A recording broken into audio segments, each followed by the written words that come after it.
In a world consumed by a zombie apocalypse, weapons and resources are a survivor's only lifeline. But our main character holds every advantage. Xiaoyong foresaw the impending doom and prepared in advance. He forged an absolute fortress, gathered endless supplies, and sheltered his allies from the world's end. Yet, these resources would have vanished, if not for an awakened system granting him vital missions. Through these trials, he claimed supply crates overflowing with rare rewards, resources, and immense power. But this timeline began with bitter betrayal. Inside a desolate warehouse, our hero hangs by a literal thread. Beneath him, a ravenous horde of the undead waits to devour his living flesh. Xiaoyang's treacherous lover mocks his despair, gleefully confessing that she has already slaughtered all his allies. A shattered Xiaoyang reflects on his doomed path. His fatal misjudgments have cost his precious comrades their lives. Consumed by guilt, he roars at the traitor, swearing to grant her an agonizing demise. But naturally, such hollow vows mean nothing to a parasite clinging to her wealthy patron and whining about her fractured feelings. The corrupt leader grins, deciding it is finally time to watch Xiaoyang suffer a brutal end. Twisting the blade further, he mocks our hero, offering cruel gratitude for the immense stockpile left behind, a fortune that guarantees their survival for months. With that, our protagonist plunges straight into the undead abyss. The monstrous horde instantly swarms him, ripping his flesh apart while he writhes in helpless, agonizing torment. As his piercing screams echo toward the heavens, Xiaoyang carves one final, vengeful vow into his soul. If destiny ever grants him a second chance, his sole purpose will be to utterly annihilate Jing and Liu Xiang. The gods of regression heed his dying plea. In the blink of an eye, he violently awakens inside his past body.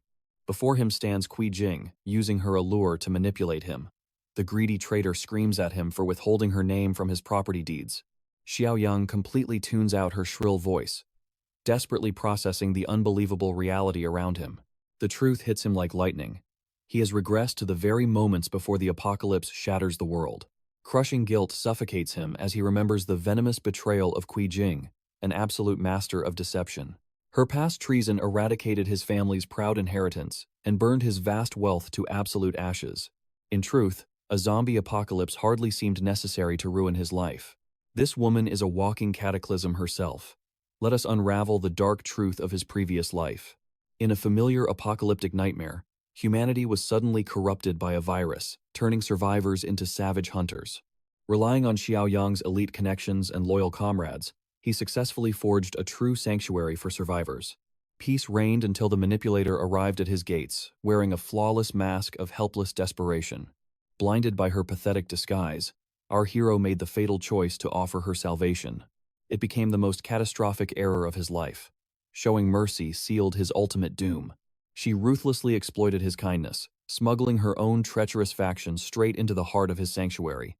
Now, seeing this exact demon standing inches away, audaciously demanding his fortune, fuels an unimaginable disgust. Murderous intent flares in his eyes. His hands ache to crush her throat, but he forces his raging aura to remain calm. Instead, he violently shoves her out the door. The heavy lock clicks shut on Qi Jing's completely bewildered face. The loyal pawn she once commanded had suddenly shattered his chains, casting her into the streets without hesitation. Alone in his room, Xiaoyang locks his burning gaze straight onto the calendar. The countdown has begun. He has exactly 1 month to prepare before the apocalyptic nightmare consumes all of reality. Suddenly, the air crackles as a divine interface materializes. The apocalypse system awakens. His first mission: secure territory and hoard a year of provisions. This divine power operates with the ruthless ambition of Genghis Khan himself. The completion reward? 10 golden points, an exclusive currency forged for the system's mysterious armory. A triumphant smirk cuts across Xiaoyang's face. True hope blazes within his soul once again. This omnipotent system is his ultimate key to dominating the end of the world. Currently, the Divine Shop displays only 3 artifacts: an enhancement elixir, a tactical survival kit, and a legendary protagonist supply box. Each artifact demands a unique point tribute. The gears of fate are already turning in his absolute favor. Xiaoyang scoffs at his pathetic past, remembering how he once starved himself just to scrape together a dowry for Qi Jing's treacherous hands. He endured starvation and skipped meals just to save every last penny. Imagine enduring all of that, only for the girl to still betray him. He grabs his phone to order food, knowing the impending zombies will soon ruin everything. Later that night, he sits down to deeply savor an expensive, personalized takeout dinner. He is so eager to taste quality pork that a single bite makes him feel like he has awakened divine power and a shredded physique. Just kidding. But the incredible taste certainly feels that way. He completely devours the meal like a Victorian child who has starved for days. Suddenly, his phone screen lights up with an incoming call. Xiaoyong checks the screen. It is a call from Chu Jing's best friend, Wen Shuya. True to her toxic nature, she immediately berates him for ignoring his girlfriend. Her nagging completely shatters his peace, so he coldly hangs up the phone. Instead, he focuses entirely on his true objective. He needs to acquire land. His absolute goal is to construct a powerful, easily defensible fortress, fully equipped with nearby water and dense forests. The following day, he immediately gets to work. He steps inside a real estate company, approaching a property consultant to handle his demands. She politely greets her customer, asking if he intends to buy or rent a property. Before he can even answer, their conversation is rudely interrupted by Xiao Ning's superior. He barks an order, demanding she handle bottom-tier tasks instead of greeting frontline clients. This arrogant man is Manager J. He harshly shoves her aside, banishing her to the back room despite her active client consultation. Manager J, a discriminatory corporate bully, openly calls Xiaoyong broke. Xiaoyong immediately fires back, calling out the manager's blatant disrespect. Instead of issuing an apology, the arrogant manager doubles down on his insults. He mocks that people like Xiaoyong cannot even afford a toilet, claiming he should not be taken seriously. Disgusted by the man's attitude, Xiaoyang decides to shatter his ego completely. He pulls out an American Express card, proudly declaring his intent to purchase land. The sheer mention of buying land leaves the entire room startled and gasping in absolute shock. They realize they have struck gold with this customer. The polite consultant, Xiao Ning, kindly asks him to follow her for a detailed and proper briefing. This reality severely irritates Manager J, who believes this kid is just blindly bluffing. Soon after, Xiao Ning presents him with a vast list of available land plots. But Xiaoyang is not here to simply browse through a standard list. Instead, he directly states his exact demands. First, the location must border the mountains, complete with a fresh, flowing water source. It must also feature a proper transportation system. And finally, he requires a factory or large house on the property. Hearing these exact conditions, Xiao Ning considers the options. Seeking an opportunity to humiliate him, Manager J swiftly interrupts with a malicious recommendation. An available plot exists in the East District, but it is deeply flawed, riddled with unfinished factories and heavy complications. That is why Xiao Ning refuses to recommend it. But the arrogant manager does not care. He assumes Xiaoyang is intentionally listing ridiculous demands because a broke customer like him never truly intends to buy anything. In response, Xiaoyang casually asks if the East District plot genuinely satisfies his strict requirements. Xiao Ning agrees, but quickly warns him about the abandoned factories and the fleeing project leader. Inspecting the plot's records, Xiaoyang immediately realizes this location might actually be his perfect sanctuary. The terrain is brilliant. Enclosed by barbed wire, it is incredibly easy to defend and virtually impossible to attack. The unfinished factories are actually a massive hidden bonus. Without hesitation, he agrees to purchase the land and sign the contract. The polite consultant nods in agreement, yet she is utterly stunned that her client would blindly buy an abandoned factory wasteland. Xiaoyang could not care less. He demands the contract immediately, purely so he can shove his wealth right in the manager's face. Hilariously, in the very next scene, Manager J screams at the bill, completely baffled by how anyone could drop such a massive deposit. Paying millions for a plot filled with rundown factories makes zero sense to him. Then comes the best part. Xiaoyang steps up to remind him of their bet. Since the multi-million purchase is official, the arrogant manager is forced to eat his own words, as Xiaoyang proudly walks away. The surrounding customers ruthlessly mock the manager, eagerly streaming his pathetic reaction and awaiting his performance. They are eager to witness his humiliation. Meanwhile, let us return to Xiaoyang. Remembering his two system missions, he completes the first by using his marriage funds to buy land. Next, he must hoard a year of supplies. Walking away, Shuzhang spots him, questioning his presence. Shuzhang then witnesses the absurd spectacle unfolding right before his very eyes. Manager J is forced to his knees, fed against his will on a live broadcast. A truly wretched fate worse than death itself. The vile sight shifts to a highly alluring view, revealing the beautiful and elegant Kui Jing. She suddenly receives a call from Xu Jiang, quickly exposing Xiaoyang's visit to the property agency. This completely infuriates her, leading to one crucial question. How did he buy land, and with whose wealth? Xu Jiang reveals the deposit record, suspecting the marriage funds were used. Kui Jing seethes with rage, realizing the wealth she felt entitled to was spent on his own desires. Trying to calm her wrath, Xu Jiang advises her to confront him directly and uncover the total truth. Her meaningless complaints echo on, completely lacking any true value or substance. Meanwhile, Xiaoyong carefully plots his next move. The true obstacle is wealth, requiring vast sums for vital supplies and his ultimate shelter. His deep focus shatters violently with a sudden banging at his door. He briefly suspects a dangerous threat has come to hunt him down. But no. It is merely the two infuriating women, blazing with wrath over how Xiaoyong dared to spend the funds Kui Jing claimed. Baffled by their sudden hostility, he questions the meaning behind this chaos. Kui Jing grants no mercy, instantly accusing him of stealing her rightful wealth to purchase the territory. Furthermore, she arrogantly claims ownership of his new domain. Naturally, Xiaoyong finds her hollow demands completely absurd.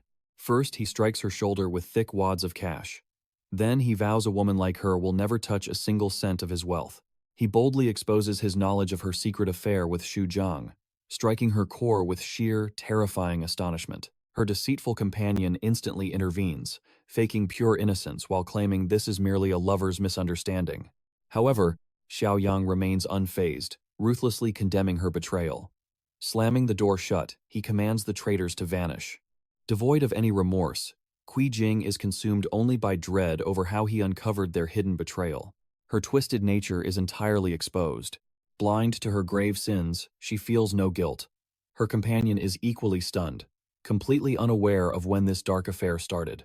She is deeply repulsed that the affair involved the elderly Xu Jiang. Realizing their leverage is completely destroyed, they accept defeat, plotting to strike back with a darker scheme later. The sheer depth of her treachery is profound, and her sinister plot is about to unfold. She is a venomous viper biding her time. Rejoicing in their broken bond, she plans to steal Xiaoyang entirely for herself. Leaving those vile schemers behind, fate shifts its focus firmly back to Xiaoyang.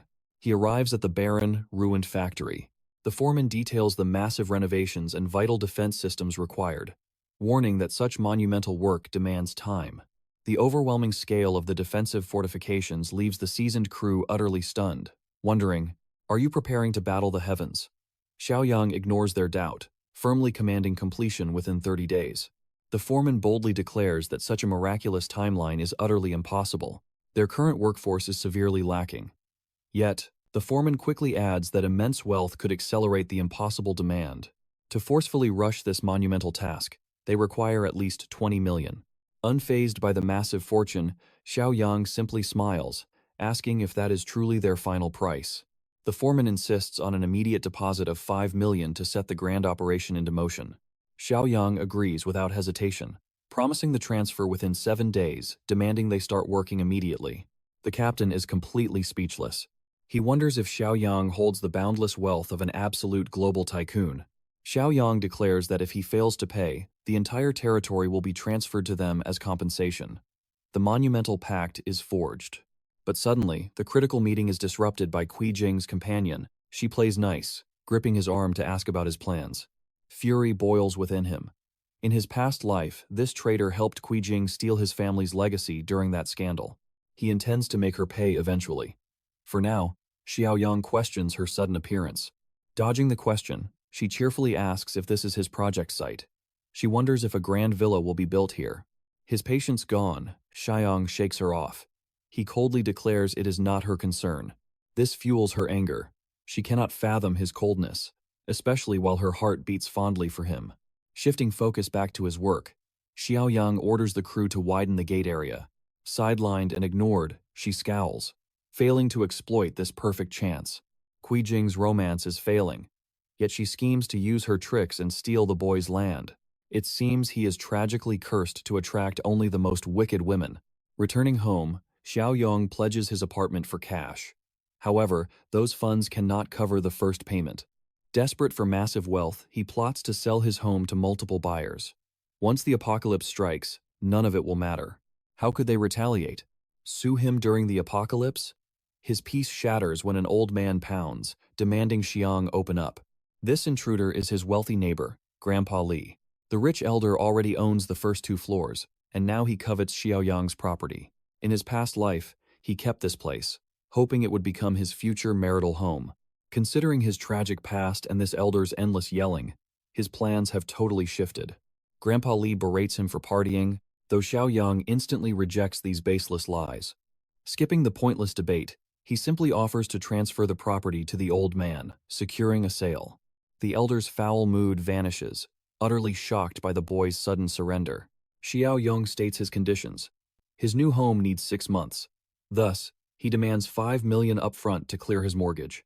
It is a brilliant tactic if he repeats this scam with multiple buyers. He prepares to slam the door upon rejection, but the old man finally yields to his terms. He demands a formal contract to avoid future disputes. Naturally, a mere contract means nothing, knowing the elder will perish soon after claiming it. Everything flows perfectly.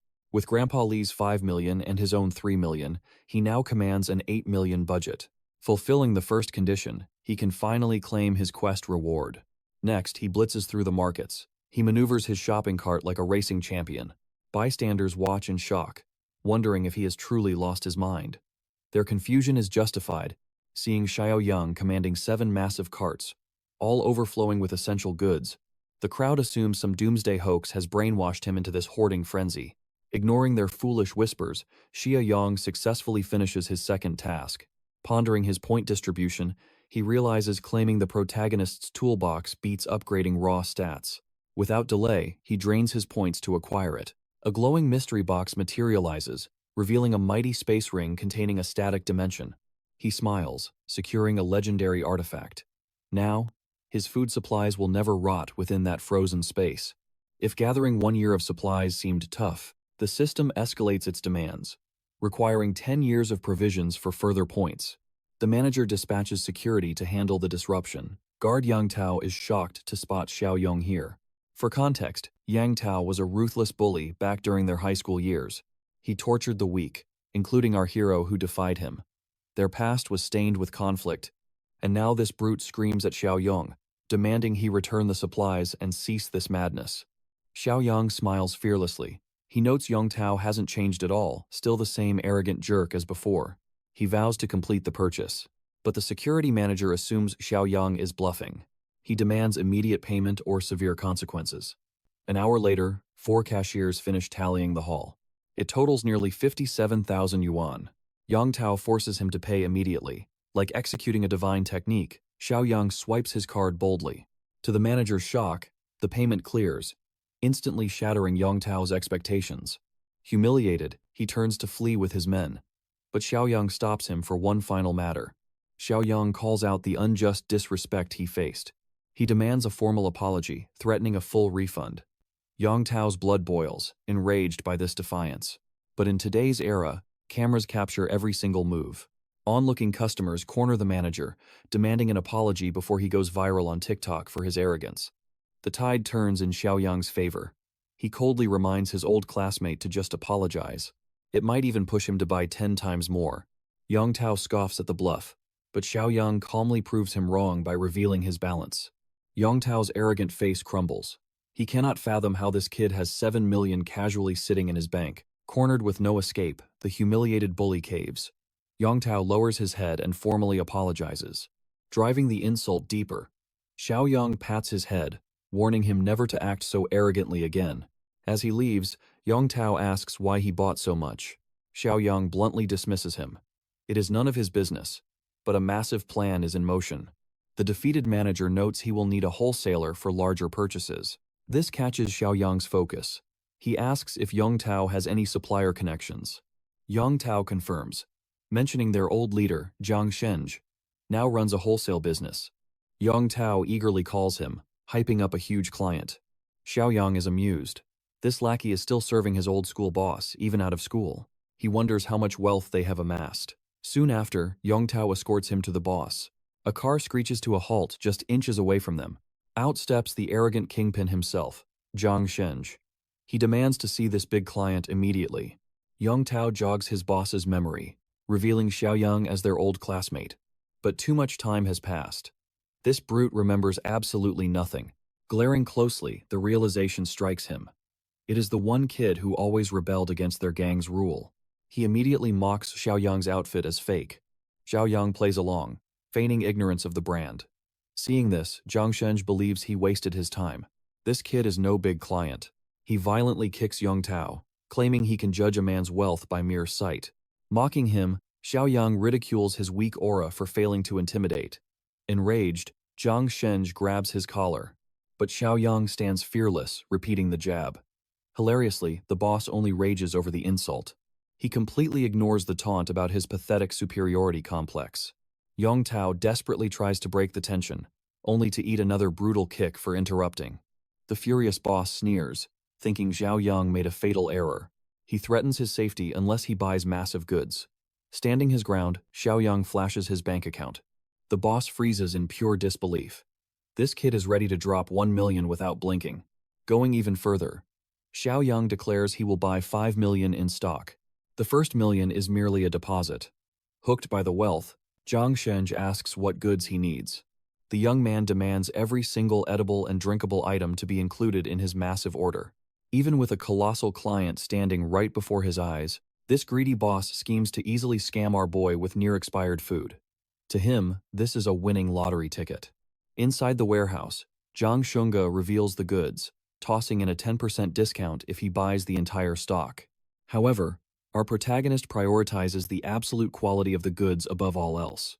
Checking a bag of peanut sand, he quickly points out the approaching expiration dates, completely exposing the boss's blinding greed. Chang Shenzi genuinely never expected Xiaoyong to be so sharply well-versed in this ruthless business. He desperately offers a 50% discount for the entire pile. Yet, our boy instantly refuses, demanding flawless quality for his 5 million investment.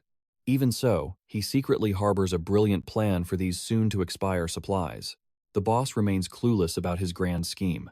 But with the massive discount already on the table, Xiang uses this to crush the negotiation. He claims all expired goods, strictly promising payment in exactly 1 month. Zhang Shengyi agrees, but dreads the deadly fallout once the supplies finally expire, and attempts to back out. In response, Xiang ruthlessly offers to mortgage his own house to cover the enormous cost. The intrigued boss endlessly wonders what kind of shadowy business Xiaoyong runs to casually acquire expired goods. Our boy fears absolutely nothing. In fact, he drops a chilling hint for the greedy boss. In just a few short days, even rotting food will become an unimaginable luxury. This sends pure terror down Zhang Xiangha's spine. Refusing to elaborate, Xiaoyong seals the fateful deal, promising a delivery address soon. Answering his ringing phone, our boy realizes a desperate buyer has finally reached out for his house. He swiftly wraps up the warehouse deal. As he departs, Yong Tao is left utterly paralyzed, wondering if they were the ones scammed. Even the boss cannot comprehend how a seemingly normal kid casually spends millions without a single drop of fear.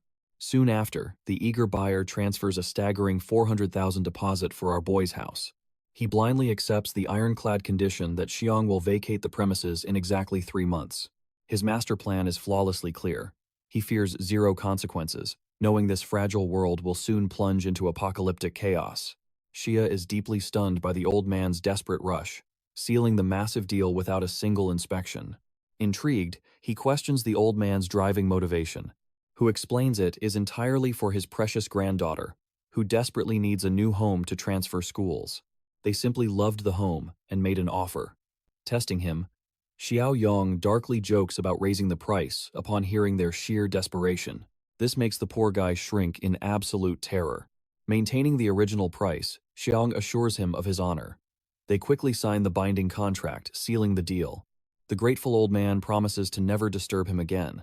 However, this grim reality deeply devastates our protagonist, who laments the cruel truth. Innocent souls like this old man and his granddaughter will never survive the impending, gruesome apocalypse. Deciding to extend one final sliver of human kindness, he stops the old man, requesting their current address. Shortly after, Xiaoyong's back at the sprawling construction site to inspect his fortress.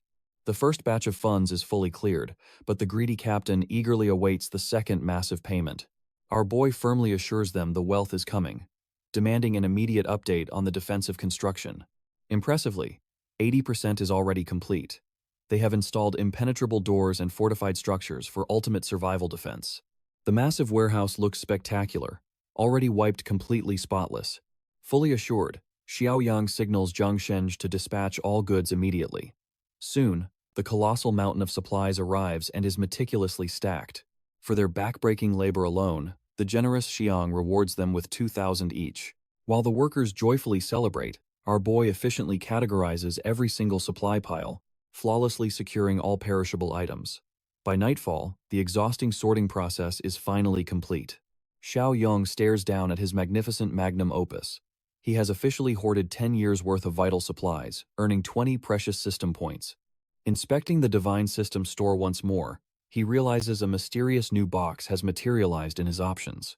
The system's greatest blessing is granting him godlike superpowers long before the devastating zombie apocalypse strikes the world. Spending 10 points, he claims the mystery box.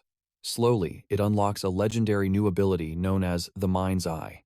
This divine skill easily exposes hidden malice and killing intent, a vital survival tool for the looming apocalypse. Soon, the system issues a new mission.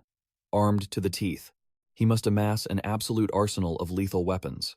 Naturally, Xiaoyong is already one step ahead. That very night, he descends into the city's corrupt underbelly, the underground black market. Xiaoyang slips through the shadows, ignoring the desperate crowds begging for worthless antiques. The absolute worst scum gather here. Suddenly, he spots Xu Xiang fiercely haggling over a cheap counterfeit bracelet. Watching him buy worthless fakes confirms the man's treacherous nature. Clearly, Qi Jing remains utterly blinded by his deception. Xiaoyang finally spots a hidden target truly worth inspecting. He approaches a rugged merchant peddling brutal melee weapons. Xiaoyang demands only top-tier equipment. The ignorant merchant offers basic survival gear, suggesting a simple blunt baton for self-defense. Xiaoyang coldly refuses. He requires steel forged for pure destruction, something completely unbreakable. The skeptical merchant scoffs, assuming this young man is merely wasting his valuable time.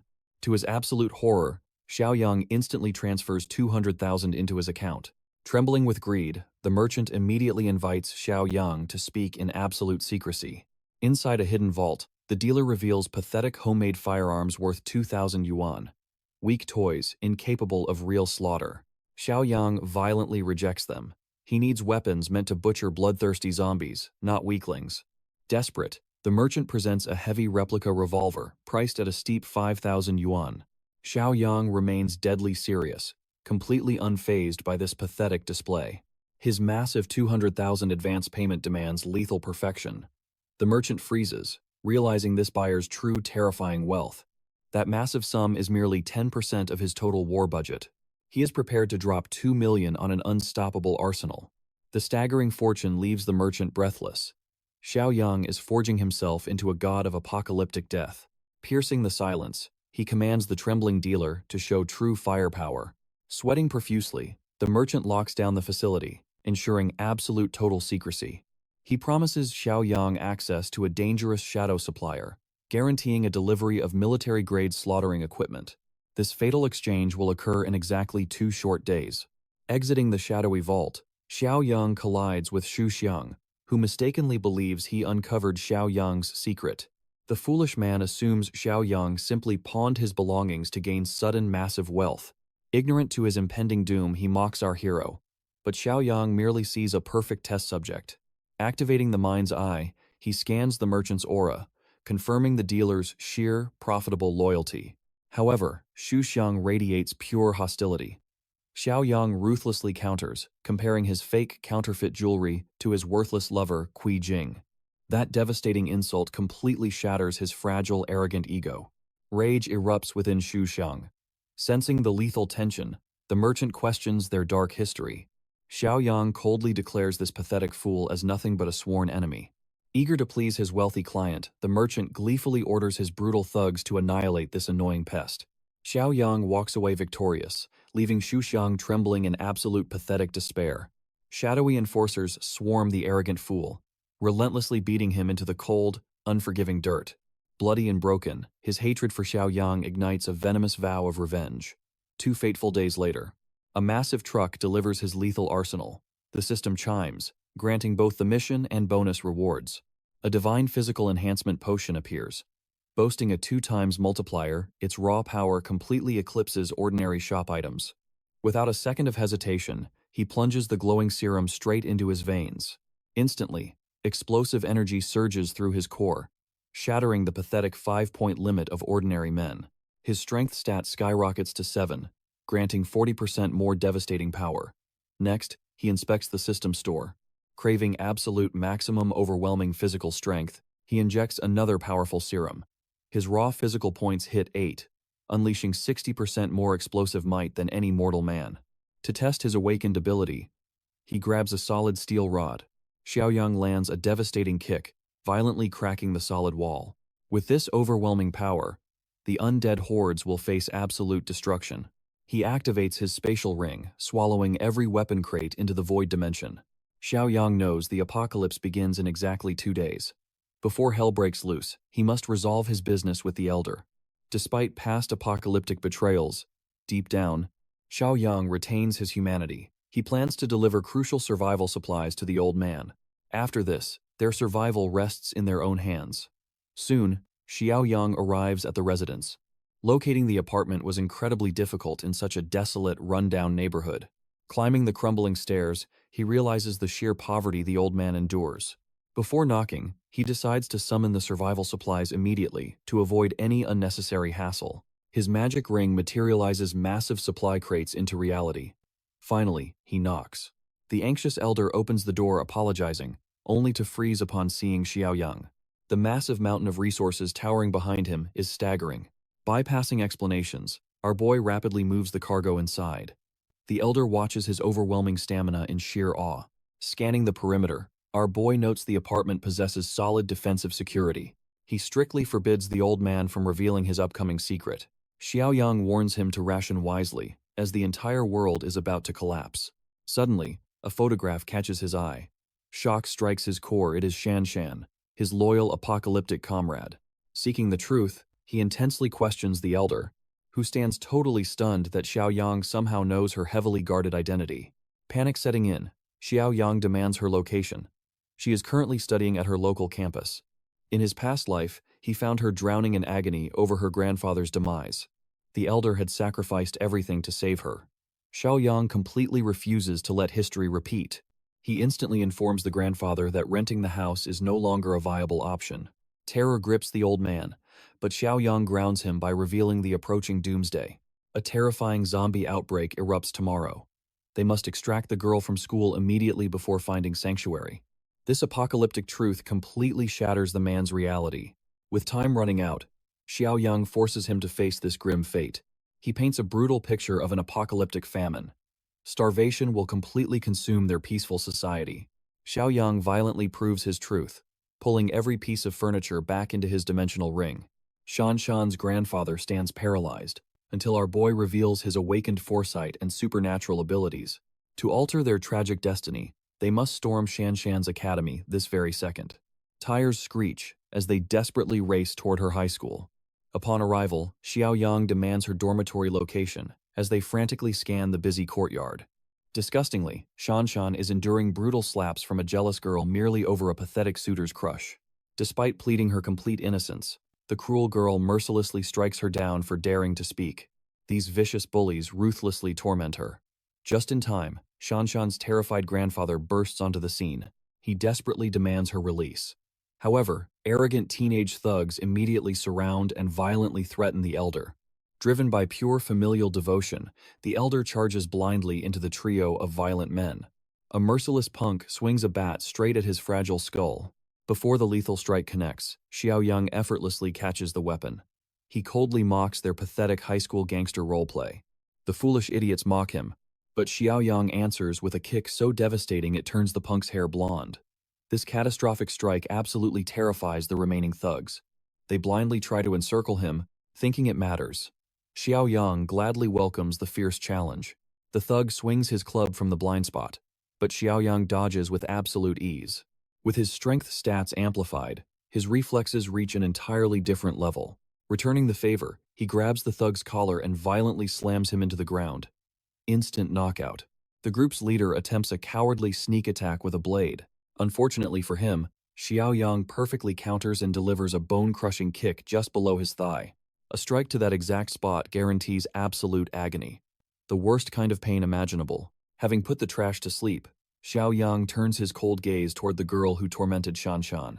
A merciless slap proves his absolute ruthlessness against anyone. The brutal impact leaves her completely dazed. He then grabs the other bully, giving her a ruthless taste of her own medicine. Pressing a blade against her throat, he draws tears of absolute terror. Suddenly, a sharp swing arcs through the air. She screams. For a terrifying second, it seems Xiaoyong claimed his first life. Shanshan watches in horror, believing the worst. But the truth is, he only sliced off her hair, a ruthless trim that leaves her completely humiliated. The ultimate punishment for her endless arrogance. She screams in sheer fury, vowing she will never forgive him for this deep humiliation. But Xiaoyong remains entirely unfazed, coldly brushing off her useless and pathetic threats.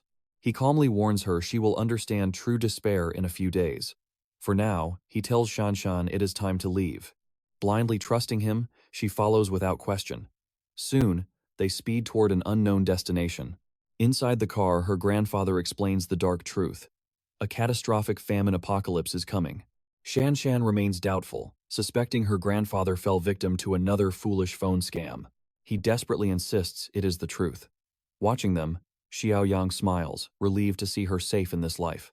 Xiaoyong calmly reveals he is the source of this terrifying information. Since this timeline's Shanshan does not know him, he formally introduces himself once more. She thanks him for stopping the bullies. However, Xiaoyong knows those thugs will not survive the coming days. Yet, she remains entirely blind to the impending doom facing their world.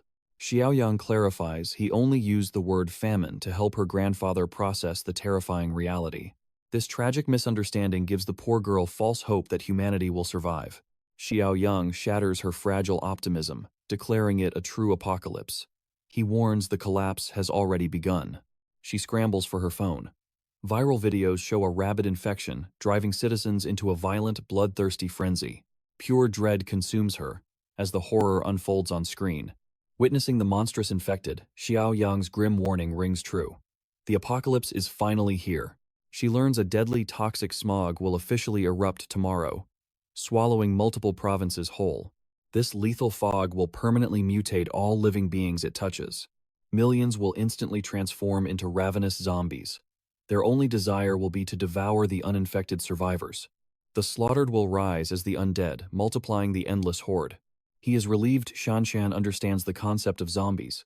Yet, this apocalyptic reality is still too absurd for her to grasp. But Xiaoyong knows the brutal truth will sink in soon. In exactly 1 week, the entire world will descend into chaos. Right now, they face an immediate hurdle: heavy traffic.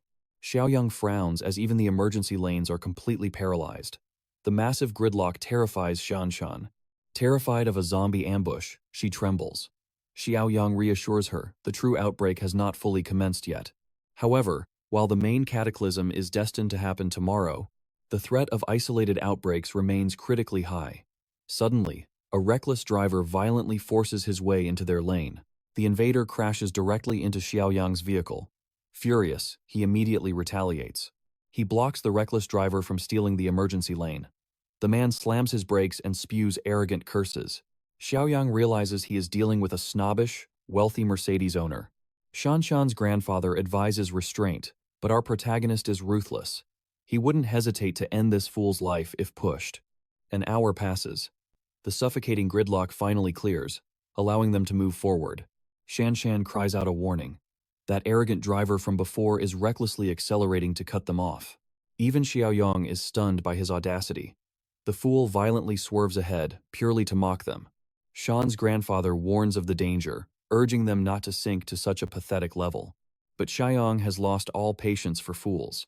With the apocalypse looming, worldly laws no longer hold him back. Without hesitation, he fiercely rams the enemy vehicle.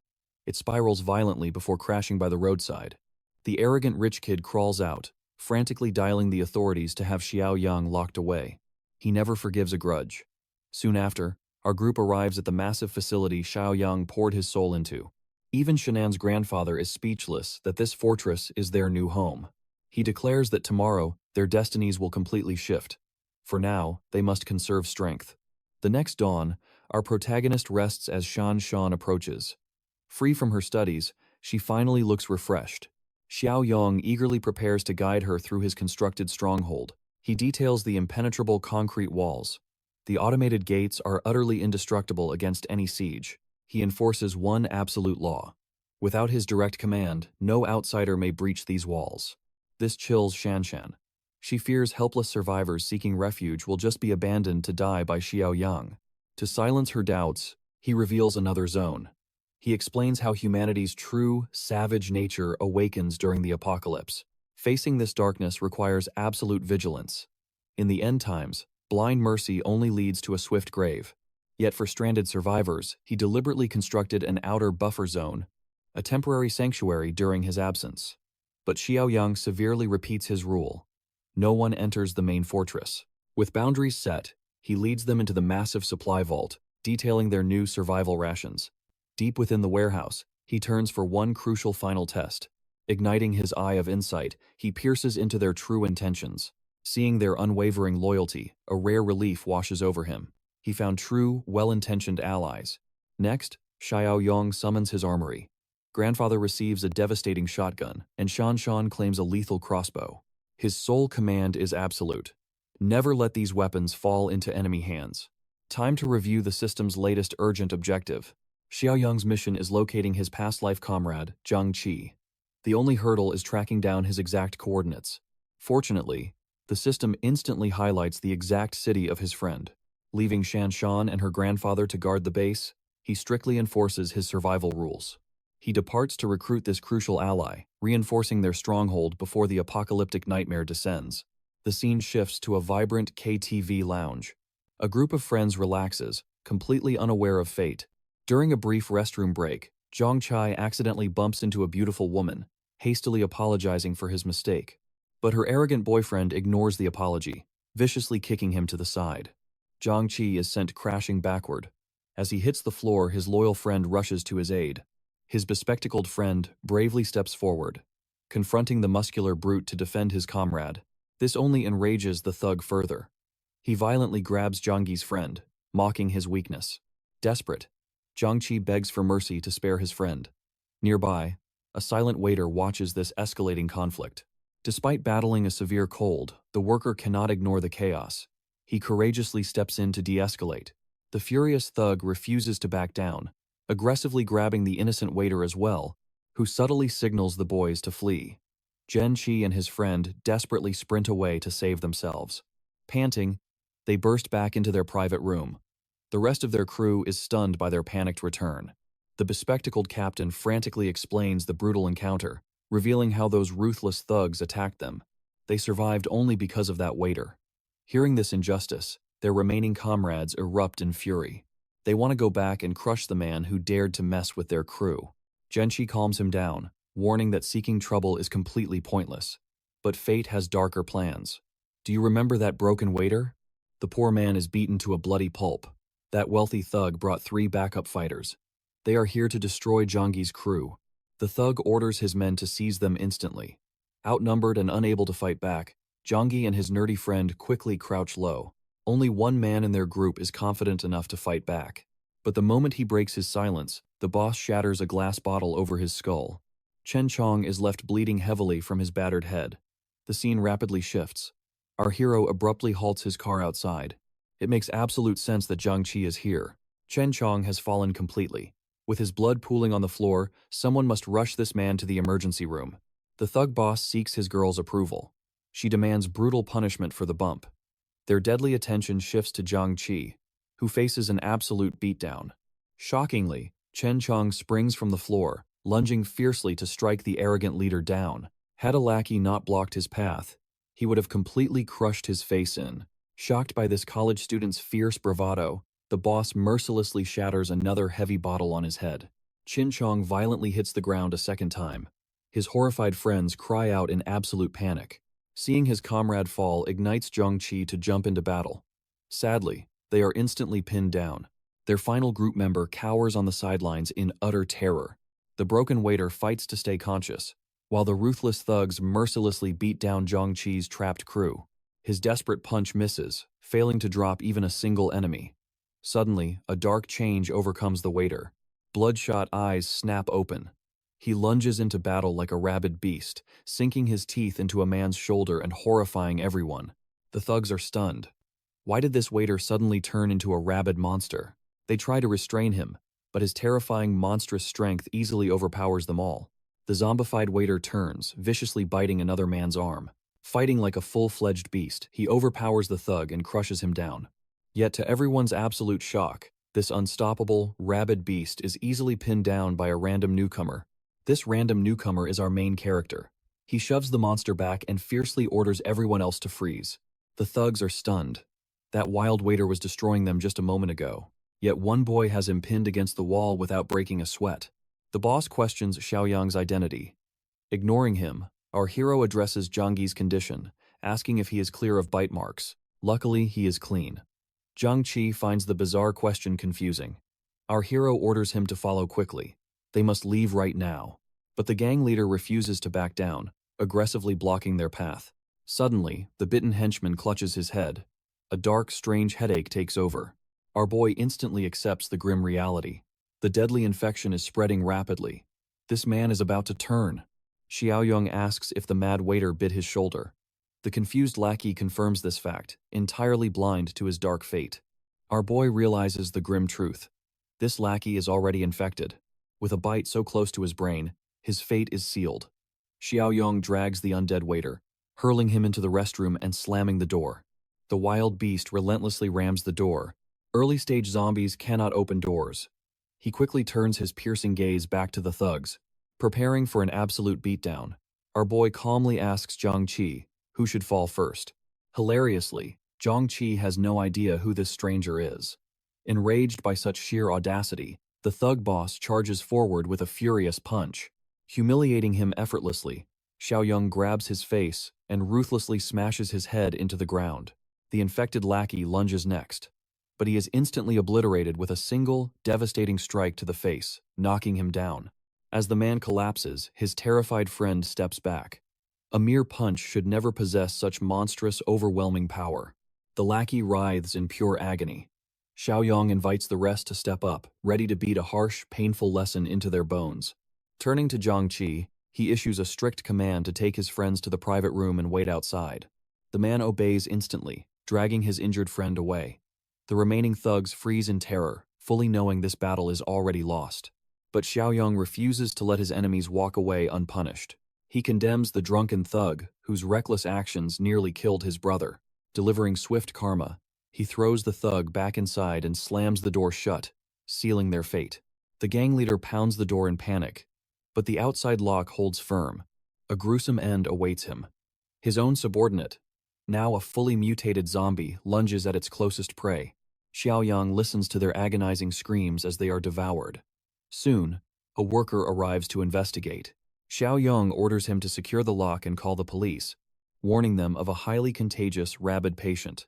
The worker freezes in shock until our hero shouts, forcing him into action. He hastily locks the door. Next, our hero guides Yoongi's group safely out of the building.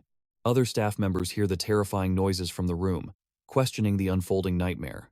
Rumors of a rabid flu patient spread, but the horrific truth remains unconfirmed. Panicking, they rush to check the live security feeds. Inside the monitor room, their faces pale in absolute horror. Everyone inside has mutated into a flesh-eating monster, tearing limbs apart. The terrified staff instantly dials the police. Fortunately, our group has already escaped the deadly karaoke bar. He secures them inside the vehicle, and they speed away. While Zhang-Chi feels deeply grateful, the true identity of his savior remains a mystery. Xiaoyong calmly introduces himself as a hired bodyguard, keeping his client's identity completely classified. Someone questions the rabid flu, noting the internet has zero evidence of its existence. Xiaoyong points to the bloody room as proof, mocking their skepticism. Nerd Eyes anxiously asks if a cure exists. Tragically, our hero knows the grim truth. There is no cure. The nightmare has just begun, and the world will soon fall into ruin. Already, zombies are tearing into helpless citizens. The virus spreads like wildfire, Yet this is merely the beginning of a localized outbreak. Most infected are still incubating, waiting to awaken into monsters. True chaos is imminent, so Zhangyi and his friends must obey his every command. They unanimously agree, just as a system alert announces a completed mission. This unlocks new, powerful items in the system store.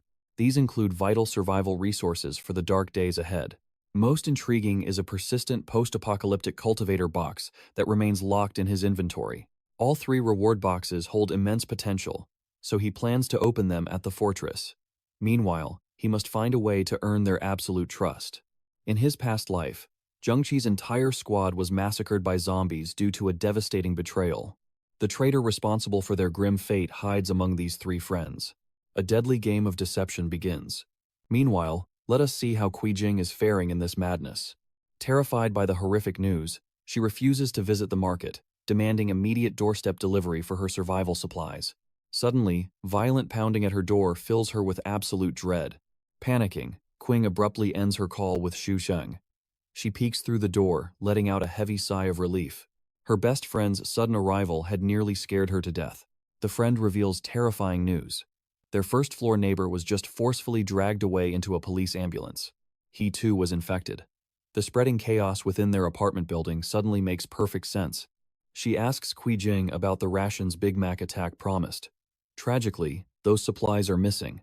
Changing tactics, she plots to manipulate Shuang's massive ego by feeding him absolute lies. They plan to tell him that Xiaoyong hoards endless supplies.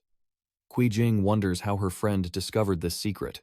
She admits to planting spies to watch his movements, discovering his massive, recurring supply orders. Jin realizes in shock that her ex anticipated this doomsday. The friend urges her to manipulate Xu Zhang. Together, they can raid Xiaoyang's stash and claim his fortune. These wicked women possess zero morals. Meanwhile, arriving at the Grand Fortress, Zhang Qi is utterly speechless. He never imagined someone constructing a literal doomsday stronghold. Smiling proudly, Xiaoyang notes this is the expected reaction. Shanhen and her grandpa welcome his safe return. He reassures them that everything is secure. Stepping aside, he introduces Zhang Qi and his companions. These men will fight alongside them now. He formally introduces Shan Shan and the Elder. Trusting Xiaoyang's judgment, they accept the newcomers. He then tasks her grandpa with detailing the sanctuary's absolute rules. Suddenly, one newcomer demands to be issued weapons for their own survival. Xiaoyang immediately flags this man as a hidden threat. He knows a traitor lurks within Zhangyi's ranks. Nerd Eyes warns Ying to back down, stressing that unearned trust grants no blades. Xiaoyong promises to arm them in a few days. But for now, their priority is healing the wounded Chen Chong. Inside the stronghold, the men wash off the battlefield and change clothes. Ying seethes with anger at his comrades' interference. He firmly believes that intervention cost them their arms. Twisted by paranoia, this guy views the safe haven as a prison. Nerd Eyes tries reasoning with him. He reminds him that Xiaoyang saved their lives, making such accusations baseless. His origins remain a mystery. They only know a shadowy client hired him for their protection. Unreasonably hostile, Ying furiously complains that Chen Chong lies untreated due to infection protocols. Delusionally, the kid suspects Xiaoyang's faction of plotting a gruesome organ harvest. To survive this imagined threat, they must strike first. Nerd Eyes warns that a mistake means treacherous betrayal. Yet, Ying's obsession blinds him to reason. Drunk on dark ambition, he plots to conquer the fortress. He plans to eliminate the young girl and the elder while Xiaoyong is away. Hearing this madness, Zhang Qi and their comrades stare in pure disbelief. His true, terrifying nature is finally coming to light. Ying quickly masks his malice as a joke, easing the suffocating tension in the room. Four Eyes reiterates that a true harvester would never grant them freedom to roam. Unbeknownst to them, the slimy Yiming fully intends to strike alone. He craves total control of the fortress, believing pure ruthlessness guarantees victory. Later, Xiaoyong meets with Shanshan and her grandpa. They report that Chen Chong rests securely in the infirmary. Following his strict orders, every door is bolted for maximum safety. Relieved, he expresses gratitude and urges them to sleep. A storm of trouble awaits tomorrow. Furthermore, he warns them against Zhangyi's companions, sensing an impending betrayal. That quiet night, he ventures into the rationing warehouse. Here, he accesses his system interface. First, he unlocks the cultivator box. Next, he purchases the sugar, oil, and protein supply crate. Finally, he acquires the armed deterrence box. Buying all three triggers massive rewards, yielding 50 corn seeds and endless premium rations. He also claims 1,500 rounds of ammo for the coming war. These legendary rewards provide overwhelming value. This massive arsenal guarantees absolute dominance in the looming apocalypse. By dawn, chaos returns. The wealthy enemy who swore vengeance has finally tracked him down. He arrives with a mob to obliterate the sanctuary, commanding his thugs to shatter the gates. Yet, their pathetic strikes fail to leave a single scratch on the impenetrable steel. Blinded by rage at the gate's defense, the boss commands a fiery assault. Searing Molotovs rain down upon the courtyard. Merciless flames instantly ignite total chaos. As hellfire descends, Shan Shan and the crew scramble desperately to extinguish the blaze. Watching the inferno, her faith in Xiaoyong's grim prophecy is cemented. The world is descending into madness. But retreat is not in his blood. He readies a rifle, prepared to execute any trespassing fool. Ascending the watchtower, he glares down to identify the foolish invaders. Shan Shan's grandpa recognizes the wealthy bastard from the highway. The enemy forces immediately spot them glaring from above. The arrogant snob roars, demanding Xiaoyong face him or watch his fortress burn to ash.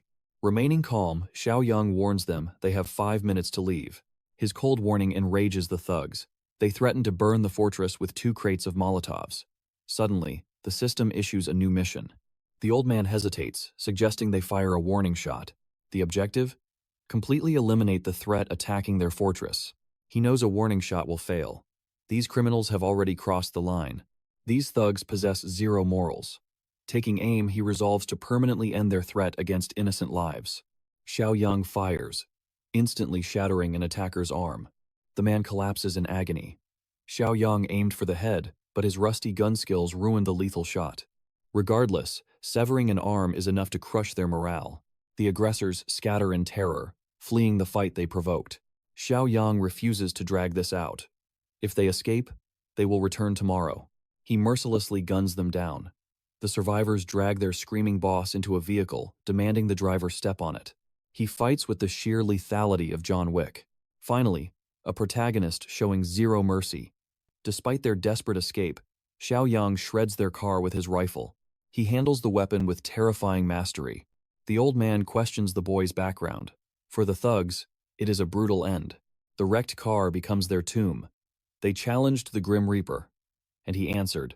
Xiaoyang orders Shan Shan's grandfather to have the rest of the group clean up. Then, a dark idea strikes. Since the apocalypse has just begun, letting these corpses rot into zombies will provide perfect training dummies for later. Halting the cleanup, he leaves the dead exactly where they fell. Meanwhile, Shuang approaches with Kui Jing and her friend. Kui Jing scowls at her friend's shameless flirting with the fat man. Finally, they arrive at the bloody site. Kui Jing needs her friend to guide them to Xiaoyang's factory. But the girl suddenly panics, refusing to advance. Ignoring her pathetic whining, Kui Jing forcibly drags her out.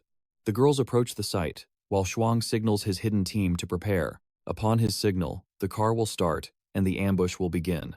The treacherous friend demands to know why she was dragged into this. Kui Jing coldly reminds her they share the same ruthless nature. She trusts no one. The friend claims she acts cute to manipulate Xiaoyong. Suddenly, a horrific sight stops them dead, a massacre. The aftermath of a brutal shootout lies before them. Both freeze in sheer terror. They consider fleeing, but realize these dead men likely tried to steal Xiaoyong's supplies. Did Xiaoyong perish in this bloody battle as well? They care nothing for his life, only his supplies. They debate retreating to use Shuzhang as a shield. However, Kui Jing insists they sneak inside immediately.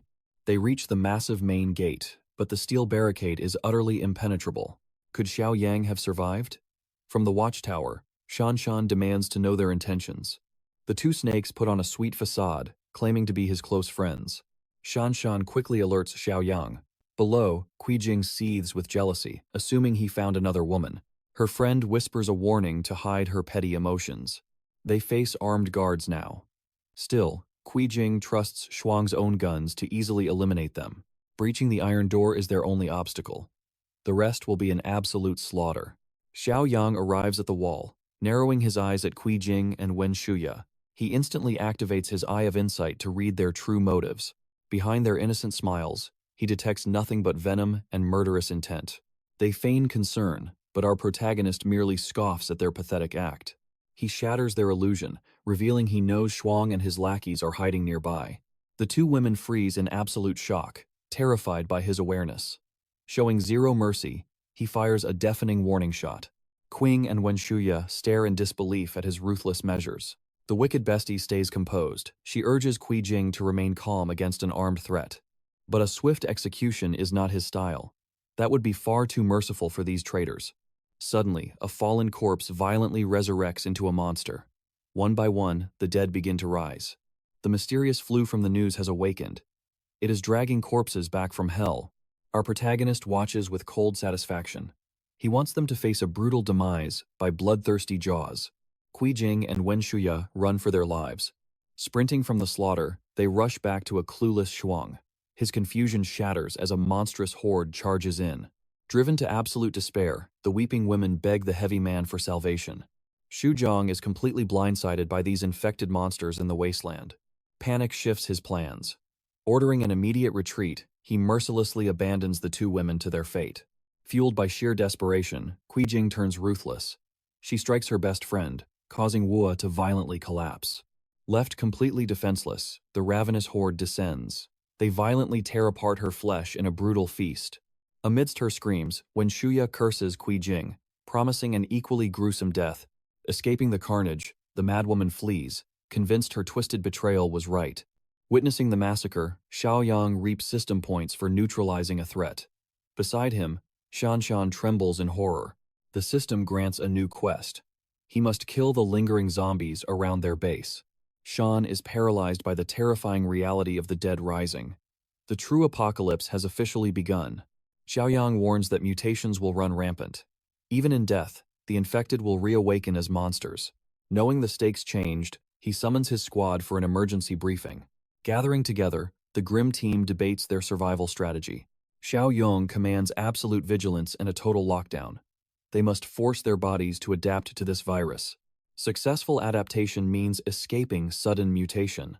Yet, Zhang Qi remains consumed by dread for his wounded comrade. Chen Chong rests in the infirmary. Tragically, the dark infection is slowly conquering his failing body. The city burns in absolute ruin.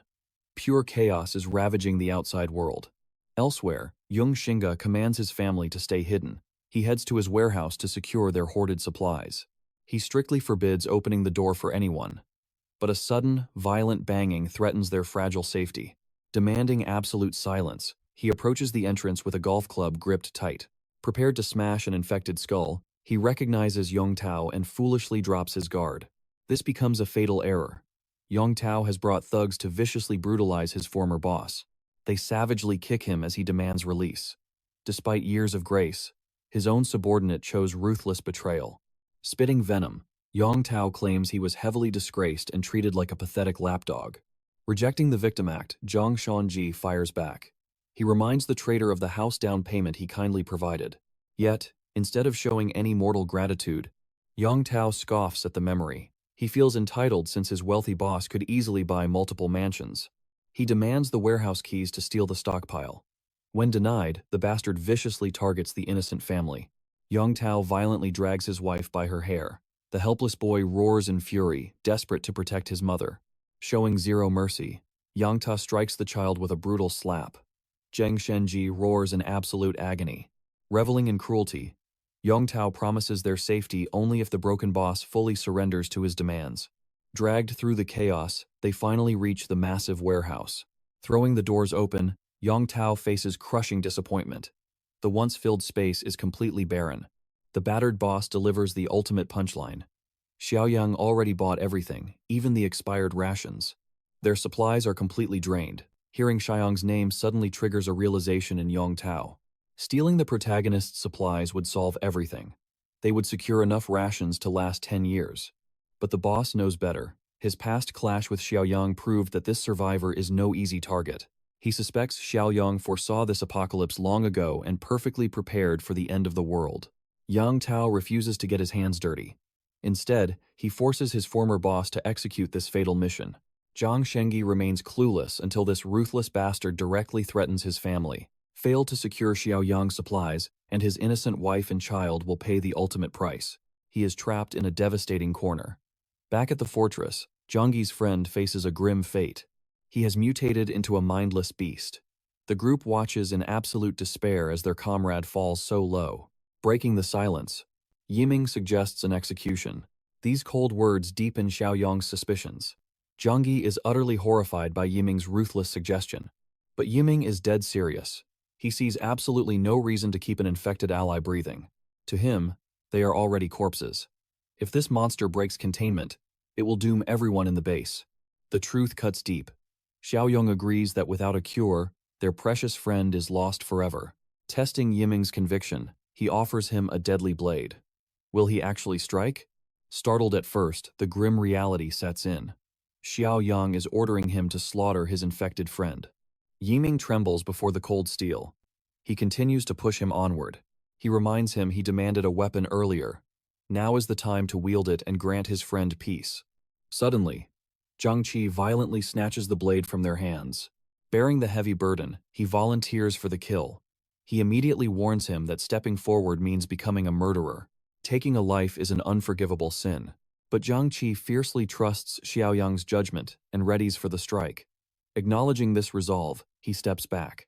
Gripping the weapon tight, he is mere seconds away from delivering the fatal slash. Shockingly, Xiaoyang halts the blade at the final moment. Despite their agreement, his decision shifts instantly. Chen Chong's horrific condition holds a secret value. Xiaoyang refuses to kill someone who can still serve a purpose. The system just alerted him to a rare mutation. Left alone, he investigates the captive. Chen Chong snarls like a rabid beast. Yet, Xiaoyang stands completely fearless. He steps into the monster's face, promising one final mission. The next day, a car violently crashes into a pole. The former boss crawls from the wreckage, cursed by terrible luck and failing driving skills. Fortunately, the fortress looms nearby. He can close the remaining distance on foot. Suddenly, a grotesque zombie ambushes him from the shadows. In the chaos, the creature sinks its teeth into his arm. Shoving the monster away, he scrambles for a metal pipe. With a desperate swing, he completely shatters the zombie's skull. Driven by pure adrenaline, he ruthlessly batters the creature until nothing remains but a bloody pulp. But this brutal struggle wasted precious time. A terrifying horde is already closing in. Bleeding and infected, he drags his failing body toward the towering fortress. Meanwhile, the protagonist has his squad fully armed. They grip their weapons tightly, ready to purge the lingering undead. Shan visibly struggles under the heavy protective armor. It is uncomfortable, but absolutely vital for survival. Xiaoyang warns them of the explosive power of the infected. Lacking combat experience means one mistake equals death. They can remove the gear once they grow stronger. Outside the gates, they lock eyes on a lone walker. Xiaoyang signals his team. They are in the kill zone. Suddenly, the beast locks onto them. The bloodthirsty charge begins. As the monster lunges, Xiaoyang barks out the tactical commands he taught them earlier. Formation is key. Maintaining distance is everything. Dodging the fierce lunge, he flawlessly demonstrates how to create a fatal opening. The ultimate strike zones, the creature's temple, and the nape. Just like fighting titans. Sever the neck, and it falls. Surprisingly, Four Eyes bravely smashes his weapon into the zombie's face. Yet instead of piercing it, he only hurts himself. I praised his courage, but his menacing aura vanished in that exact scene. Xiaoyang stresses that striking the skull is useless. It is the absolute worst move to make during an actual battle. This gives the undead a vital opening, forcing Four Eyes to block with his blade. The beast lunges as he trembles for backup. Xiaoyang is at least impressed by his swift defensive stance. Next is Zhang Qi, charging straight in to sever the monster's neck. A perfect strike to its weak spot creates a crucial opening for the team's relentless assault. Our hero stresses the need for multiple strikes to confirm the kill.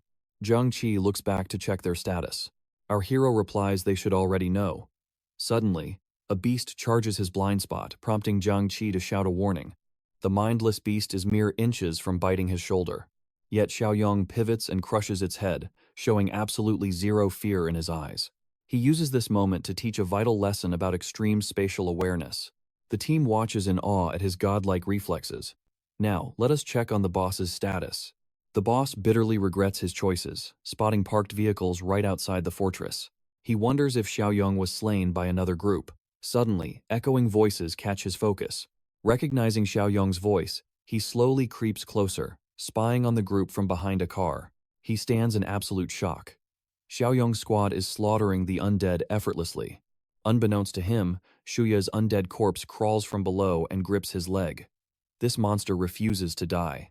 She drags him down to the dirt. Completely defenseless, the boss braces for death. Just as she lunges, her head is blown into a million pieces. Xiaoyong arrives at the perfect moment to save him. He shoves the corpse aside as our hero questions his presence. Before the boss can explain, Xiaoyong spots a fatal infected bite mark. He aims his weapon, declaring the man is already a lost cause. The desperate boss begs to be heard before the fatal shot. Xiaoyong listens but refuses to let him step closer. Consumed by despair, the boss finally accepts his grim fate. The infection clock is ticking, but his final wish is to spare his beloved family from this tragic doom. He reveals Yong Tao is terrorizing his family, holding them hostage for Xiaoyong's valuable supplies. Though Jang Xiaoyong committed countless dark sins in life, he never stooped to Yong Tao's level. His family is innocent, yet he knows Yong Tao will surely butcher them. Thus, he begs Xiaoyong to show mercy and rescue his innocent bloodline. This creates a moral conflict. Jang Xiaoyong is deeply selfish, yet he did assist with the crucial supply delivery. Furthermore, despite having a well-structured team, the gender ratio remains unequal. Xiaoyong realizes vital improvements can be made using this exact situation. A system notification triggers absolute joy. Protect the boss's family for a reward of 25 survival points. His active quest also demands wiping out the lurking undead.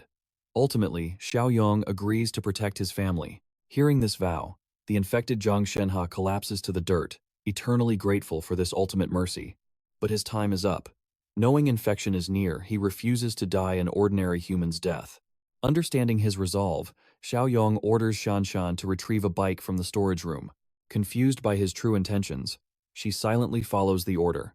Our hero commands the boss to ride far away, isolating himself where no one can ever reach him. Though Xiaoyong hides the exact reason for the strategy before full infection, the boss blindly accepts it. He thanks our hero one last time.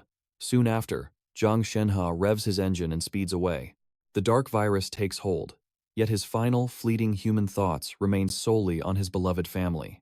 With him gone, Xiaoyong faces the mountain of slaughtered undead. Pouring heavy gasoline, he burns them to ashes. Their brutal combat training session is officially complete. Xiaoyong's confidence had surged. Through flawless teamwork, crushing isolated zombies was no longer a threat. But against a true zombie horde, their current skills would crumble. They needed time to evolve. Xiaoyong commands his squad to follow. Moments later, they stand before another hidden storage room. He assigns the elder to guard the weapon vault tonight. His own destination is the ruined city. Naturally, Shan's grandfather fears for this reckless journey into the dead metropolis. It seems like pure madness. Refusing to let him go alone, Zhang Qi and Four Eyes volunteer. He rejects them instantly. The danger ahead exceeds their limits. Their only duty is to protect the fortress. The matter settled, he boards his vehicle minutes later. His weapons are primed for the hunt. For once, the system store is completely empty. Even the refresh option is stalling out. Spending his points, he forces a manual refresh. Suddenly, unprecedented new loot boxes materialize before him. The rewards? A black tech box, a life-saving box, and a deadly armed threat box. However, manual refreshes double in cost every time. He must use this system feature wisely. Xiaoyong gambles on the premium crates. He secures the black tech supply box, leaving exactly 6 points. Opening the crate, he discovers a rare physical enhancement potion. This one grants a massive 5-point stat boost, a monstrous leap from his previous upgrade. Chasing superhuman power, Xiaoyong injects the serum. The potent formula surges, awakening unprecedented strength within his veins. His true target is the boss's mansion. Inside, a terrified wife and child pray for Jang Xiaoyong's return. Suddenly, Yang Tao and his thugs breach the room. The defenseless woman demands their true intentions. Overpowering her defenses, this absolute scum declares they will enjoy themselves in her husband's absence. The desperate mother fights back with everything, pleading for them to stop this unfolding nightmare. The shameless thugs tear at Xiaoli's clothes. Her crying son desperately tries to push the monsters away. At that critical moment, The ponytail-wearing enforcer, known as Lee, steps in. He demands to know the cause of the commotion. A thug smirks, inviting Lee to join their twisted fun. But Lee coldly shuts them down. The mission is incomplete. There is zero time for games. They need to focus on the objective. Annoyed, the thug argues they have done this countless times before.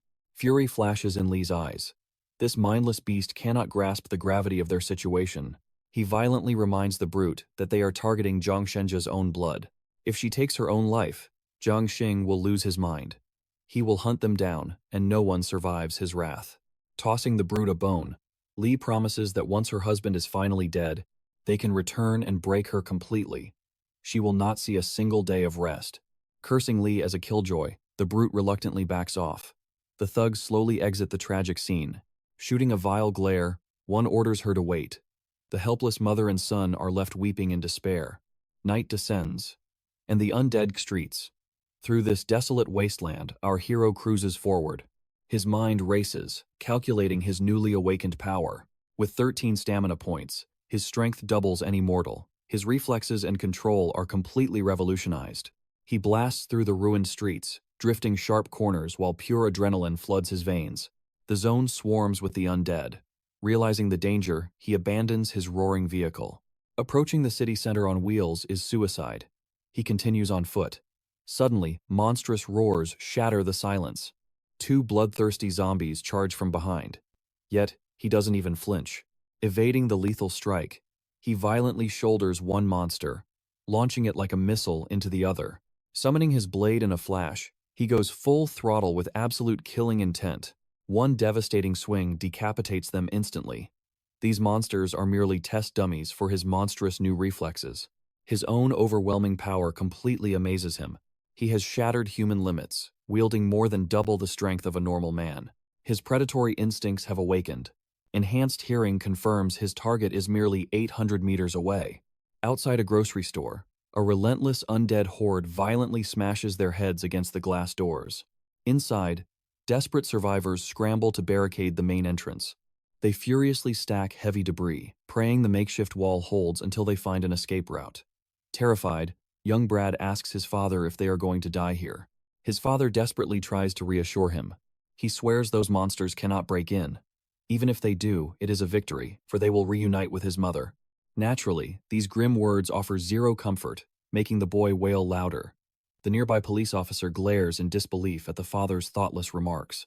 The man's foolish, brainless comfort deeply irritates him. The snarky father snaps back. He argues if he actually possessed enough brain cells to think first, he would be a property manager today. Even the armed officer begins to fear they will actually perish here. Right as the terror peaks, sudden gunshots ring out. A clinging zombie's head violently explodes into gore.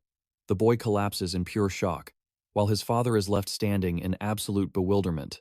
The officer orders them to silently clear the barricade to check outside, demanding absolute quiet. Peeking through the shattered gate, they discover the surrounding undead have been wiped out entirely. They cautiously step into the open. The panicked kid suddenly starts screaming about a mutant. His father quickly asks what he means. The boy explains it is a faster, deadlier version of a normal zombie, just like the monsters in his novels and games. Frustrated by his media-obsessed son, the father angrily snaps back. He scolds the boy for discussing games in the face of mortal peril. Now he knows exactly why his son always brings home terrible grades. The officer snaps at the father to stop this useless bickering, questioning how school grades matter during an apocalypse. He orders them to move quickly and watch the shadows closely, desperately wanting to avoid any sudden mutant ambush.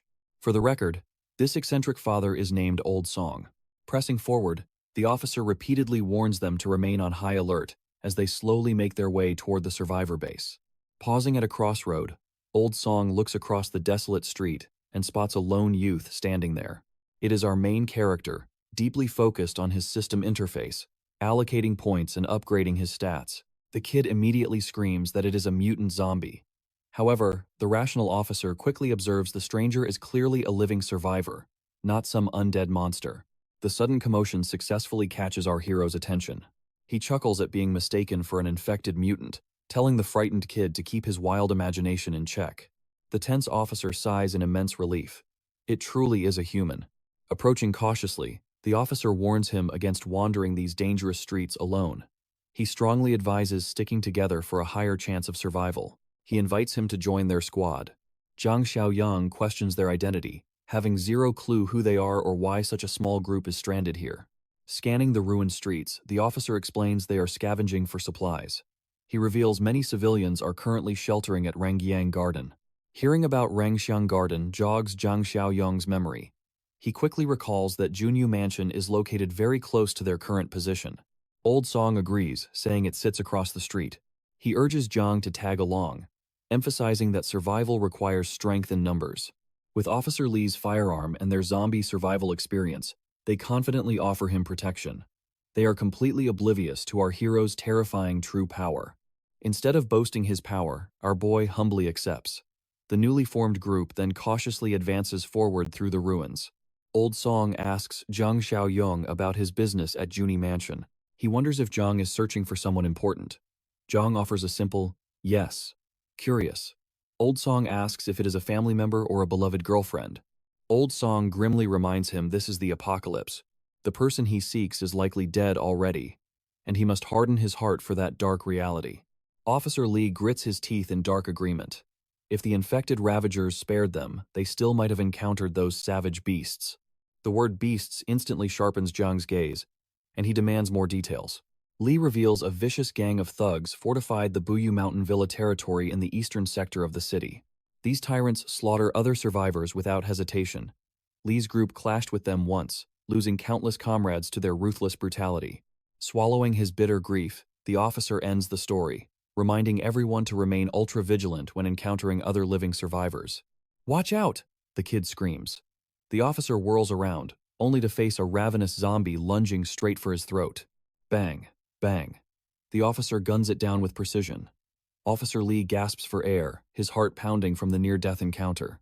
But the gunfire echoes, drawing a bloodthirsty horde. Panic instantly washes over the terrified officer's face. Just then, a lifeline appears. An abandoned transit bus. The group sprints toward it. Jang Xiaoyong smirks, calculating their odds. Blind running would only summon more infected. But this steel fortress offers perfect defense. The catch? If the barricade breaks, they are entirely trapped. After quickly analyzing the grim tactical odds, Jang rates this emergency plan a solid 70. The squad boards the bus as Officer Lee screams for him to move. Jang Xiaoyong leaps inside at the final second. Officer Lee violently slams the metal doors shut. "Stay sharp," the officer barks, ordering them to sweep the seats for lurking monsters. "They are still coming," the kid yells. The undead swarm outside, making Officer Lee grit his teeth in pure frustration. Despite their desperate sprint, the relentless horde is still right on their tails. Thud, thud, the undead bash against the metal. The swarm multiplies by the second, forcing the officer to hold the line. But the crushing weight of the horde is simply overpowering him. Suddenly, Jang strikes. He blasts the door shut with monstrous force, violently repelling the horde and sealing the entrance. Officer Lee freezes. His jaw drops in absolute shock at this inhuman display of power. Jang Xiaoyong instantly devises a strategy. He will hold the door, commanding the others to shatter the windows and strike back. Surprisingly, the veteran cop agrees, placing his total trust in Jang Xiaoyong's bold tactical call. Crash. The glass shatters.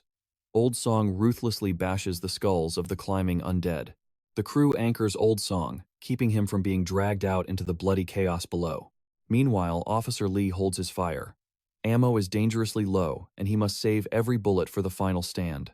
Out of nowhere, Jang Xiaoyong summons a crossbow. He tosses it directly to the stunned officer. The cop is baffled by the impossible weapon spawn. John coolly brushes it off, claiming he just found it earlier. Armed and ready, Old Song and Officer Lee unleash their fury. Together, they begin executing the relentless zombie horde. The brutal slaughter finally ends. The undead fall, allowing our survivors to step out of their blood-stained steel sanctuary. Brimming with arrogance, the brat smirks. He actually believes they flipped a death trap into total victory by themselves. Delusional, he declares this is no mere coincidence. They must be the chosen children of fate in this hellish apocalypse. But our main character swiftly grounds them. He sternly orders total vigilance, forbidding any more foolish, fatal errors. Back at the stronghold, tensions run high for Jang Xiaoyong's safe return. Lu Yiming volunteers for the dangerous night watch. The spectacled guy questions this sudden burst of heroism. Visibly irritated by the mocking tone, Lu Yiming snaps back. He coldly demands respect, insisting he has always been deeply devoted to his survival duties. The larger man backs down instantly. He nervously wonders why a simple joke triggered such intense, blazing hostility. Regardless, Uncle Shang steps in. Since Lu Yiming is bravely standing guard, he orders the rest to sleep and recover. Before resting, Uncle Shang gives one final, grave warning. Sound the alarm the second danger strikes. The dead of night swallows the base.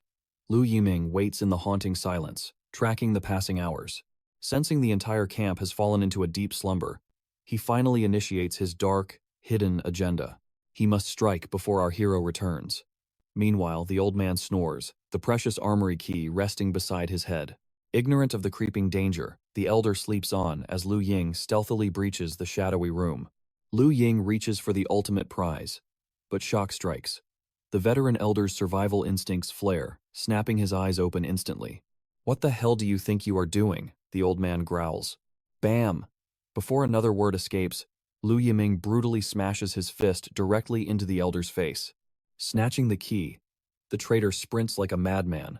The bleeding elder roars from behind, demanding the stolen prize. The chaotic shouts awaken the stronghold. The battered old man frantically exposes Lu Yiming's treason and the stolen armory key. The enraged survivors charge after the bastard, but the fleeing coward desperately hurls random debris to block their furious pursuit. Suddenly, the chase halts completely.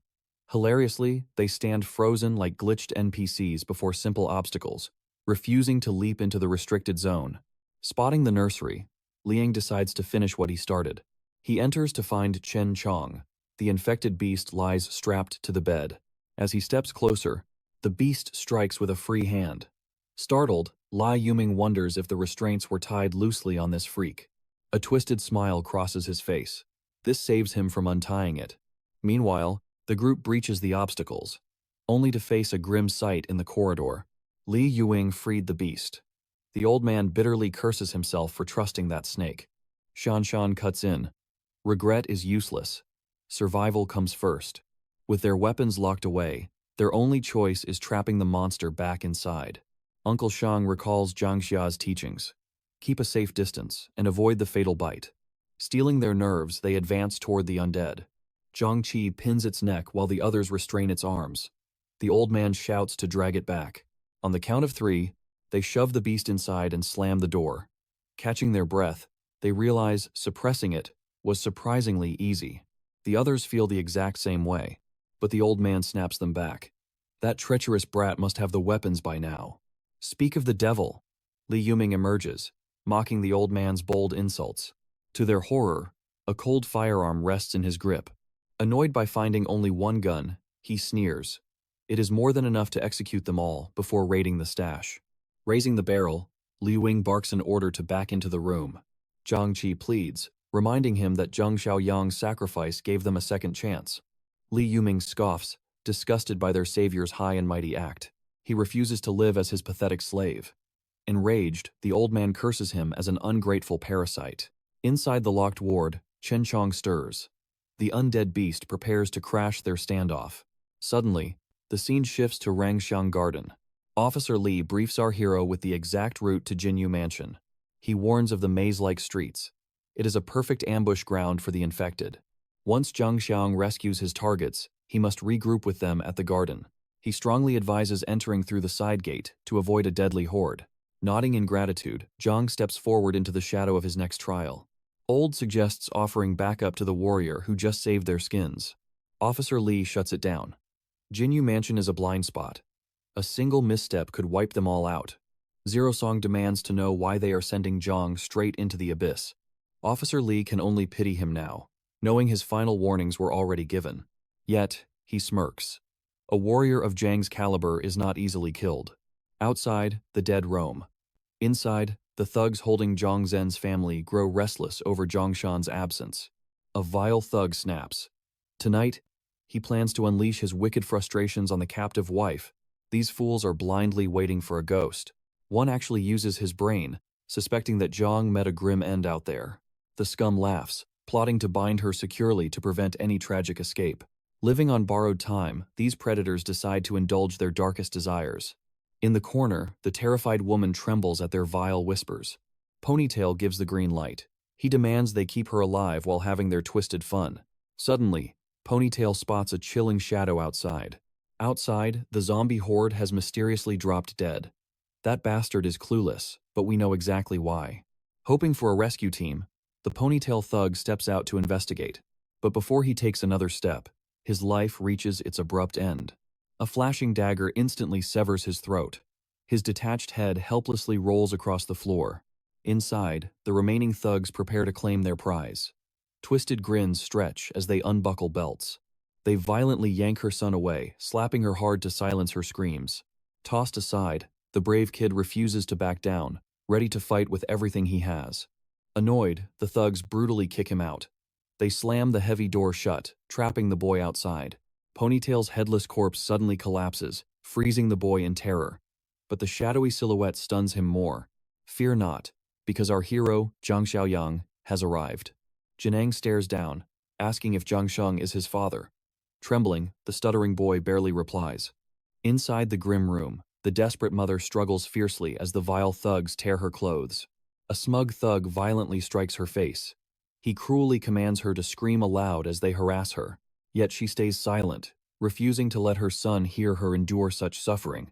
The leader decides to take her first. But before he can act, the heavy door violently explodes inward. A thug turns, assuming that annoying brat kicked the heavy door open. Before reacting, his head is cleanly severed. He falls into a dead silence instantly. Clueless, his friend mocks him for standing like a frozen fool, ordering him to toss the kid out. He has no idea his buddy is already decapitated. Absolute confusion paralyzes the remaining thugs. Like a phantom, Jang Xiaoyong seizes a thug, violently slamming him against the wall. Still clutching his unbuckled belt, the terrified man stammers for Jang's identity. Jang stays quiet. Instead, a devastating kick crushes the thug's face, knocking him out cold and ending his life. Back at the fort, Lai Yuming points his loaded gun. He issues a final deadly ultimatum. Move or die. The old man begs everyone to obey the armed bastard and safely retreat to the room. Shanchan boldly rejects this. The old man pleads with her to submit for now, promising a future escape. Li Yuming flashes a sickening smirk, reminding them that resistance is futile. He loudly threatens them, vowing to display his true ruthlessness and establish his dominance. Annoyed by the endless yapping, he decides to execute the old man first. The two survivors behind him beg for mercy, but suddenly, a strange noise interrupts their pleas. The infirmary lock violently clicks. With a sudden heavy creak, the metal door swings open. Everyone gasps. It is Chen Chong. He somehow used the key to free himself. A berserk monster turning a key seems impossible. Burning with hatred, Chen Chong glares at Liu Ming. Panicking, Liu Ming aims his firearm, refusing to let an intelligent monster survive. He pulls the trigger. Click. Despair washes over him as the jammed gun seals his grim fate. The beast lunges. In an instant, it tears apart the bastard who terrorized everyone for chapters. After slaying Liu Ying, Chen Chong coldly drags the lifeless corpse toward the dark infirmary. Paralyzed by sheer terror, they can only watch this bloody spectacle in disbelief. Chen Chong snatches the infirmary key, tosses it into the shadows, and locks himself inside. The survivors are left speechless. Meanwhile, Jang Xiaoyong finishes the scum and frees the wife. He calls the trembling boy over. Shielding her son, the anxious mother questions his intentions. Janang ignores her, simply commanding the boy to come over. Trusting him, the boy steps up. Jung hands him a dagger, commanding him to execute these bastards.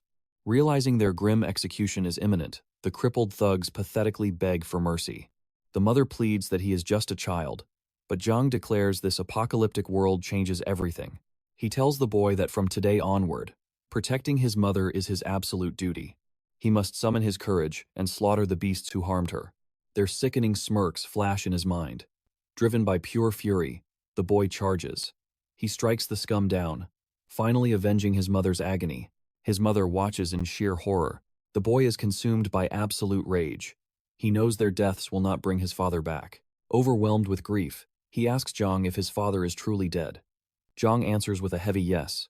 Crushed by reality, the boy drops the blood-soaked blade to the ground. He rushes into his mother's arms. clinging to her for desperate comfort. Desperate, the mother begs Jang to take her son away. She offers anything to guarantee his survival, but the boy refuses, vowing to protect her. Instead, Jang invites them both to join his path. He reveals a sworn oath to Jang Shenhe to guarantee their safety. Assured, the mother and son follow John, stepping over the corpses of the fallen thugs. The boy trembles at the corpses, terrified of the monster who slaughtered them. Jang calmly reveals he was the executioner. As a reminder, the boy's name is Shuai, and his mother is Xiaoli. Suddenly, Jang signals them to halt. Detecting movement, he asks Xiaoli for the location of Building 8 in Banyan Garden. She points out he is already facing it, questioning his sudden interest. At Building 8, ruthless looters demand supplies from the residents. They promise survival in exchange for total surrender. Inside, our survivors hide, debating whether to yield to the enemy. Officer Lee rejects this. These animals will break their word and slaughter everyone but the women. The raiders roar from outside. They grant 10 minutes before the massacre begins. Inside, a desperate woman considers begging for mercy. Another fiercely protests, refusing to become a toy for those beasts. The gorilla silences them. He declares they will never surrender and orders them to guard the hall, confident the invaders will fail. Meanwhile, the looter boss smirks, fully confident in their overwhelming firepower. His lackey hesitates. A brute force breach is dangerous since the survivor leader is armed. The defenders have the high ground. But the boss just smiles. Brute force is unnecessary. He orders his men to sever the first floor's water supply. They will starve them out. While the scum plot, Jang Xiaoyong watches them from the shadows. Shuai innocently asks if they are evil. Jang confirms his suspicion. It is darkly ironic for Shuai to ask. He just slaughtered 3 men with a dagger. Despite his brutal awakening, the boy retains his innocent nature. Janang reminds Shuai that these beasts are just like the ones who tormented his mother. They must be eliminated. Meanwhile, Officer Lee orders everyone to guard the stairs while he scouts the enemy below. Officer Lee peeks through the window. All 7 invaders are armed, and 3 carry firearms. Suddenly, a deafening gunshot shatters the silence. Officer Lee and his team freeze in absolute confusion. Outside, Jang Xiaoyong unleashes his fury. Bullets tear through the air, dropping an enemy instantly. The thugs panic in confusion.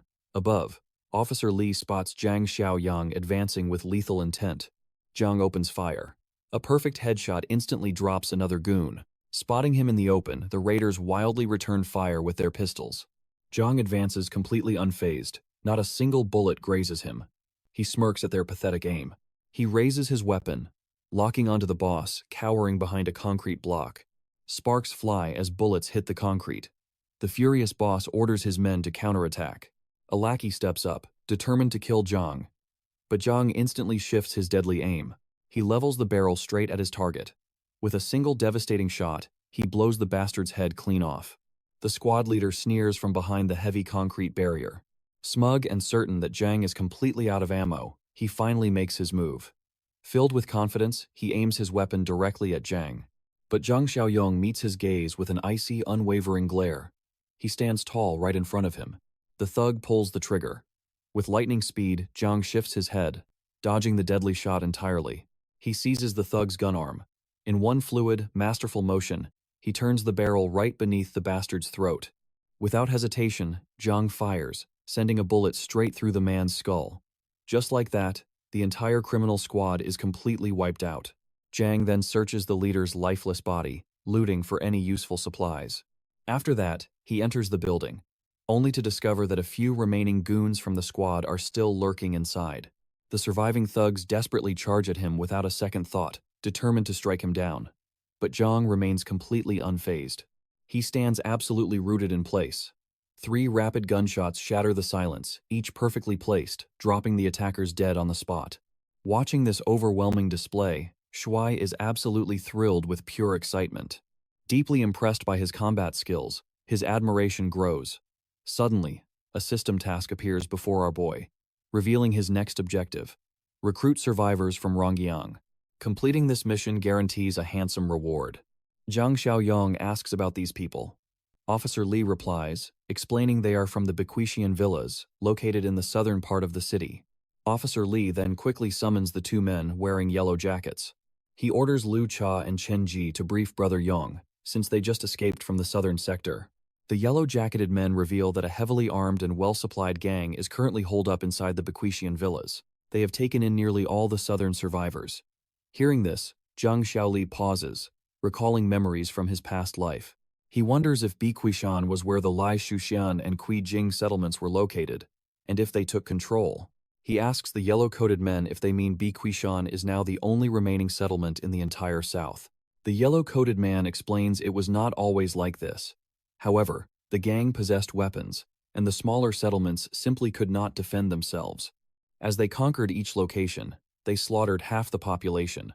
They then abducted the young, beautiful women and anyone willing to serve them. Jang Xiaoyong knows exactly who is masterminding this nightmare. Hearing his absolute certainty, Officer Li quickly asks him to explain what he means. Jen replies that the three fallen enemies all carried handguns. He tells them to keep the weapons and search for spare magazines, as more enemies are likely out there. He also hands over his rifle, telling Officer Li to keep it safe while leaving them with 5 full magazines. Hong explains that the Bequetian crew will not let this slide. However, with these weapons, fighting off 10 or so men should not be a problem. He instructs them to hold out here for a couple of days. He will reorganize back at his base, then return to obliterate that wretched crew. One of the bystanders is completely stunned, asking if Jang truly intends to take on Bequetian alone. He points out they easily have dozens of members, perhaps more. Going up against such a massive force is practically suicide. Officer Li tries to persuade Jang that the risk is simply too great. He strongly suggests they just relocate and find another safe haven. Our boy reassures Officer Li, telling him not to worry. He already has a deep-rooted grudge against that Bequetian crew anyway. Besides, he plans to return in a few days with a larger vehicle. He will evacuate everyone to the eastern sector, near the old Tea Leaf City. He is constructing an impenetrable stronghold there, and he desperately needs manpower to help build it. With that, Zhang turns away, offering a casual farewell and telling them to stay safe. He then takes Xiaoli and Shuai along with him. The scene shifts to a much darker, incredibly ominous location. Lifeless bodies lay scattered everywhere, while a lone guard stands watch outside. The location he protects is none other than Bequetian. Inside the luxurious mansion, the gang leaders are gathered. Wen Gei, the orange-haired boss, demands to know why the Jinyu Entertainment Center supplies remain untouched. Xiaoli, the heavily built man, speaks up during the meeting. He claims his men were dispatched and should be back by now. Little do they realize, his entire squad has already been annihilated. Another member named Kai confronts the larger man. He reminds him that numerous high-end affiliates reside over at Jinyu Mansion. They simply cannot seize the entertainment center's supplies without facing severe backlash. Xiaoli confidently assures him that his subordinates have strict orders to capture any survivors alive. The boss glares furiously, openly expressing his absolute disappointment in Xiaoli's blatant incompetence. Crushed by his repeated failures, Xiaoli feels the heavy weight of Wen's fury. He bows humbly, swearing absolute perfection this time, while Kaid smirks from the shadows. He relishes seeing Xiaoli break under the immense pressure. Stepping out to clear his head, a lackey spots his dark expression. The subordinate cautiously asks what caused his crushing defeat. Xiaoli barks back, demanding if his 7 deployed men have finally returned. The lackey trembles, revealing the grim truth. Scouts sent an hour ago confirmed the horrific reality. The entire squad was completely annihilated. The revelation strikes Xiaoli with cold terror. He refuses to believe mere civilians from Rang Gardens slaughtered 3 armed warriors. Consumed by panic, he orders Taozi to mobilize every armed fighter. This time, failure is simply not an option. Meanwhile, Jang Xiaoyong finally completes his journey back to their stronghold. The roaring engine alerts Shanshan instantly. She beams, knowing Brother Yang has safely returned home. Crossing into the fortress grounds, a glowing system prompt appears. The notification confirms his mission is a complete success. Shanshan greets him with profound relief. Yet, Zhang's sharp eyes instantly notice Liu Ying missing from the welcoming crowd. A cold smile touches his lips, confirming his suspicions about that snake. The group stands paralyzed, realizing Zhang knew Liu Yiming's true nature all along. Zhang gestures toward Xiaoli and Shuai. He orders the others to guide them to their quarters, then rendezvous at the infirmary. Now alone with his inner circle, Zhang reveals the dark truth. He sensed Liu Yiming's malicious intent from the very beginning. Though he lacked definitive proof at first, his instincts never lied. He knew one of Zhang Qi's companions possessed a venomous heart. Jang Xiaoyong tosses a heavy firearm to Zhang Qi. The bleached-haired warrior catches it, shocked to find only rubber bullets inside the magazine. The old man pieces the puzzle together. He urgently asks about young Chen Chong resting inside the infirmary. Jen confidently strides toward the infirmary doors. He casually reveals the shocking truth. Chen Chong is no mindless zombie. He is a rare mutant, a secret Zhang confirmed long ago. He had commanded the creature to blink 3 times. To his sheer amazement, the beast obeyed his exact order. Jen explains the apocalypse's hidden truth. Those corrupted by otherworldly sources have a tiny chance of awakening as rare mutants. These mutants command vastly superior intelligence and limitless potential over ordinary undead. They can even retain shattered human memories. And Chen Chong is a legendary anomaly among these rare variants. Jen throws the door open to a chilling sight. Chen Chong looms over the treacherous troublemaker. Spotting Zhang, the mutant surprisingly waves his hand. Janang orders him to stop holding back, declaring there is absolutely zero need for restraint. It is time to erase this absolute scum from existence. The mutant drags the traitor away. Suddenly, his bleached-haired friend asks if he remembers him. The undead halts, staring deeply at Zhang Qi. The group watches, unable to decipher the monster's thoughts. Without warning, a monstrous strike flies toward the bleached-haired fighter, who barely dodges the deadly blow in time. It is obvious Chen Chong is just teasing his old comrade. Zhang Qi scoffs, realizing even as an undead, his friend remains an absolute menace.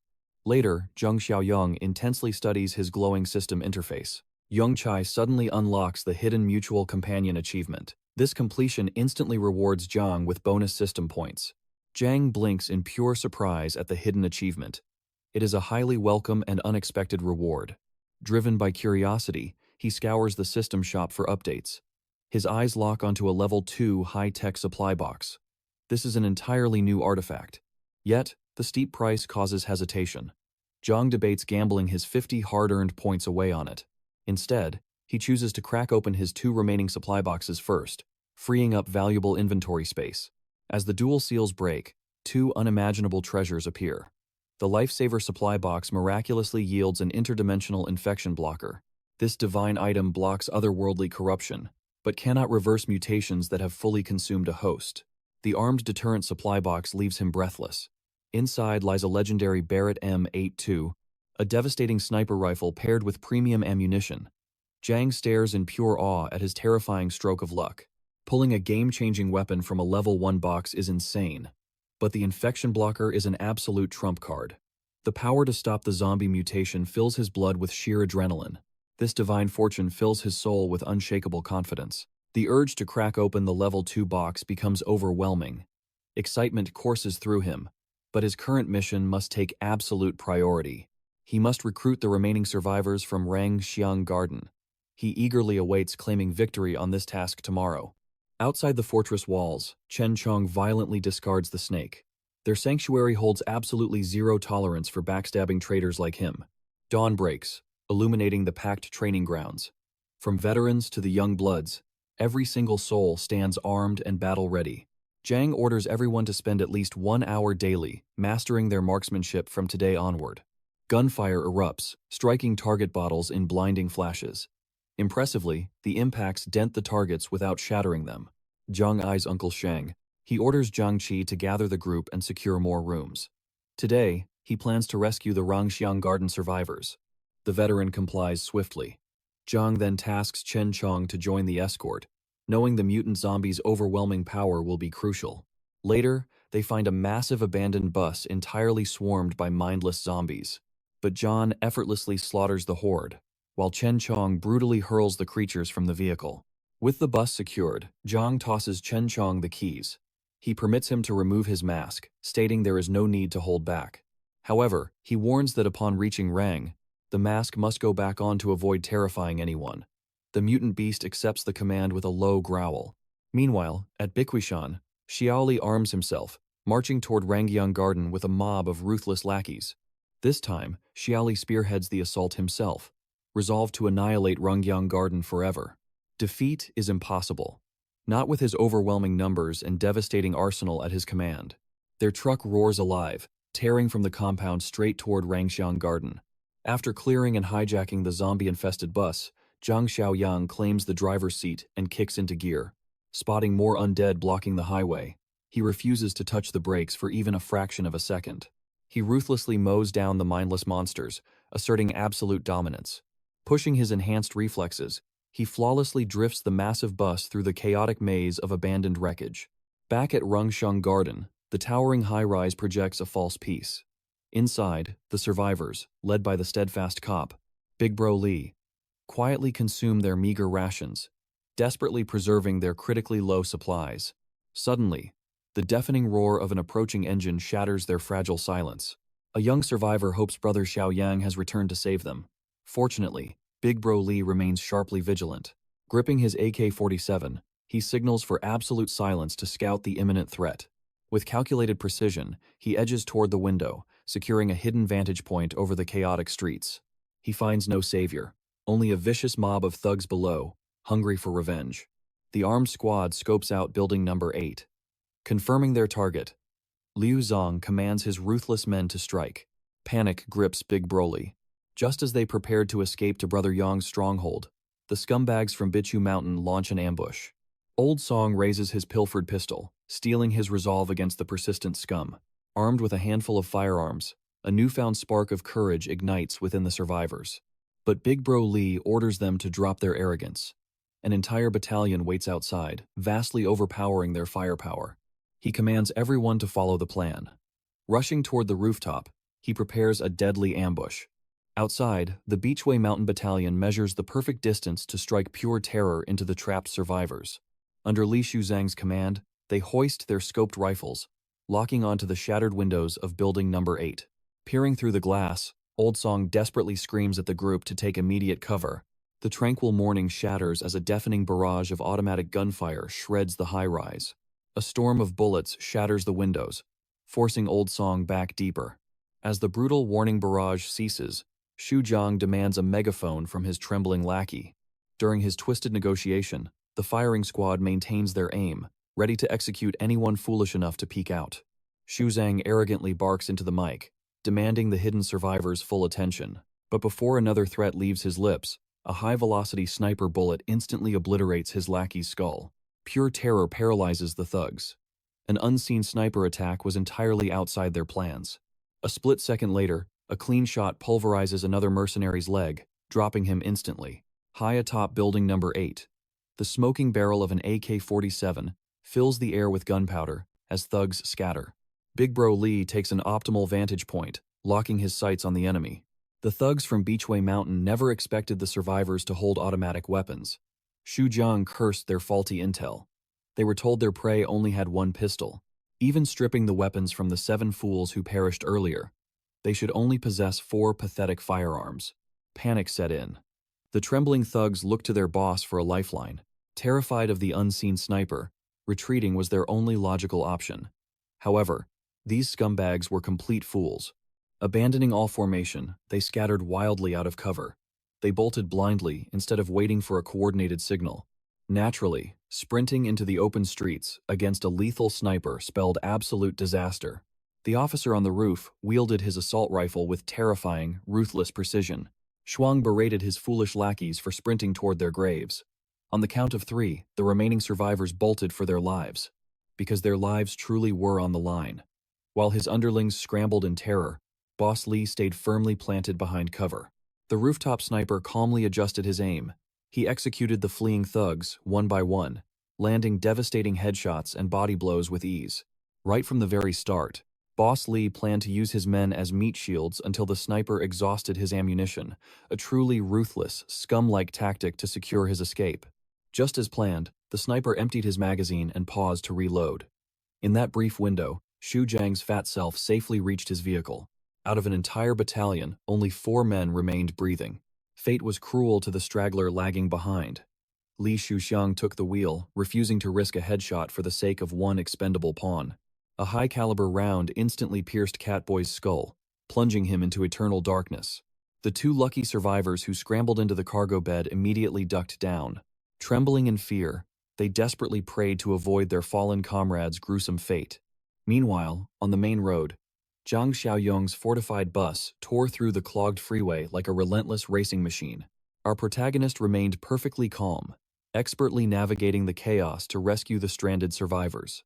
On these desolate, abandoned roads, a speeding car rushing in the opposite direction was a startling sight. Xiaoyong ignored the fleeing vehicle. He kept his eyes locked firmly on the mission, knowing that gathering system points was his absolute priority. Following a brief, smooth drive, he finally arrived at the entrance of building number 8. Xiaoyang stepped off the bus alongside Chen Chong, his loyal zombie companion. The bloody aftermath of the fierce shootout laid before them. The young man smiled, thoroughly impressed that the rifle he had gifted them was put to deadly use. He quickly connected the dots. That speeding car must have carried the surviving cowardly raiders. Gazing at the bullet-riddled corpses painting the street, Chen Chong began to growl. Thick saliva dripped from his beastly jaws. Xiaoyang smirked and asked his undead friend if he was starving. With a nod, he gave Chen Chong permission to feast upon the fresh meat. Better to feed his loyal companion than to leave a bloody banquet for the mindless horde wandering nearby. Hearing the command to eat, a twisted grin spread across Chen Chong's face. He looked like an eager child given the ultimate prize. Xiaoyang let his undead ally run wild, ordering him to return to building number 8 once the slaughter was consumed. Wasting no time, Chen Chong sank his teeth deep into the sinewy neck flesh of the closest fallen thug. He savored the metallic tang of blood. With every swallow, an invigorating surge of monstrous power flooded his entire body. Meanwhile, young Xiaoyong casually strolled across the blood-soaked battlefield, as relaxed as a man walking through a peaceful park. Observing the brutally efficient slaughter of the thugs, he marveled at Li Hongle's absolute ruthlessness in combat. Hearing approaching footsteps, a child peeked through the shattered window. His face instantly lit up with pure hope upon spotting Xiaoyang. Realizing their savior had returned, the hidden survivors eagerly emerged from the shadows, waving him over with overwhelming relief. Led by the heroic officer, the survivors gathered their meager belongings and rushed downstairs to meet the young man. Big Bro Li formally expressed his deep gratitude, thanking Xiaoyang for the counter-strike weapon that had just saved all their lives. It turned out that before retiring from duty, this man was a legendary expert marksman, but their joyful reunion was instantly shattered. A guttural, terrifying roar echoed through the air, followed by heavy, ominous footsteps. Absolute terror froze the survivors in place. A nightmarish presence was slowly dragging itself toward their position.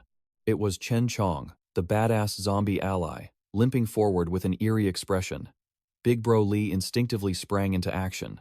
He gripped his trusty AK-47 tight, aiming the deadly barrel straight at the approaching monster. Xiaoyang calmly pushed the rifle down, ordering everyone to stand down.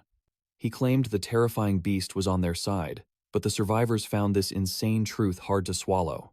Who could possibly blame them? Xiaoyang pointed toward the scattered thugs. He told Chen Chong to feast on the free meal. Beside them, Big Brother Li stood utterly paralyzed by fear and awe. He stammered, asking if Xiaoyang possessed some divine ability to command the undead. The young man declared that Chen Chong was no ordinary monster. The truth was complicated. He ordered everyone onto the bus, promising a full explanation during the ride. As the group hurried toward the transport, Xiaoyang warned his monstrous companion to devour quickly and return. Unbothered by the carnage, Chen Chong simply flashed an OK sign mid-bite. After devouring every last Beachway Mountain thug, Chen Chong retrieved his muzzle and secured it into place. The survivors stared, utterly captivated by this bizarre spectacle.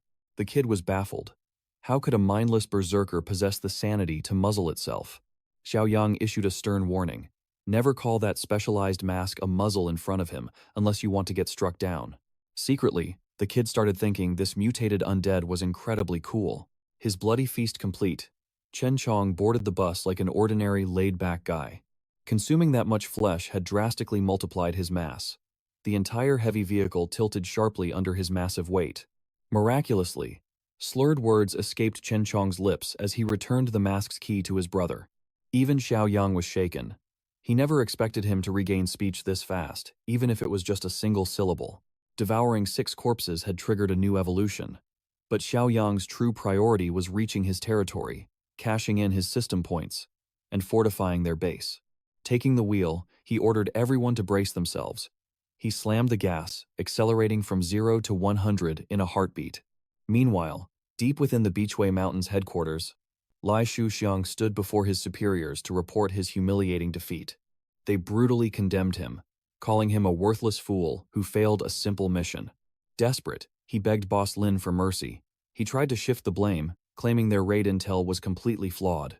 No one warned him those survivors possessed automatic rifles. But Boss Lin scoffed at the pathetic excuse. It made zero sense. In this country, a mere small-town cop wielding military-grade weaponry was downright impossible. The big boss felt insulted. How dare Shuxiang fabricate such an absurd, brazen lie to his face? But the desperate man stood firm. He begged them to send scouts to the blood-soaked battlefield to prove his absolute innocence. The boss's loyal right-hand man lost his patience. With a brutal kick, he sent the pathetic bastard crashing to the floor. Taking the hint, Lai Shuxiang scrambled out of the room. The second-in-command had been utterly disgusted by his incompetence for months. Since this useless fool had cost them devastating casualties, they should just eliminate the problem and slaughter him. However, Boss Shu, another high-ranking executive, exposed the second-in-command's true hidden motive. This corrupt executive had been lusting after Shuxiang's woman for quite some time. The vile fox suggested a twisted idea. They should turn that bastard's beautiful girl into their own shared property. A sinister grin crept across Boss Lin's face. He approved, but firmly warned them not to rush the hunt. They needed the perfect opening to strike. However, unknown to these corrupt demons, Lai Shuxiang had never left the hallway. Hovering by the entrance, he heard every filthy word. Uncontrollable fury made him grit his teeth until they nearly shattered.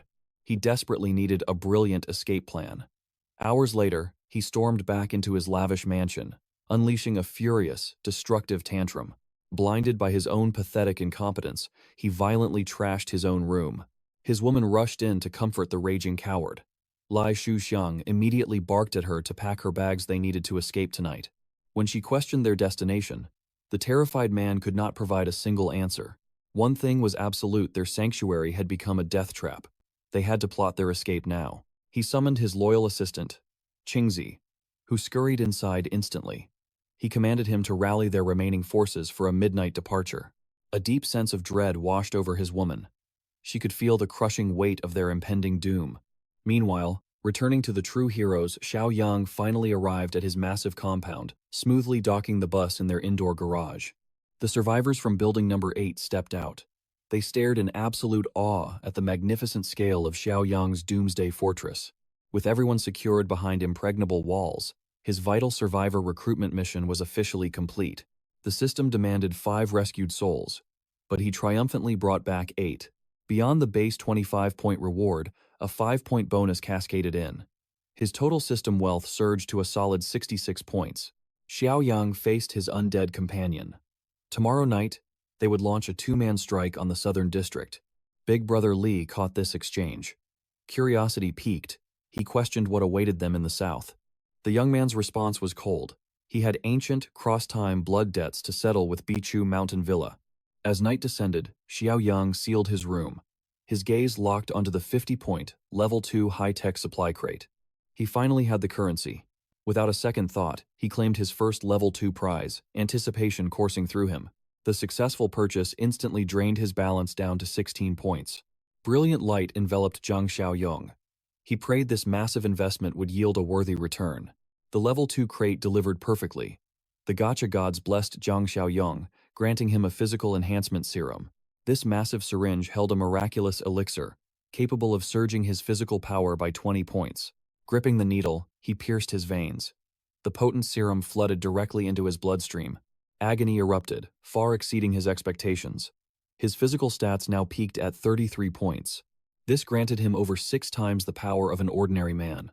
But raw brute strength was not the only upgrade. His senses sharpened dramatically.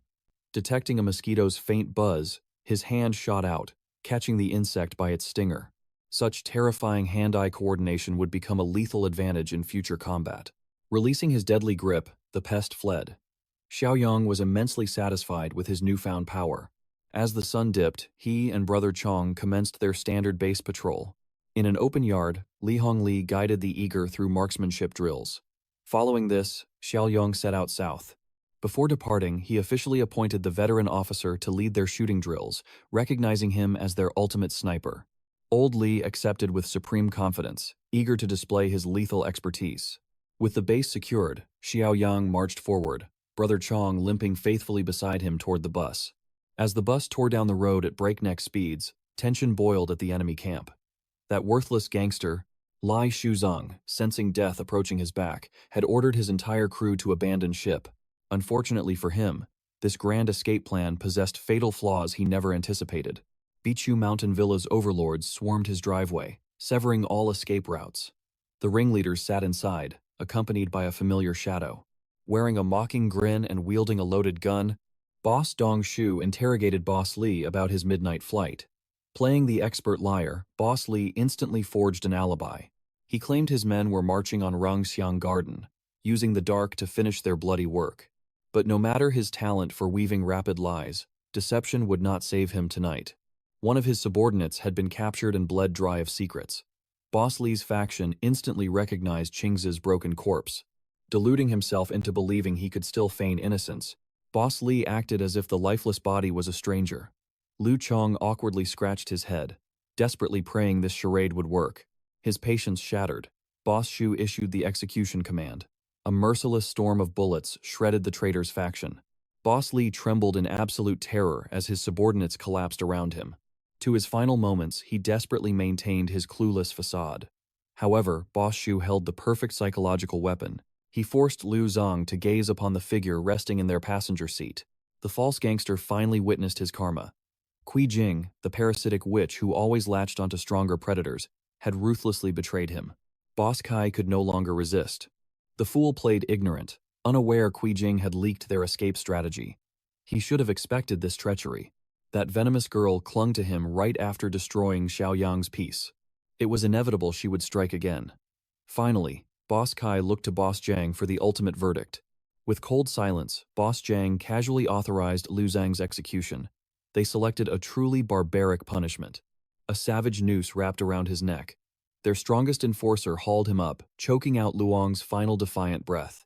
It was an agonizing, miserable death. Once his soul faded, his corpse was left dangling at the gates of his own territory.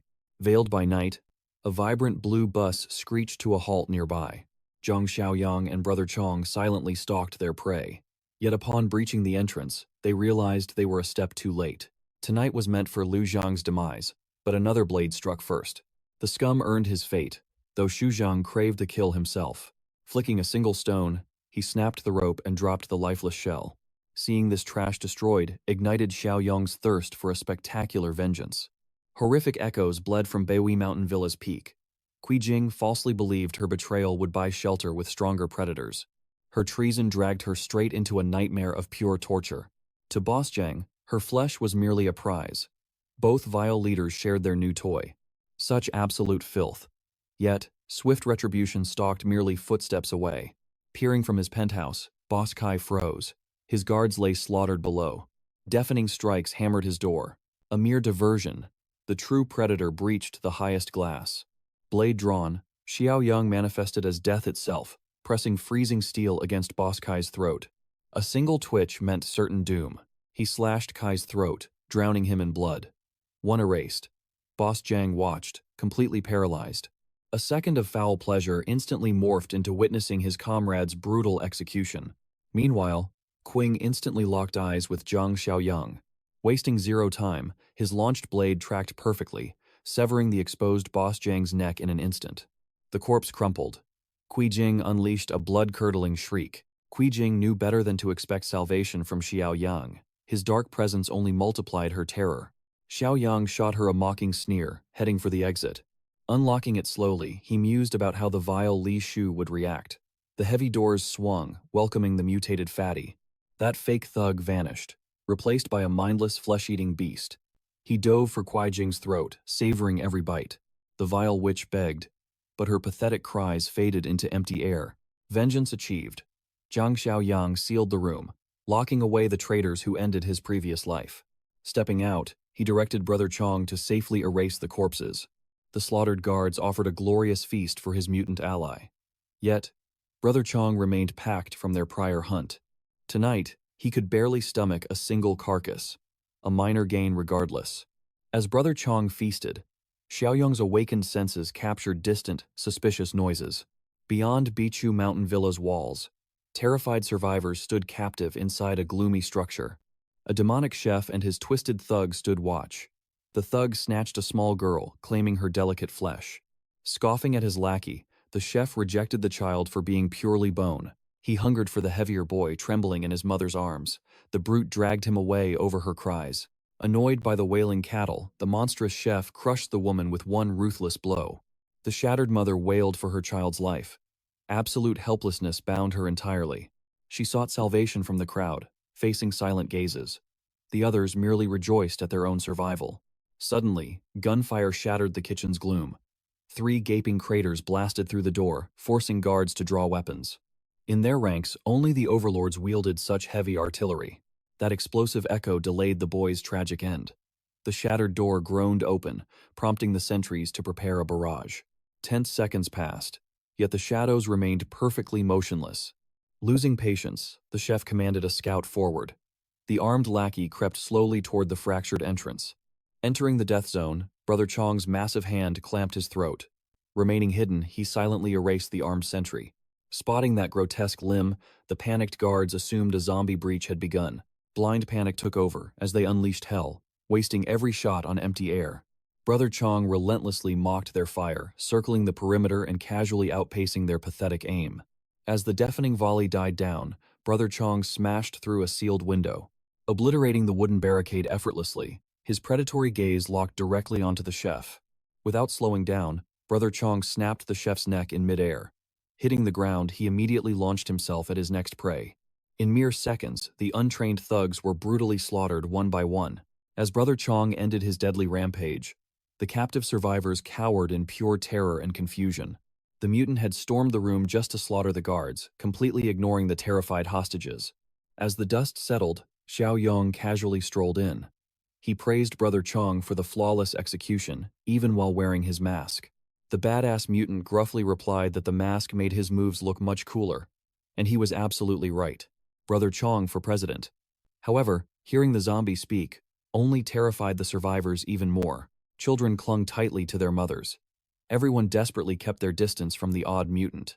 Xiaoyong broke the heavy silence, assuring everyone that Brother Chong would not hurt them. But the little girl refused to believe him. She had seen super monsters like this kill without mercy before. That detail instantly sparked Xiaoyong's interest. He carefully approached the little girl and asked what she meant. She spoke of super monsters. Her mother revealed they saw another strange mutant in Day City, out east.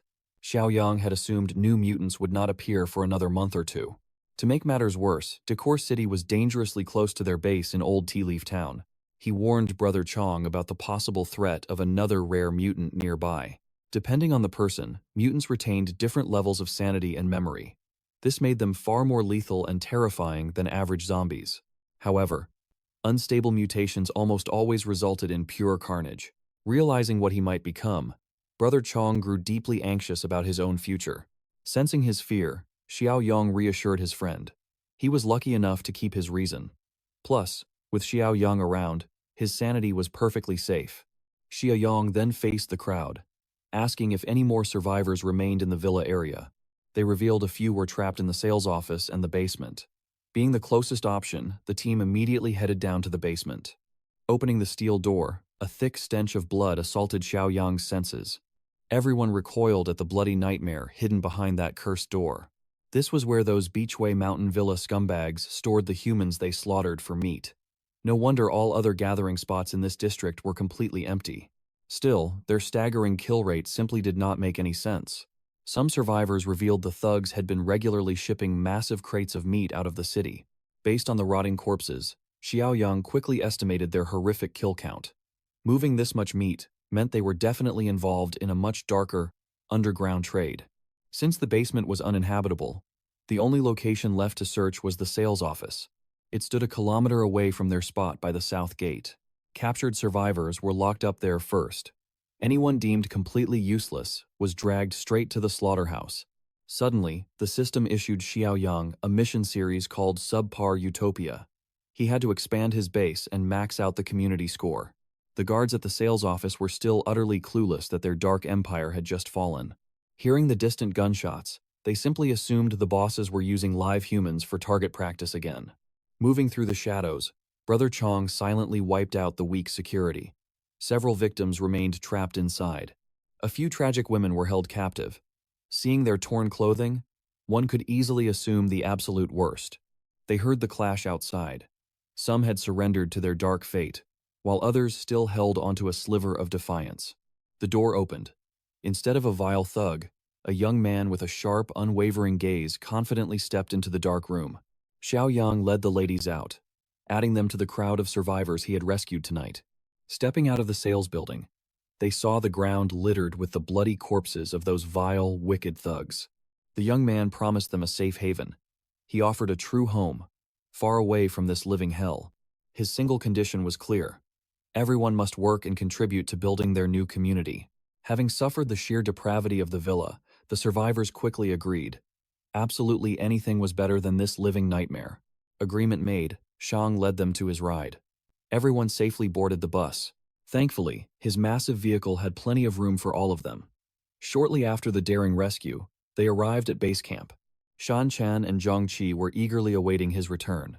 Since he parked the bus outside, Zhang Qi stood by, waiting for the boss's next command. Xiaoyong revealed his fortress to the group. He could not grant access without strict vetting.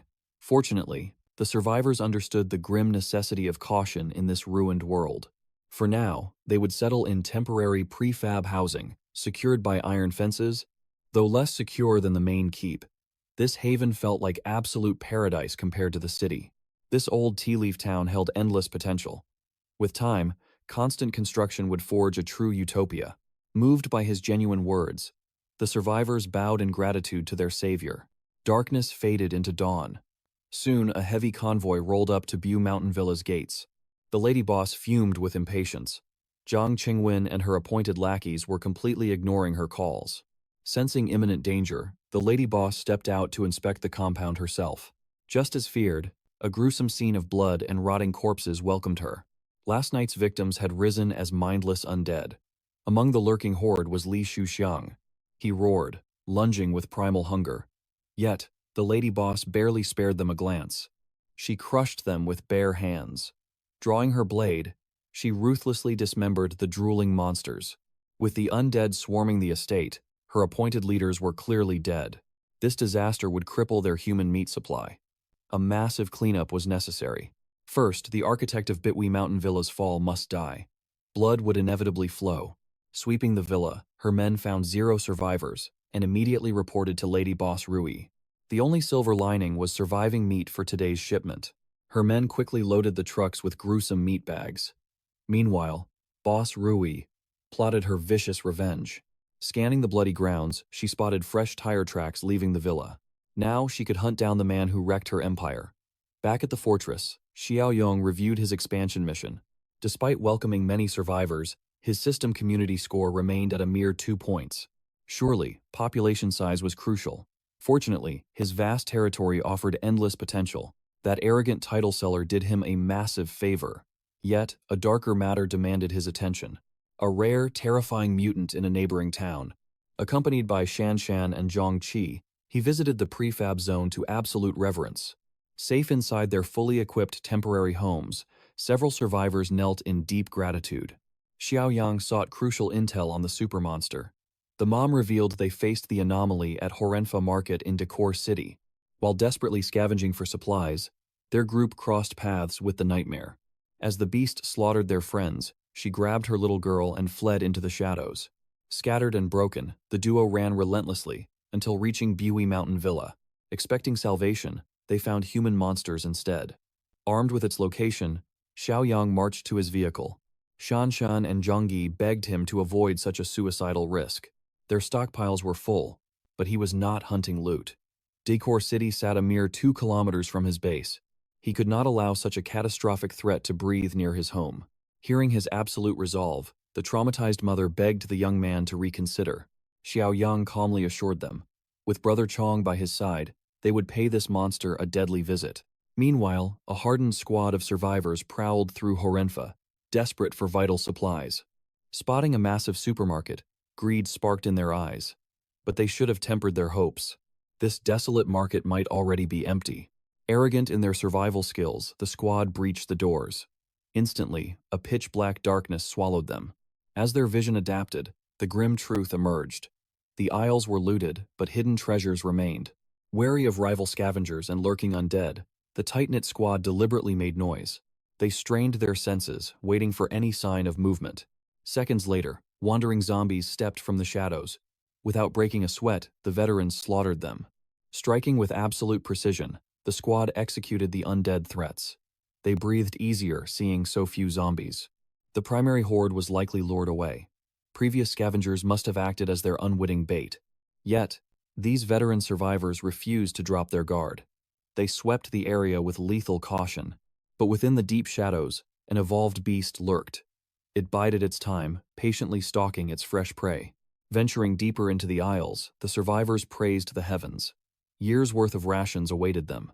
While the crew salivated over the endless food, their commander was captivated by a pristine bed display. Dropping her guard at last, she eagerly collapsed onto the plush mattress. Her comrades joked about claiming this sanctuary. It held every single resource they could ever desire. As the squad explored, 2 lieutenants stepped out to smoke. They knew establishing a permanent base in this sprawling mall was a fatal mistake. Too many open entrances left this entire place indefensible. Such endless wealth would invite swarms of vicious raiders. A nearby 2-story stronghold seemed vastly superior. But claiming a sanctuary requires actually surviving the night. The apex predator finally emerged from the abyss. Its bloody feast upon the living had begun.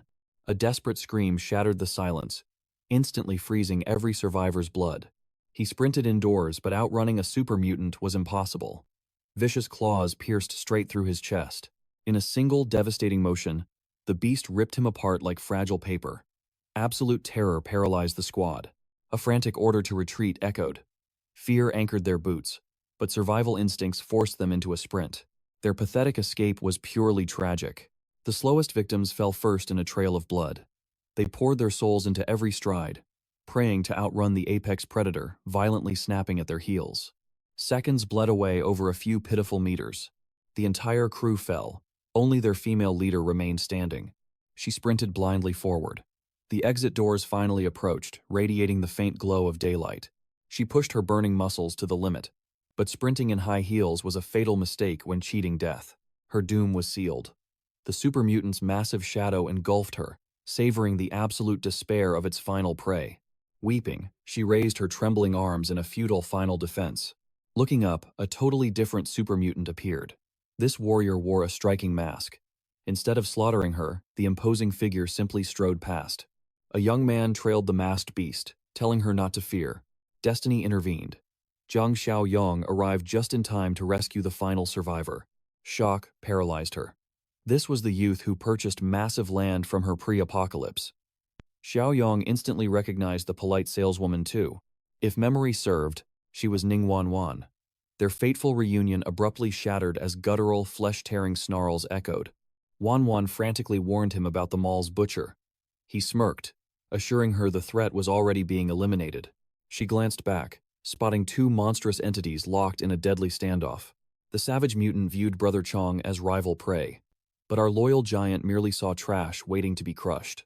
This marked their very first encounter with a fellow evolved freak. Bloodlust boiled as they tested their limits. The feral mutant slashed his unnatural claws, narrowly missing Brother Chong's vital areas. The beast pondered if devouring its own kind would accelerate dark evolution. While the beast cackled, Brother Chong unleashed an explosive punch. The overwhelming kinetic force instantly buried the feral mutant's skull deep into the shattered tiles. Playtime was over. The savage was forced to respect his masked foe. Brother Chong mercilessly raised his heavy boot. In this brutal wasteland, stomping a fallen enemy was simply common sense, but the agile monster instantly reacted, leaping away from the crushing stomp. Emitting a twisted cackle, the beast praised its human prey. Their devoured flesh had fueled its terrifying continuous evolution. Brother Chong's instincts flared. The feral mutant launched a vicious frontal assault, radiating pure, unstoppable savagery. In a heartbeat, they traded dozens of devastating blows. Yoongi grew anxious. For the first time, the invincible Brother Chong was losing ground. Xiaoyong, however, felt relieved they made this journey. Had they left this small mutant to hunt any longer, it would have evolved into an unstoppable nightmare. To tip the scales, the young man stepped forward. Out of thin air, he manifested an AK-47. He calmly asked Brother Chong to pin the beast down. Just 1 second was all they needed to end this. The ever-reliable super mutant followed orders perfectly. He locked down the mall mutant, neutralizing its terrifying speed. Gunfire roared through the mall. A single bullet pierced the monster's forehead. Its skull cracked open, turning its brain to absolute mush. Yet, a single headshot was not enough to end this super mutant's reign of terror. Even so, the devastating strike managed to heavily wound the beast. It instantly shifted its killing intent toward the armed young man. Changi watched in sheer disbelief. He had never seen any creature survive a clean headshot. If one bullet failed, he would just add another. And another. He switched the weapon to full auto, unleashing absolute hell. High-caliber rounds viciously tore into the mall mutant's flesh. The beast was shredded into a gruesome sight. When it finally collapsed, it violently shivered as life completely left its body. Xiaoyong suggested that Brother Chong devour the fallen super mutant. It could potentially grant him a massive power surge. To his total surprise, eliminating this monstrous threat improved his community score. It actively advanced his current mission. Since they stood inside a perfectly intact supermarket, they decided to gather supplies. They could not return empty-handed. This was exactly where Xiaoyong's dimensional storage ability shined. There was no need to haul heavy trucks. He could absorb everything and transport it all within his personal pocket dimension. It felt a bit brutal, but rather than letting the remaining corpses turn into zombies, they offered them to Brother Chong as dessert. Meanwhile, as Xiaoyong was away, a few desperate rats came out to play. Boss Rui and her loyal subordinates followed the tire tracks, quietly scouting their new enemy. Watching from a safe distance, they carefully analyzed the stronghold's defenses and combat capabilities. Boss Rui's right-hand man noted the decent population, but mocked their poor weaponry. Their only real advantage was the sturdy warehouse. If that was their entire defense, it made no sense. How did they defeat Zhang Qingyun and Lin Guangkai? How did they wipe out the entire Bichu Mountain Villa? Boss Rui concluded that these cowards relied on dirty tricks. They likely lured a zombie horde to do their dirty work. Blinded by arrogance, Boss Rui thanked the heavens for delivering easy prey and a brand new base. For now, they needed to retreat and regroup. They would gather their forces and strike when the fortress least expected it. With a plan formed, the scouts drove away. Traveling the opposite way, Xiaoyong's group headed home.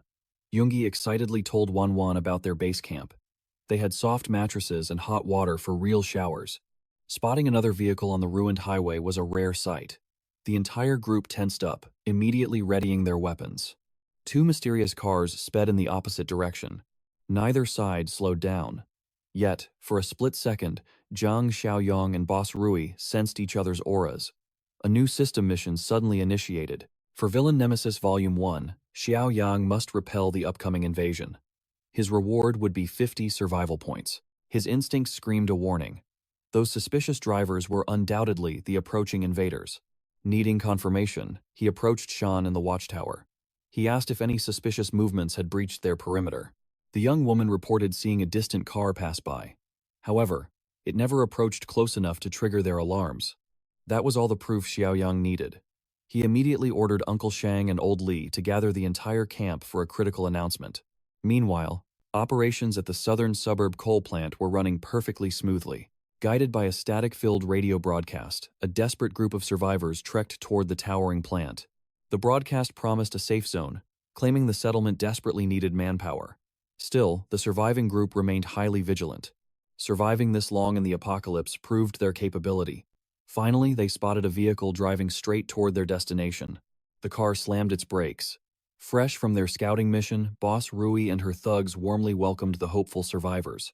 The moment the survivors noticed her revealing appearance, all their common sense completely vanished. They blindly wanted to join her ranks. Boss Rui perfectly weaponized her charm, completely disarming their natural defenses.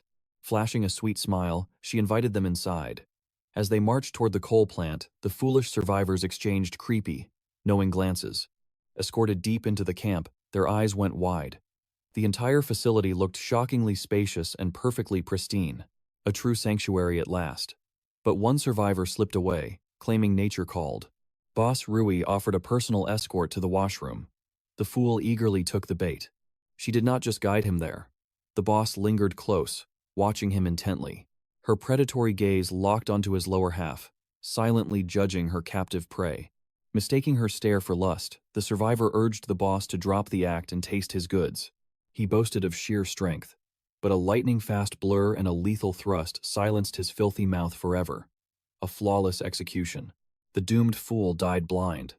Originally, she considered recruiting him if his potential proved worthy, but his pathetic size sealed his fate. Imagine perishing because of tiny equipment. Outside, her subordinates finished the bloodbath. The radio broadcast victims were slaughtered like livestock.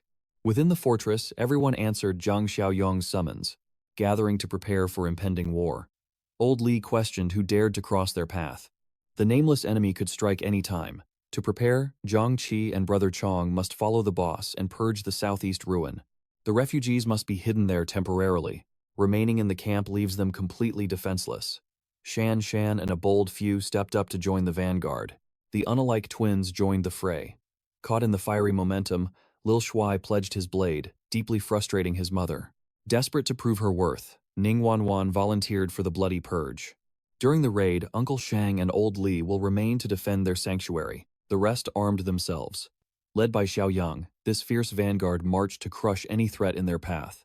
Hell erupted inside the southeast ruins. The squad ruthlessly annihilated every undead monster in sight. This brutal massacre served to sharpen their deadly instincts for the looming war. Surviving the first wave, Xiaoyong called a halt to assess his warriors' limits. He warned of the bloody storm ahead. Tonight, they claim this southeast fortress and purify it completely. Entering the safe zone, the rescued civilians swore to fight alongside their saviors. Pondering this, Xiaoyong realized expanding his combat forces could shift the tides. He vowed to supply them with firearms and heavy ammo before nightfall. During the siege, both strongholds will link via radios. Meanwhile, Boss Rui commands her grim cannibal feast. Her second, the metal alchemist lookalike, and number 3, craved fresh meat. Rui remained consumed by fury over Beachway Mountain's fall. Now, they are forced to hunt their own human prey. Naturally, her commanders despised this reality, but they already knew exactly who to slaughter for vengeance in the east. At dawn, Boss Rui and her vanguard will eradicate those weaklings completely. Night fell on the fortress. The raid paused, granting Zhang Xiaoyong time to access the divine system. Holding 46 points, he browsed the shop. A level 2 awakening power crate costing 25 points caught his eye. A level 2 farming crate sat beside a level 1 sugar, oil, and protein provision. Claiming both elite crates required 40 points, but this massive gamble was necessary. Opening his costliest prize bestowed the overload skill. His physical prowess could now surge by 25%. The terrible price? A severe backlash afterward. Combined with his monstrous base power, this amplification pushes him into absolute godhood. He could crush foes with 8 times a mortal's might. Xiaoyong practically vibrated with bloodlust, eager to test his power. The silent night shattered into a chaotic dawn. A roaring armada mobilized from the southern plant toward the east. Boss Rui barked her merciless invasion strategy one last time. Phase 1. Trample and slaughter the defenseless refugees outside. Once number 2 breaches the gate, the convoy floods in, using armored rides for brutal suppressive fire. The ravenous brute didn't even wear a shirt. As this nightmare approached, the fortress locked down in maximum alert. Old Li claimed the highest peak. Visibility was poor, but this sniper's nest made him a perfect ghost from below. Xiaoyong assigned him this vantage point. Old Li possessed years of sniper experience before joining the police force. Scratching his head, Old Li quickly corrected him. He only served as a temporary marksman for a few short months. Regardless, his aim was deadly. He could consistently strike targets within 500 meters, provided the wind cooperated. That skill alone would turn the tide of battle. Xiaoyong then ordered Zhang Qi to haul a massive burden onto the rooftop. The young man eagerly unsealed the heavy crate. Inside rested a pristine Barrett sniper rifle, waiting for its master. Old Li was completely stunned. How could a mere youth acquire such devastating military hardware? Dodging the question, Xiaoyong laid down the harsh reality. They possessed only 10 rounds. Every single shot must count. Old Li grasped the massive weapon. He felt both its cold steel weight and the crushing responsibility it bore. Elsewhere, the squad locked into position. Xiaoyong firmly warned them. The enemy forces could strike at any moment today. High up in the watchtower, Shan Shan remained vigilant. Spotting an anomaly in the distance, she instantly alerted the squad. Peering through his high-powered scope, Old Lee confirmed the grim truth. An enemy fleet was rapidly closing in. Inside their heavily modified vehicle, Boss Rui's subordinates grew suspicious. The refugees outside the fortress walls had completely vanished. Ignoring all caution, Boss Rui refused to halt and scout. She commanded her forces to accelerate and breach without hesitation. They were already within visual range. Halting now would only shatter their momentum. The convoy surged forward blindly, seeking cover beneath the walls. The very second the invaders crossed into the kill zone, Shan Shan roared the command to open fire. Defenders lined the barricades. Raising their assault rifles, they unleashed an absolute storm of hellfire upon the intruders. The foolish coal plant faction never expected such overwhelming firepower. In a flash, relentless bullets shredded through glass and flesh. Their supposed ambush had spectacularly backfired. The hunters had instantly become the hunted. Boss Rui gritted her teeth in pure denial. Her flawless strategy was exposed instantly, and retreat was no longer an option. Abandoning all caution, she forced her men to press the assault. All around them, her foot soldiers dropped like lifeless puppets. Miraculously, her ruthless gamble paid off. A handful of surviving troops successfully crashed into the base of the fortress wall. Their sole objective was complete. They had escorted Number 2 and his colossal automatic saw directly to the main gates. Faced with the imposing steel barrier, Number 2 went berserk. He ruthlessly hacked and shredded through the reinforced metal. Shan Shan frantically broadcasted the mutants' arrival. Alerting everyone nearby, the watchtower defenders aimed their rifles and squeezed their triggers with lethal intent. Desperate to protect Number 2's advance, Boss Rui and her lackeys returned fire. They unleashed a flurry of submachine gun rounds. Suppressed by the intense counterattack, the inexperienced rookies in the watchtower were forced into hiding. Even Fatty Shy-Eye caught a bullet to the shoulder. Thankfully, the bleeding wound was not fatal. The enemy forces possessed alarming accuracy and firepower. Pinning them down for much longer would be a nearly impossible task. The seasoned veterans desperately rallied the terrified youths. They had to stand firm and defend their ground at all costs. Their ammunition could sustain a prolonged siege, but time was their real enemy. The roaring saw was seconds away from severing the main gate. A breached gate would spell absolute disaster. Fortunately, their unfazed leader had already calculated a brilliant countermeasure for the imminent invasion. Xiaoyong stealthily slipped out of the fortress, completely masking his aura. Then, the absolute madman charged directly into the open crossfire. Boss Rui's forces had exhausted half their ammunition, yet Number 2 still struggled to shatter the reinforced entrance. He needed only a few more agonizing seconds. Suddenly, a deafening crash echoed as the fortress gate finally gave way. Shan Shan and the watchtower unit rapidly scrambled down to reinforce the breached ground floor. Meanwhile, a sinister grin warped Boss Rui's face. The siege was brutal, but they had finally broken through. Now, these rookies would face the horrifying might of a flesh-eating evolver. Utilizing Number 2 as an indestructible meat shield, she commanded her surviving troops to march closely in his wake.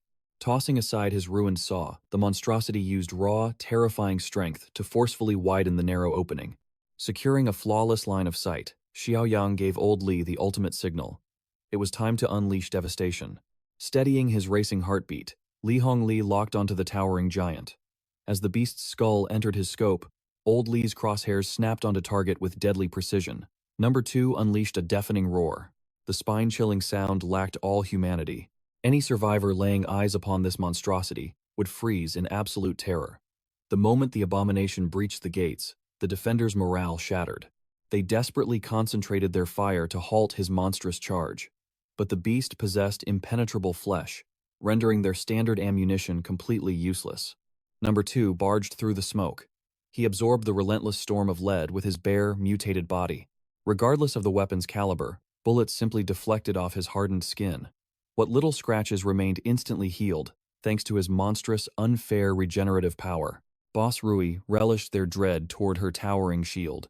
She assumed these weaklings had never witnessed an awakened evolver's true might before. The ghost signal reached Li Hongli on the roof. He held absolute faith in his lethal aim and heavy rounds. The Barrett roared with deadly force. A single trigger pull instantly obliterated the monster's head, reducing its skull to a gruesome spray of blood and gore. The seemingly immortal Number 2 collapsed dead. Boss Rui and her thugs froze in shock. The giant was their sole cover. Nobody anticipated this tiny settlement possessing such devastating firepower. With their primary threat eliminated, Xiaoyong launched his assault, flanking the invaders with his AK-47. He unleashed a hail of gunfire, shattering their days.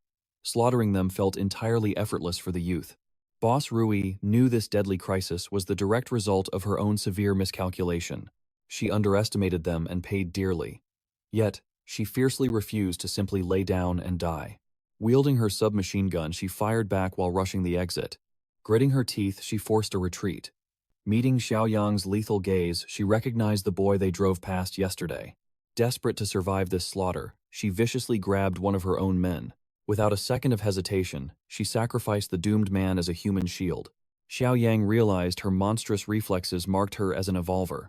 After letting her underling absorb his bullets, she hurled his bleeding body to block the doorway. Xiaoyang dodged aside, forcing him to halt his gunfire. Those brief seconds gave Boss Rui the opening to sprint toward her car. Naturally, old Li refused to spare enemies who dared shatter their peaceful sanctuary. Locking on, he declared his Barrett the honored one of heaven and earth. This man really believed he was Gojo. Denied a clean headshot, he settled for obliterating her blindingly fast legs. Severing a limb sent Boss Rui crashing down inches from escape. Li Hongli felt deep shame over missing the kill. While he readied another round, Boss Rui's loyal underling dragged her into the vehicle. Sadly, these survivors were experts at fleeing death, swerving away in total, cowardly defeat. Xiaoyang ordered a ceasefire. He truly welcomed the prospect of their foolish return. He felt satisfied clearing his system mission. Earning 50 points massively boosted his fighting spirit. Furthermore, Volume 2 of the Nemesis questline was finally unlocked. Now he could launch a ruthless assault on the cannibal base for an easy 50 points. The fortress celebrated their massive triumph. A few allies suffered gunshot wounds, but nobody perished. The wounded rushed to medical for treatment, while enemy corpses entered cold storage for Brother Chang's feast. With the base safe, refugees returned to their quarters. Once he finally found a moment alone, Xiaoyang reviewed his mission points, vibrating with sheer excitement to spend his rewards tonight. Deep within the southern coal plant, the routed forces returned as 3 survivors and a crippled Boss Rui. Number 3 met them with pure confusion and dread. Ashamed, Boss Rui confessed her grave error. They never anticipated such overwhelming firepower. She viciously demanded human flesh to heal her wounds. Hearing her arrogant orders, a sinister, mocking grin warped Number 3's face.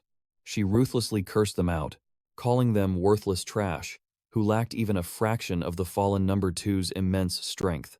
Number 3 reached his absolute limit.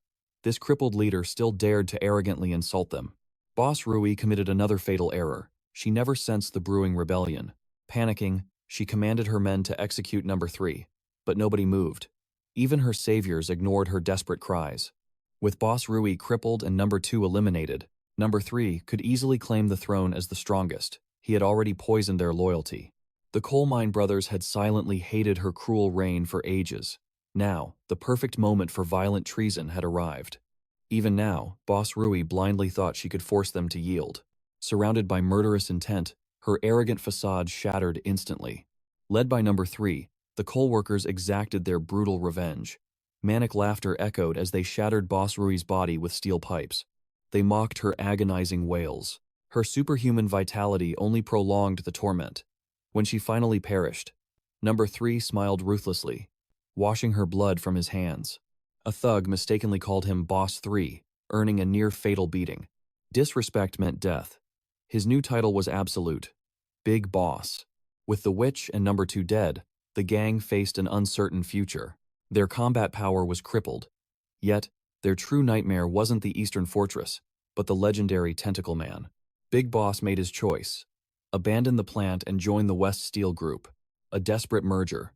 A day later, Jang Xiaoyong's elite squad slipped behind enemy lines. As predicted, the vermin infested the coal plant. He ordered Jiang Qi and Old Li to stay silent and close as they breached the camp. Scouting the dead silent camp, they found no living souls. Only the mangled corpse of yesterday's vicious female leader remained. A clear mutiny. The others recoiled in horror, but Xiaoyang remained completely unfazed. Zhang Yi questioned the door-smashing giant's origins. That monster clearly wasn't like Chen Chong. Yet his strength was monstrous. Xiaoyang had previously mentioned the concept of evolvers. Old Li also wondered how mortals ascended to become evolvers. Xiaoyong revealed the grim truth: cannibalism. This horrifying revelation chilled them to the bone. Xiaoyong confirmed that consuming human flesh was the fastest path to mutant abilities. Fearing the worst, Zhangyi asked if his inhuman strength came from that same cursed path. Must they abandon their humanity to survive? Xia quickly halted their spiraling dread. Cannibalism wasn't the sole method. He pulled a mysterious object from his pocket. A brilliant, glowing red crystal rested in his palm. Both evolvers and zombies are mutations. They merely require exotic energy to ascend. Mortals possess weak, scattered energy. However, true evolvers and elite mutants forge this power into solid cores. As this doomsday worsens, even basic zombies will manifest these powerful cores. Still, consuming zombie flesh seemed like a guaranteed death sentence. Mortals would perish. Only true mutants like Brother Chong could devour it for absolute power. Amidst their talk, Volume 2 of Xiang's villain nemesis mission reached completion. The threat had vanished. But while Xiaoyong checked his system, a lurking zombie launched a deadly ambush. His superhuman reflexes saved him, dodging the fatal strike instantly. A cold blade flash ended the beast. Ironically, this slain creature was the perfect teaching tool. He ripped the exotic core from its rotting flesh. With hordes multiplying, hunting season had begun. Holding 2 cores, he offered Zhangyi and Li Hongli true awakening. Disgusted by the zombie origin, Genshi hesitated, allowing Old Li to claim both stones. Li Hongli's thirst for absolute power finally conquered his mortal dread. He devoured both cores instantly, starving for that supreme strength. The core's magic surged through his veins. Old Li experienced an intoxicating, godlike invigoration. Xiaoyong quickly warned him. Evolution did not mean invincibility in this savage wasteland. Grounded by the warning, Old Li promised absolute caution. Their mission complete, they marched homeward. Meanwhile, the traitorous scum finally arrived at the gates of the West Steel Mill. Approaching the perimeter, a fierce guard stopped their invasive advance. Big Boss Number 3 smirked, declaring himself the coal plant's envoy. Suspicious, the guard ordered them to wait for the leader. Following tense negotiations, the remnants were permitted inside the rival fortress. Instantly, the steel mill elites demanded answers.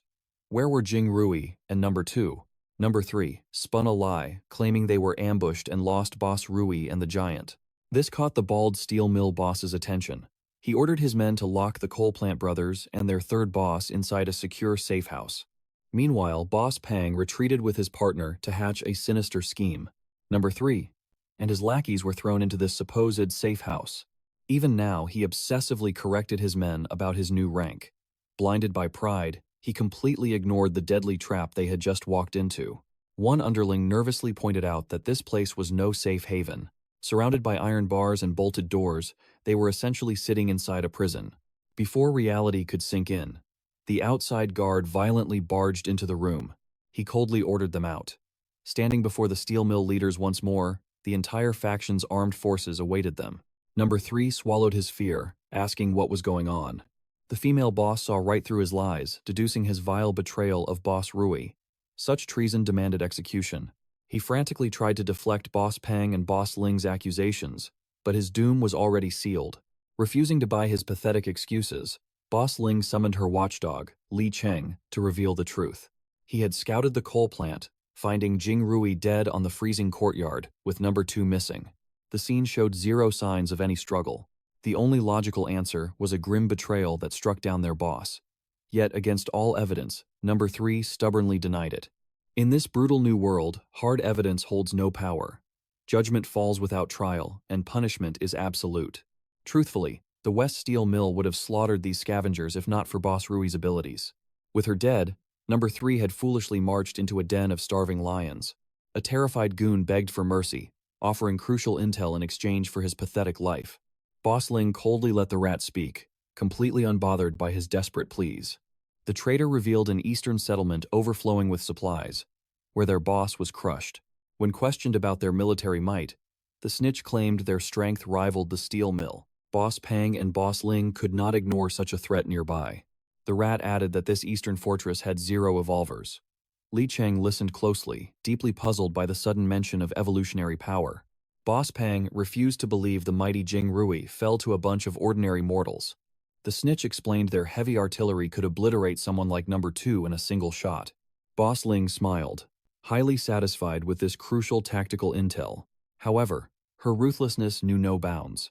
As she issued the execution order, the Cole brothers' blood froze in sheer terror. Their agonizing screams echoed until death silenced them. The coal plant faction was completely erased from existence. Boss Pang felt the crushing weight of this looming eastern threat. Boss Ling advised against recklessly attacking heavy firepower. They needed to evolve further to guarantee victory. First, scouts would infiltrate to verify if these enemies were truly unawakened novices. Meanwhile, Jang Xiaoyong rested in his room, scrolling through his system interface with 126 points. To his absolute shock, a level 2 black tech supply box was listed for exactly 50 points.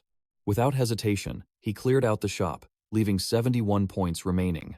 The crate gave him 500 kilograms of premium lotus root powder, cocoa butter, and cooking oils.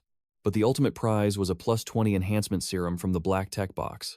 A knock shattered his focus. Shan Shan entered, reporting a highly suspicious figure captured lurking near their perimeter. Xiaoyong rose to investigate. Shang-Chi and Old Li held the mysterious trespasser, who desperately swore he meant no harm. He only wished to speak with the leader. When Xiaoyong arrived, Mr. Seuss finally spoke. He respectfully introduced himself as Shu Axing of the West Wind Steel Mill. That infamous name put Uncle Song on high alert. Situated in the southwest, West Wind was the most massive steel mill around. Like the coal plant, it had become a formidable survivor base, located roughly 3 kilometers away. If it was that far, what drove Mr. Seuss all the way to this fortress? Shuxing stood tall, claiming survivors must unite in this ruined world. Thus, his leader ordered him to seek out new allies. Xiaokai refused to fall for such a blatant deception. The scout had been circling blindly, sketching a map. Exposed, Shu Axing could only offer a pathetic, nervous smile. To ensure no tricks slipped past him, Xiaoyong awakened his piercing mind's eye. Piercing Shu Axing's soul, pure arrogance was visible. Xiaoyong showed no mercy. He instantly pressed a loaded gun against the scout's forehead. In this apocalyptic era, the brutal rules of survival are absolute. Such blatant disrespect demanded a bloody price. Speak the absolute truth, or Xiaoyong would blast Mr. Seuss into oblivion. Facing that murderous glare, Axing swallowed hard. Yet, he stubbornly maintained his fragile innocence, claiming his faction merely sought caution. Stepping aside, Xiaoyong asked Zhang Qi if this scout had encountered Brother Chong. Fortunately, their paths never crossed. Thus, Xiaoyong commanded his forces to release Mr. Seuss unharmed. He even handed back the hand-drawn map. Elation flooded Shu Axing's trembling heart. Believing his flawless deception succeeded, he fled the steel fortress before its master could reconsider. Watching the foolish scout retreat, a cunning smirk surfaced on Xiaoyang's face. He calculated the massive system points awaiting at the West Wind Steel Mill. Since that destined day, 5 peaceful months vanished. At the West Steel Plant, crippling terror gripped the survivors as their comrades vanished endlessly. The culprit was known, yet they remained utterly powerless. The tentacle monster had awakened, leaving them paralyzed in despair. Garbage boys detected an ominous rustling from the wasteland, freezing their blood in pure horror. Before a garbage boy could warn the mill, a merciless blade instantly claimed his life. The former watchdog, Lai Cheng, caught the desperate screams echoing from the bloody trash heap. A lone survivor reported the brutal slaughter to Lai Cheng, blaming the tentacle monster. Such grave mentions demanded absolute caution. Now, the merciless abomination was striking in broad daylight. Li Cheng armed himself, ordered full civilian lockdown, and rallied elite evolvers for the hunt. Reaching the wasteland, a shadowy silhouette emerged. Exercising extreme caution, Lai Cheng commanded his squad to observe and retreat. Creeping closer, the bitter truth revealed itself. Their dreaded nightmare was nowhere in sight. Fresh drag marks scarred the earth. The beast had likely secured its kill and vanished. Following the total annihilation of Mountain and Southern Coal Plant, casualties skyrocketed endlessly. Previously, the abomination stalked multiple bases. Now, the steel mill became its exclusive slaughterhouse. Yet, Li Cheng's gut instinct screamed that the tentacle monster was innocent of this bloodshed. Returning to their fortress, 5 months of magnificent evolution stood proudly on display. Jang Xiaoyong had shattered his previous survival record. Soon, resurrecting civilization could become a reality. His community score exploded to 38. However, The system quest to conquer the West Steel Mill remained dormant.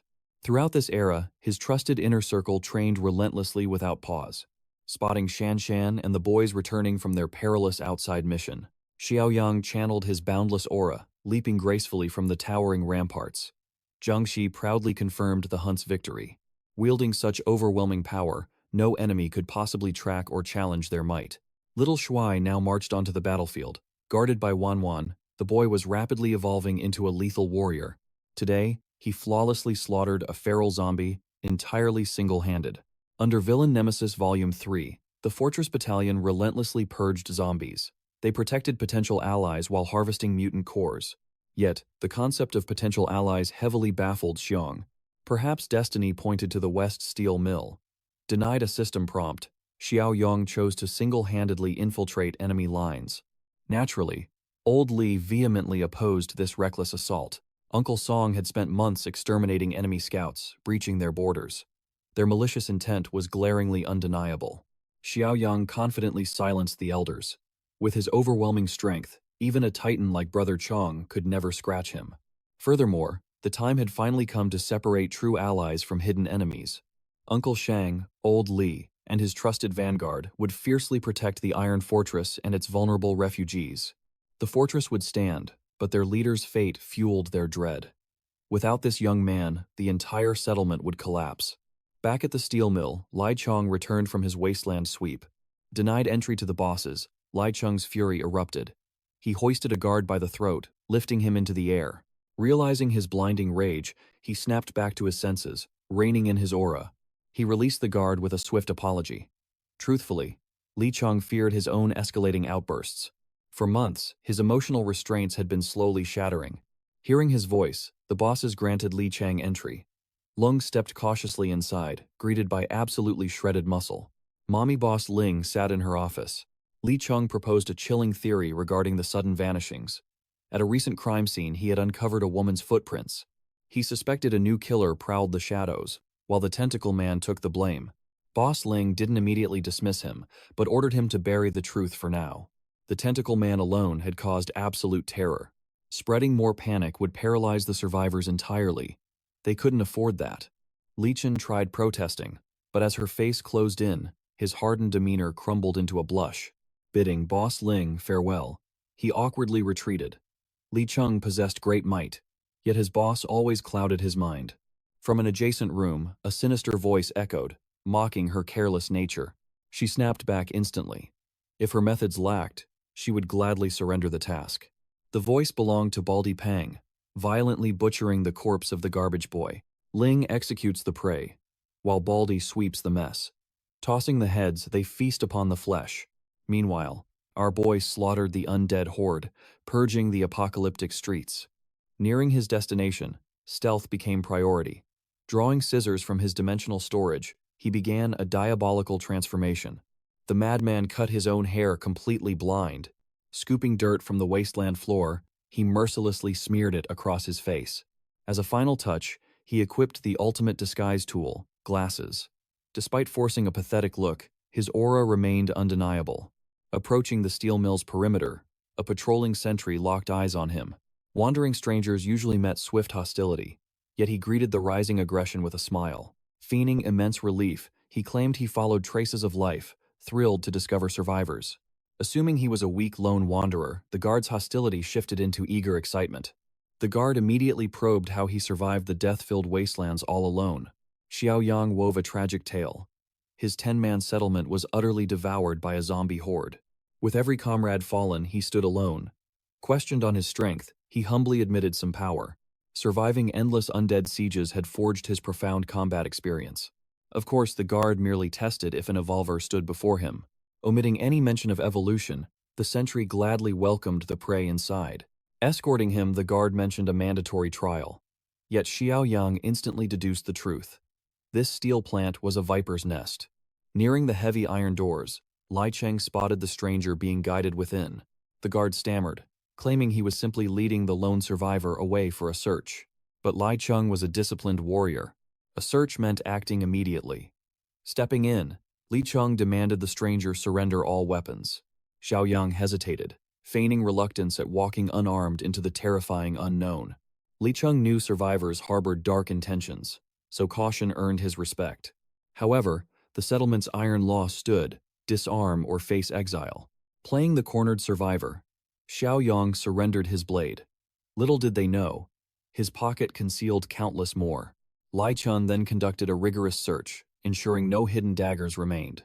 Xiaoyong felt genuine shock seeing true moral backbone in this hellhole, a stark contrast to the brutal savages of Bichu's coal plant. Surviving the wasteland with just a dagger raised questions. Li Cheng asked if the stranger was an evolver. Xia played the fool, claiming his strength simply grew day by day. Taking no chances, Li Cheng escorted him to the boss. Xiaoyang was left waiting in the so-called reception room.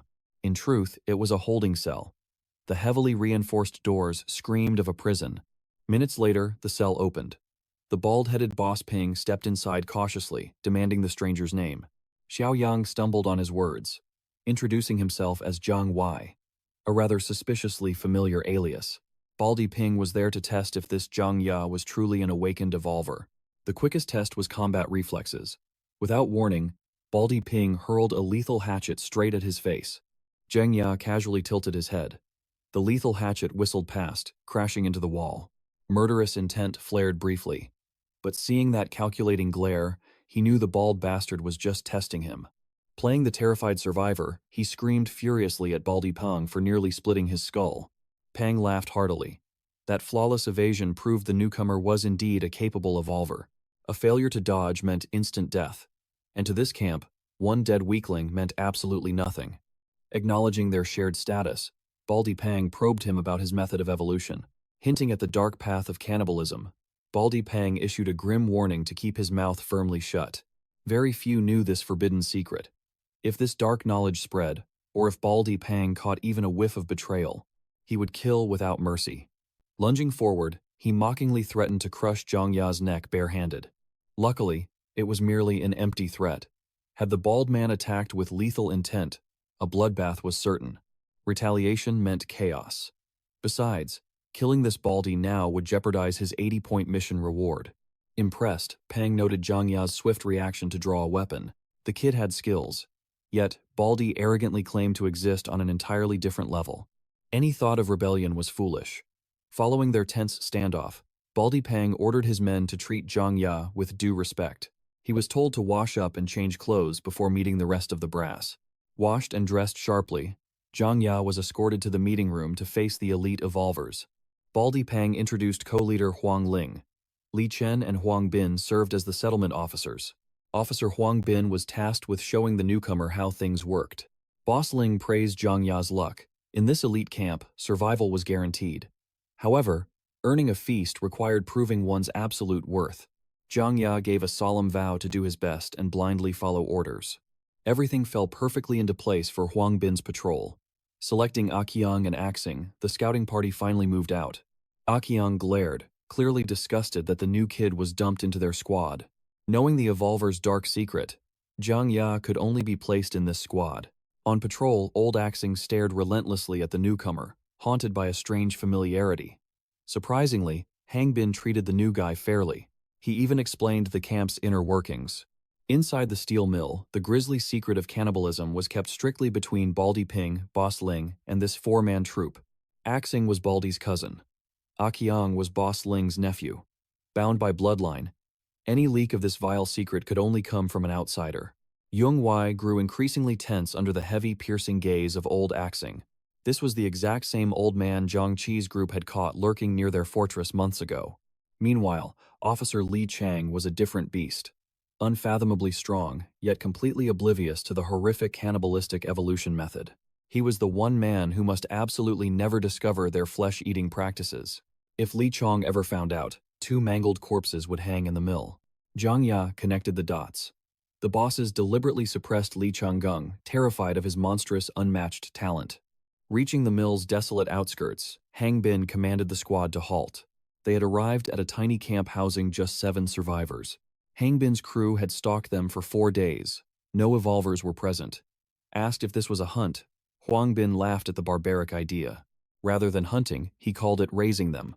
Recognizing Zhang Ya as an awakened evolver, They demanded he shed his human mindset. These arrogant evolvers had abandoned all morality. They saw themselves as transcendent beings, superior to ordinary humans. Declaring themselves apex predators, their twisted plan was simple: subdue the settlement, herd them like cattle, and slaughter them later. In truth, they did not need everyone. Taking back 5 or 6 survivors would be enough. The rest would be eliminated here. Hangbin ordered the rookie to watch and learn as his crew went to work.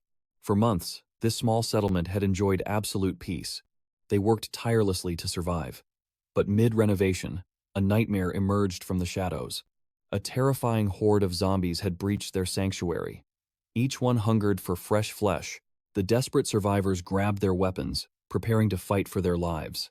But hesitating on the trigger is a fatal mistake in this apocalyptic world.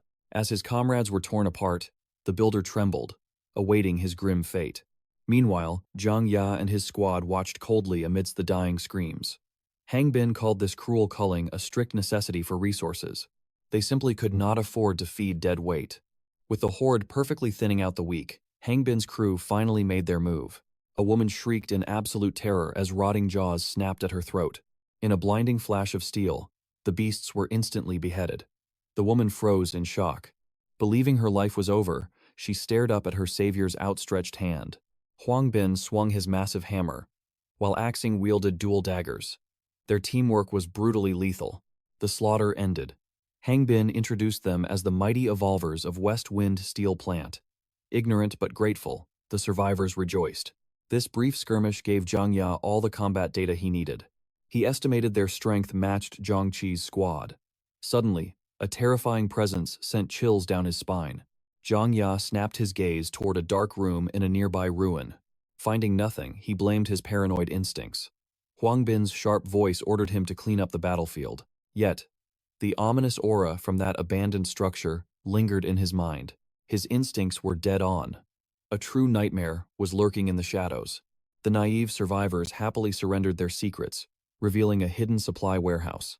Zhang Ya supervised the loot gathering, while Huang Bin's men secured a transport truck. His other grim task was piling up the freshly slaughtered human corpses. The surviving sheep followed Huang Bin blindly, worshipping him as their true savior. This distraction was perfect. Zhang Ya finally had the freedom to move unnoticed. Marching toward the steel mill, the clueless fools continued showering Hangbin with endless praise. One naive girl innocently asked Aqiang about their bathing facilities. The creep grabbed her, bragging about hot showers. Suddenly, the atmosphere froze as Axing's danger sense flared violently. Noticing the old man's panic, Huang Bin instantly raised his guard. He barked orders to stay alert, bracing for an unseen attack. Aqiang kept harassing the terrified girl. Despite his sharp intuition, Axing could not track the killing intent. Aqiang blindly mocked the old man's paranoia, but Shu Axing trusted his gut. A deadly predator was undoubtedly hunting them. Axing was the first to fall. A razor-sharp appendage pierced straight through his neck. He died before he even realized it. Huang Bin panicked, instantly recognizing this brutal execution. The tentacle fiend had arrived. The deadly limb slithered back into the terrifying darkness.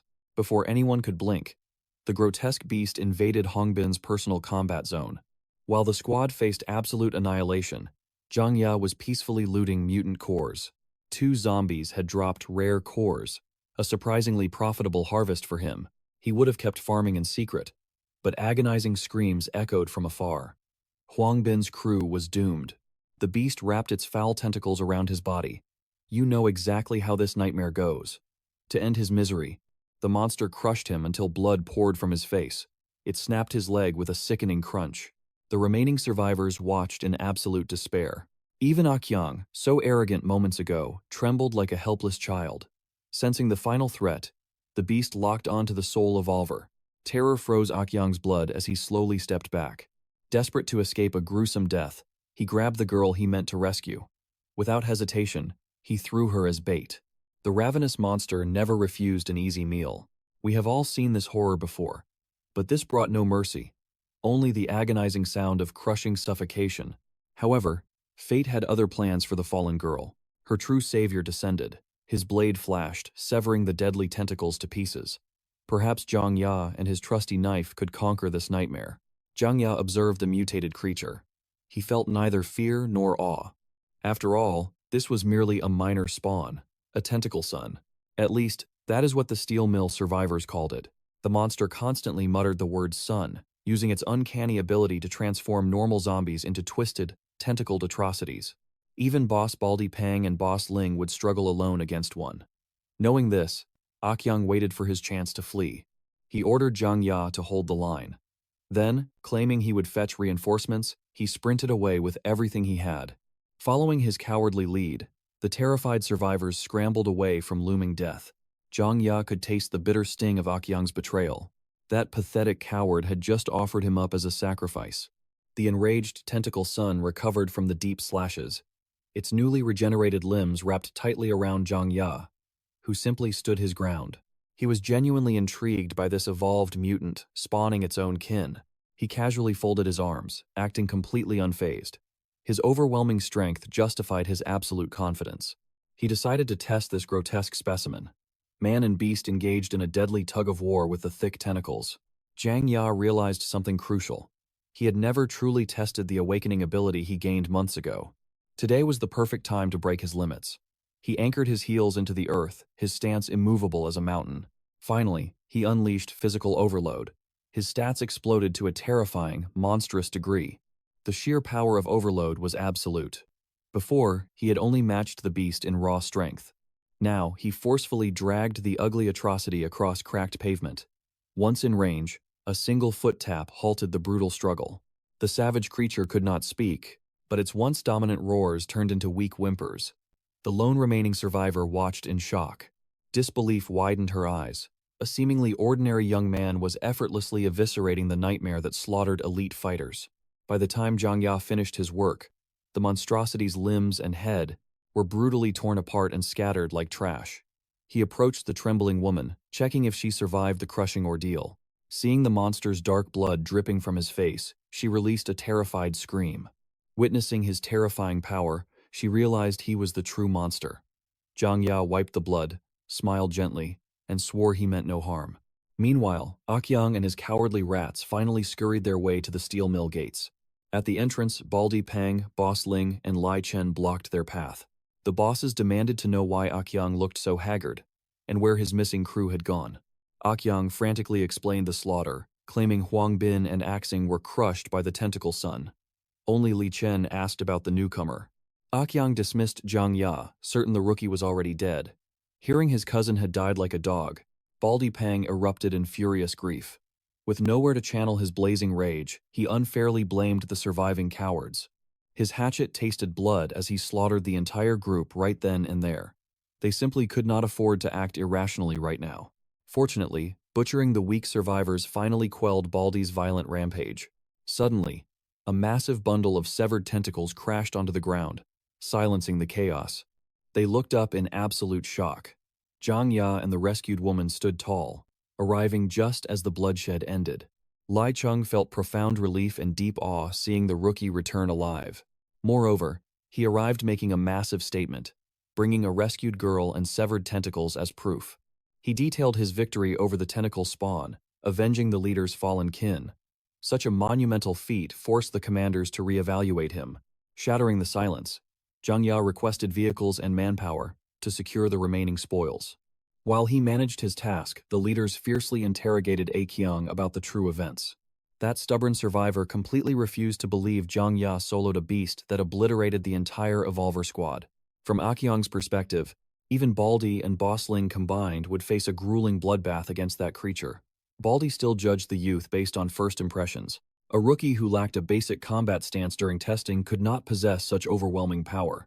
Thus, Boss Ling reasoned the monster was only defeated through a lucky ambush. Regardless, they could not tolerate such a dangerous anomaly, especially given his growing bond with Li Chang. Boss Ling detected distinct footsteps and silenced the room. Li Chung entered, presenting a new proposal. First, he offered solemn condolences for Axing and Huang Bin's tragic passing. In this grim era, sudden death was a harsh reality. Lai Chong formally proposed promoting Zhang Ya to officer for his undeniable strength. Baldy Pang fiercely rejected the notion. The young man's origins remained entirely unknown. Boss Ling swiftly silenced the bald fool. She admitted that Jung Ya possessed the raw power of a true officer. However, The rookie must prove his true worth to command the entire steel mill's respect. Lai Chun argued that slaying the tentacle spawn was undeniable proof of his might. Seizing the moment, they decided to test him against the true threat. If Zhang Ya destroyed the main tentacle monster, it solves two massive problems. Lai Chung furiously protested the suicidal odds. Even both leaders combined could never achieve such a legendary feat. Boss Ling coldly assured Lai Chung this was no mere suicide mission. The entire steel mill would mobilize for war. The time had finally come to eradicate this nightmare completely. Upon his return from hauling grim cargo, the commanders briefed Zhang Ya on the impending battle. He felt genuine surprise. These veterans were centering a grand strategy around a newcomer. Boss Ling manipulated his warrior's pride, declaring him the absolute strongest fighter within their walls. Baldy Pang promised a massive reward. Victory would grant Zhang Ya the highly coveted third leadership seat. He mocked Li Chang about a rookie surpassing his rank.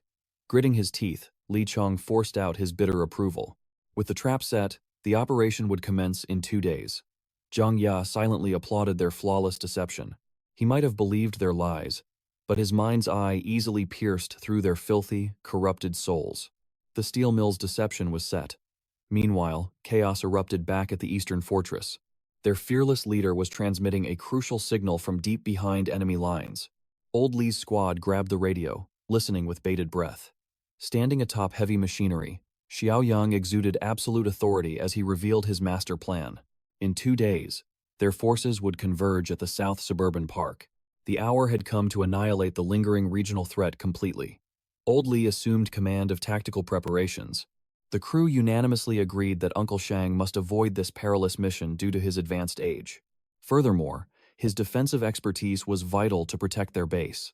This upcoming raid carried unprecedented, deadly stakes. Their elite warriors needed peak performance. Brother Chong, Shanshan, Zhang Qi, and the core vanguard were absolutely indispensable. From the shadows, little Shuai bravely demanded a spot on the bloody battlefield. His mom instantly refused. Brutal warfare was no place for children. A child belonged far from such grim carnage. However, she had never witnessed her son's terrifying potential during hunting runs. Little Shuai possessed genuine strength. Even among the seasoned veterans, the kid was a formidable force. Old Li desperately required every capable warrior. In this merciless world, early combat experience meant survival. 2 days vanished in a flash, bringing the fateful hunt. Baldy Pang and Boss Li marched the vanguard straight toward the tentacle monster's last known lair. The undercover Zhang Ya questioned their baiting strategy. Baldy confidently ordered him to hold back, boasting a flawless trap. Moving like a phantom, Zhang Ya secretly scanned the entire deadly perimeter. He glanced at the adjacent building, spotting the agreed-upon signal from the fortress crew. High above, the heavily armed crew watched the unfolding chaos from the dark skyline. Following the boss's strict orders, they maintained their distance. For now, their only move was preparing the descent ropes. They would strike from the shadows once battle erupted. Below, Boss Ling summoned a frail porter carrying heavy supplies. The frail kid looked up at the fierce woman, asking for orders. Flashing a wicked grin, she ordered the fragile child into the dark park. These porters were merely tools to carry supplies. Li Cheng refused to just stand by while the cruel boss plotted something utterly sinister. To Boss Ling, a young boy was perfect bait. The beast constantly muttered about a son, so they decided to offer it exactly that. She falsely swore to save the child once the massive target appeared. The starving porter trembled in sheer terror. No one willingly becomes monster bait. Seeing his hesitation, Baldy Pang intervened. He violently hoisted the child by his collar, threatening brutal punishment if he backed out. Channeling his evolver strength, he hurled the helpless boy into the pitch-black park. The brutal impact surely broke some bones. High above, Old Li sensed the shifting tension. He finally signaled the crew to silently descend the building using their ropes. Within the desolate park, the starving boy stumbled to his feet, crying out for salvation. His pleas met only silence. Suddenly, a deafening roar demanding a son echoed everywhere. The ultimate boss had finally emerged. This tentacle beast mirrored the one Zhang Ya slaughtered, yet possessed a hauntingly human form. Its eyes blazed with pure malice and deadly intent. Li Chong roared at the bosses to stop hesitating and save the boy, now that their monstrous prey had arrived. When nobody moved, he surged forward to intervene himself. but a crushing grip stopped him completely. Boss Ling restrained him, claiming Zhang Ya must strike first. Intervening now would be considered stealing his hard-earned glory. Zhang Ya smirked at the sheer hypocrisy. The fragile masks of heroes and villains were finally shattering. Right before the deadly tentacles pierced the child, Zhang Ya blurred forward with blinding superhuman speed. Outspeeding the lethal strikes, he snatched the boy's shirt and hurled him backward to absolute safety. Li Chong caught the soaring child perfectly. Denied its precious prey, the horrific beast erupted in fury at Zhang Ya's actions. Dropping his disguise, the true Jang Xiaoyong had finally returned. The horrific tentacles ensnared his body, dragging him closer. Staring into the beast, Xiaoyong noticed a chilling anomaly. With the child safe, Li Chong prepared to join the brutal fray. Yet before he could assist, the wicked bosses seized him again. Without help, Zhang Ya will surely die. Li Chong remained blind to their sinister objective. Boss Ling simply smirked at his pathetic naivety. She had expected the young warrior to at least force a bitter stalemate against the monstrosity. Trapped and immobilized, his past victory seemed like mere luck. The foolish Li Chong had completely missed this deadly betrayal. Cutting off the villain's gloating, Jang Xiaoyong boldly seized control. He ruthlessly exposed the steel mill boss's cannibalistic horrors. As expected, the naive Li Chong stood utterly bewildered. Total foolishness. Right on cue, the Eastern Fortress crew unleashed a devastating barrage on the rival evolvers. Blazing gunfire from automatic rifles illuminated the dark park, ambushing the steel mill forces. Splitting into two elite units, one pinned down the evolvers, while the second rushed to back Xiaoyong against the beast. Gripping a blazing firebomb, the absolutely fearless little Shuai spearheaded the monster assault. He hurled the explosive with all his might. Instantly, the beast reflexively swatted the threat. Blazing oil drenched the horror.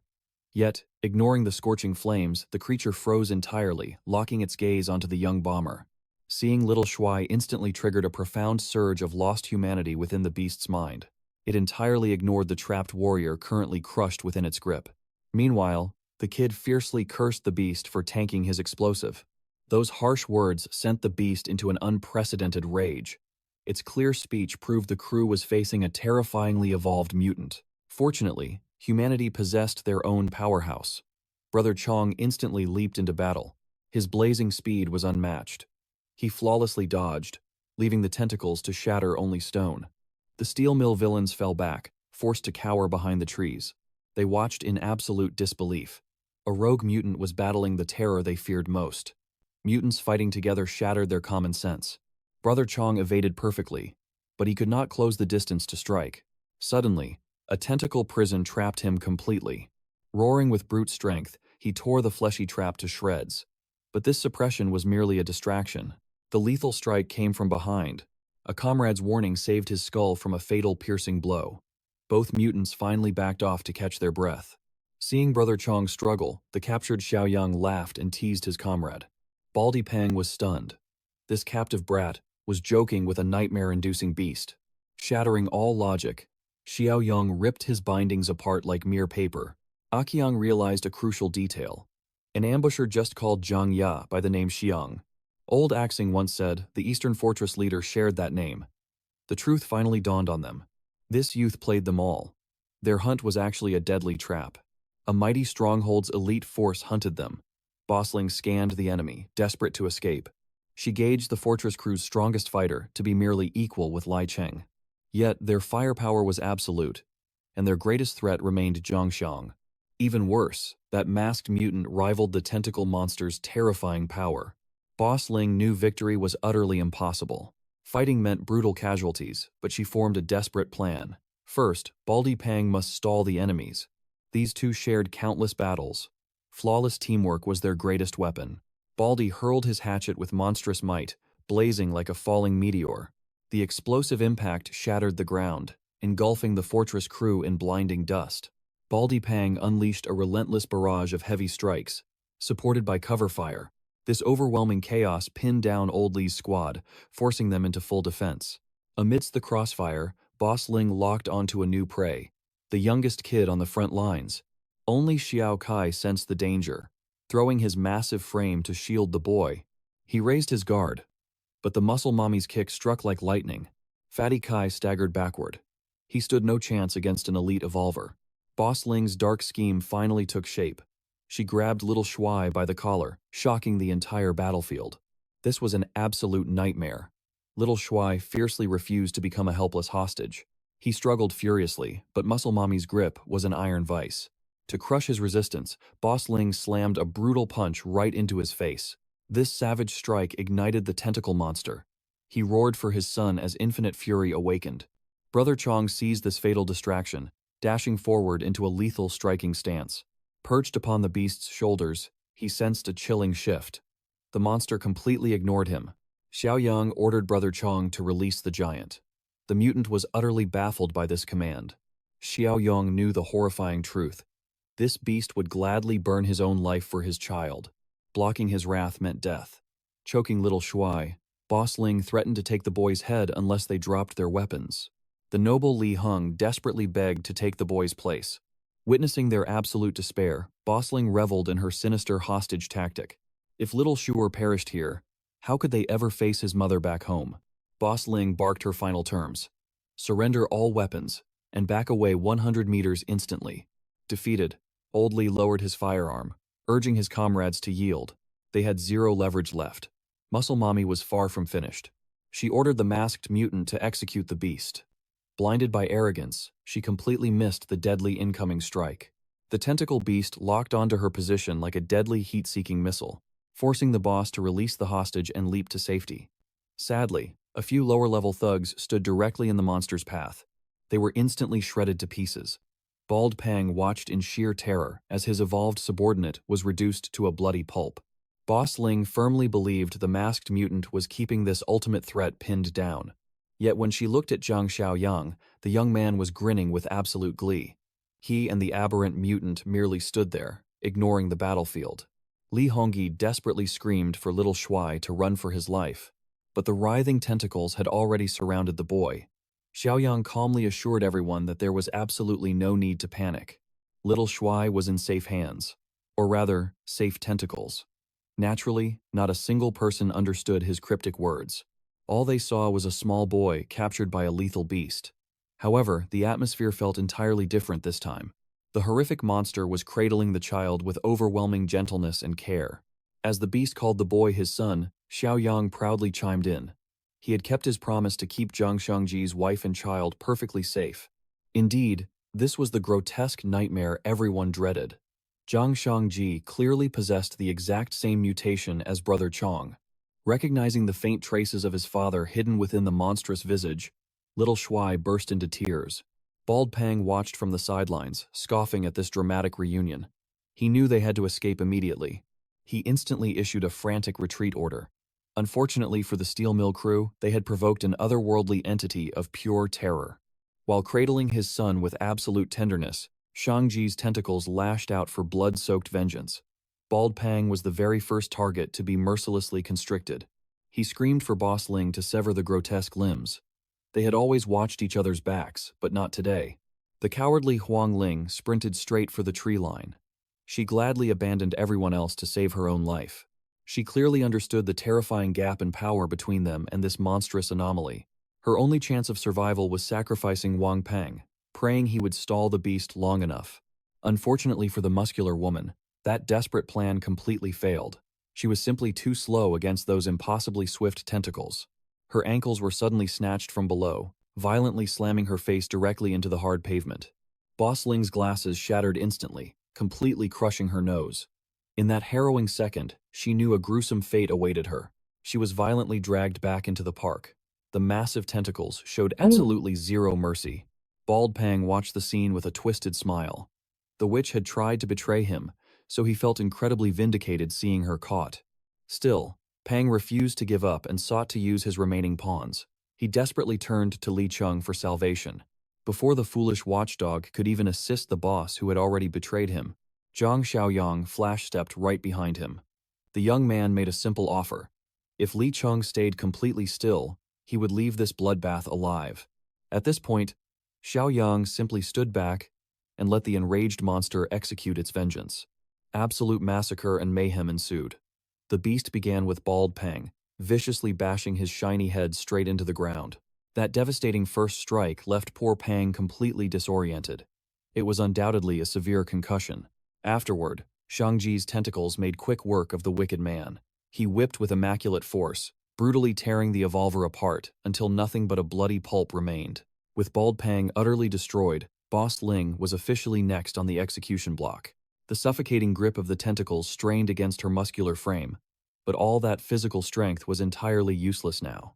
Her tragic fate rested in Shang-Ji's dark, slimy grasp.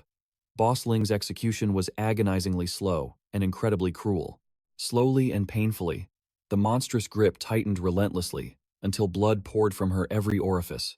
The crushing pressure escalated drastically, ultimately reducing her body into nothing more than a mangled paste.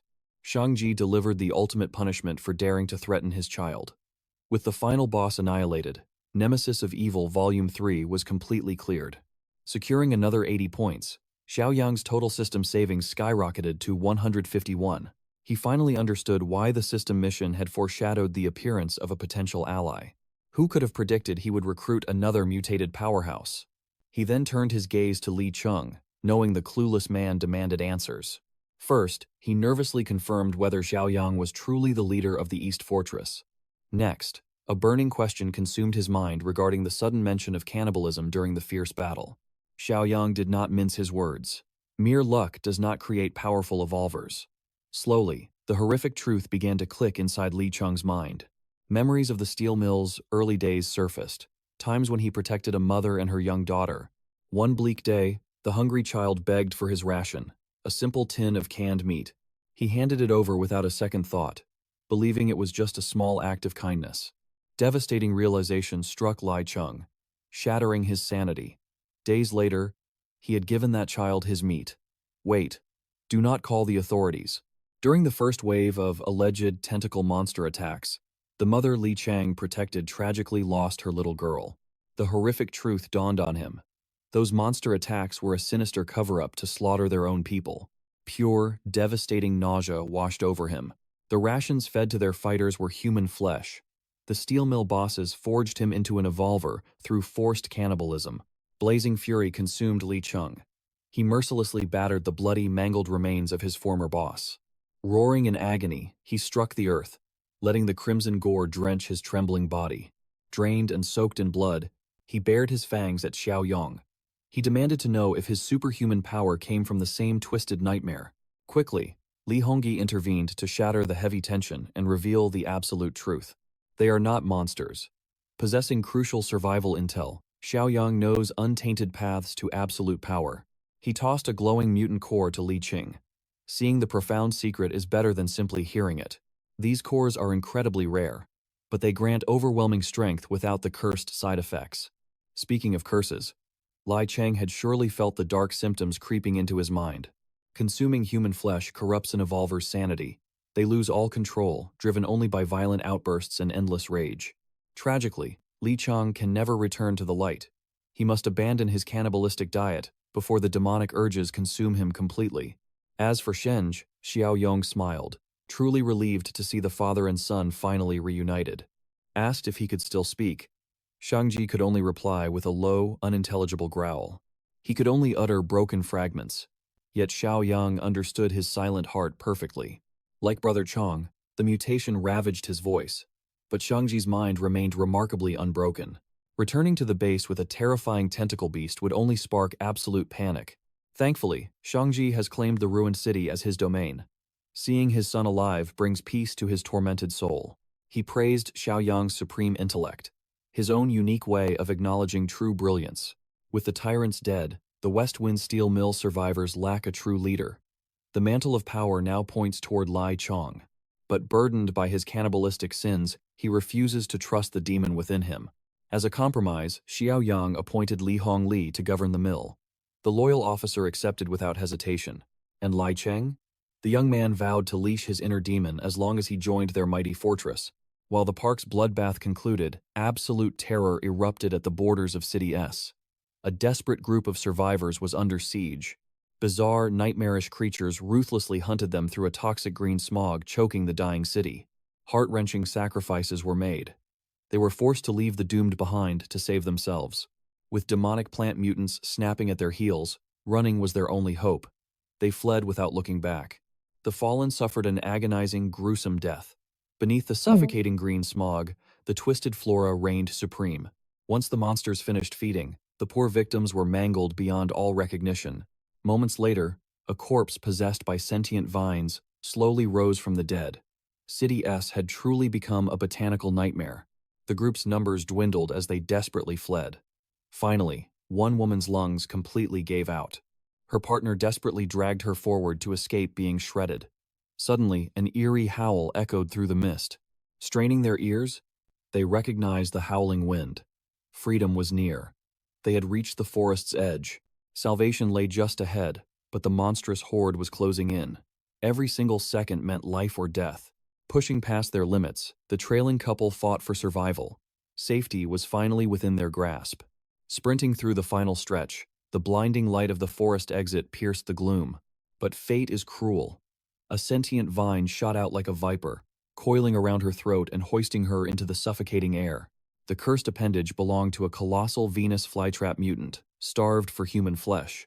In a flash of pure horror, her body was mercilessly torn in two, echoing the tragic fate of Eren Yeager's mother. At least her suffering had ended. Her lover completely broke down, desperately screaming Xiaoyong's name in pure madness. But mourning was a luxury. They had no time to grieve. The sickening gurgles of the approaching plant mutants echoed close behind. The troop leader struck the grieving man hard, forcing him to face their grim reality. Xiaoyong was gone. Nothing could change that tragic fate. He had to choose between survival or joining her in death. Ultimately, the survivors fled, crossing into an entirely new city. The relentless plant mutants crawled after them. Though agonizingly slow, their overwhelming numbers formed a terrifying tide. The horrors resembled terrifying infected zombies. Desperate, the survivor leader scrambled until a familiar landmark caught his eye. He was absolutely certain. They had stumbled into the M-City Wilderness Park, yet an eerie silence swallowed the area. The park lay perfectly abandoned, completely untouched by human or monster. After the devastation of their S-City settlement, an absolute evacuation made perfect sense. Suddenly, they spotted a trembling figure clinging clumsily to an ordinary street pole. Sensing no immediate threat, they assumed it was human. They carefully asked for the nearest evacuation point, but the entity they addressed was far from human. It was Jang Xiaoyong, the fearsome tentacle beast. As his discolored skin, pitch-black eyes, and writhing tentacles emerged, sheer dread washed over the foolish survivors. They mistook Shangji for another mindless mutant from their darkest nightmares. The terrified group sprinted endlessly, refusing to stop until the nightmare beast was far behind them. They feared the outside world had completely fallen. Suddenly, the monstrous hunters tracking their scent materialized once again. Fate showed them no mercy. They were forced into yet another exhausting race for their lives. This time, total doom surrounded them. A perfectly coordinated trap blocked every possible escape route. Absolute despair shattered their minds. Had they remained in the forest, they might have survived another season. Perhaps Xiaoyong would still breathe. As the plant mutants swarmed their doomed spot, a grim choice loomed. Their desperate leader prepared to make the ultimate sacrifice. Rather than being devoured by alien horrors, he chose a swifter end. However, salvation miraculously arrived. Shangji's tentacles whipped violently through the street, effortlessly obliterating the skulls of the fragile plant mutants. This domain was his alone. He would slaughter any foreign invader threatening his park. At the eastern fortress, Jang Xiaoyong gazed silently across his moonlit kingdom. His utopian vision was expanding flawlessly. His community score had hit 62, and store points swelled to 231. Absolute wealth was finally his. With abundant points at his disposal, the daily shop became a treasure trove. He could buy a level 2 armed deterrence box for 20, a level 2 black tech box for 50, or a level 3 superpower awakening supply box for 100. Xiaoyong rarely felt shock, but that final item left him breathless. Without hesitation, he drained his points and cleared the shop. The deterrence box yielded an armored jeep. The black tech provided another potent physical enhancement serum. Finally, the ultimate superpower box unlocked a terrifying level 1 enslavement mark. This divine skill allowed absolute subjugation of one life form. Yet, with Brother Chong, Brother Shenhe, and Li Cheng remaining stable, he held back. Immediately after his massive purchase, a new path to points emerged. A system mission. Weed Control Volume 1 had officially initiated. At first, he assumed it was a simple agricultural task. The horrifying truth dawned when Brother Shenji reported an encroaching legion of deadly plant mutants. Later that night, the fortress citizens gathered beyond the walls, staring nervously at the imposing tentacle beast. Shangji guided the rescued survivors eastward to face his supreme leader. He dragged a grotesque plant mutant corpse for inspection. Breaking from the crowd, Shangji's wife and son rushed him with joy. Though he could easily say son, the word wife had vanished from his fractured mind. He simply called her, "Marry me." Even now, only Xiaoyong could perfectly decode his beastly, broken speech. The family reunion was wonderfully strange and deeply touching. Warm tears fell as desperate embraces were finally shared. Wasting no time, Xiaoyong approached the shriveled mutant corpse to begin a thorough examination. Shangji struggled to explain the carnage, his limited words failing him. Taking charge, the survivor leader stepped forward to recount their nightmare. They had fled City S, chased out by an overwhelming horde of these very mutated plant horrors.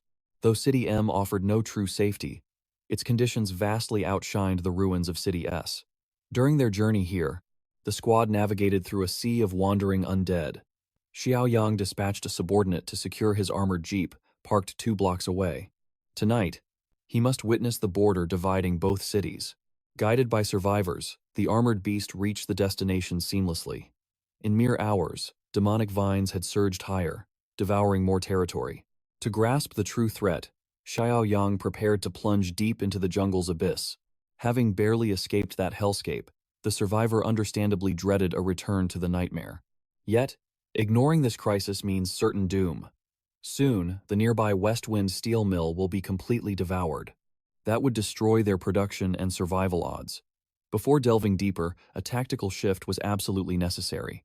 Xiaoyang knew his forces needed an immediate power awakening to survive the looming crisis alone. Old Li and the steel mill vanguard joined the ranks. For days, an all-out hunting slaughter would commence. The ruthless grind had begun. Meanwhile, a terrifying new mutant stalked the mill, casually devouring the undead. Luckily, this grotesque beast would soon meet its bitter end. Moving like a phantom, Xiaoyang delivered one flawless strike, instantly obliterating the flesh-eating terror. With the Titan eradicated, his squad unleashed absolute hell, firing a storm of relentless bullets. Bullets rained down without mercy, utterly shredding the mindless walkers wandering through the ruins. Commanded by Xiaoyang, they harvested mutant cores from the carnage.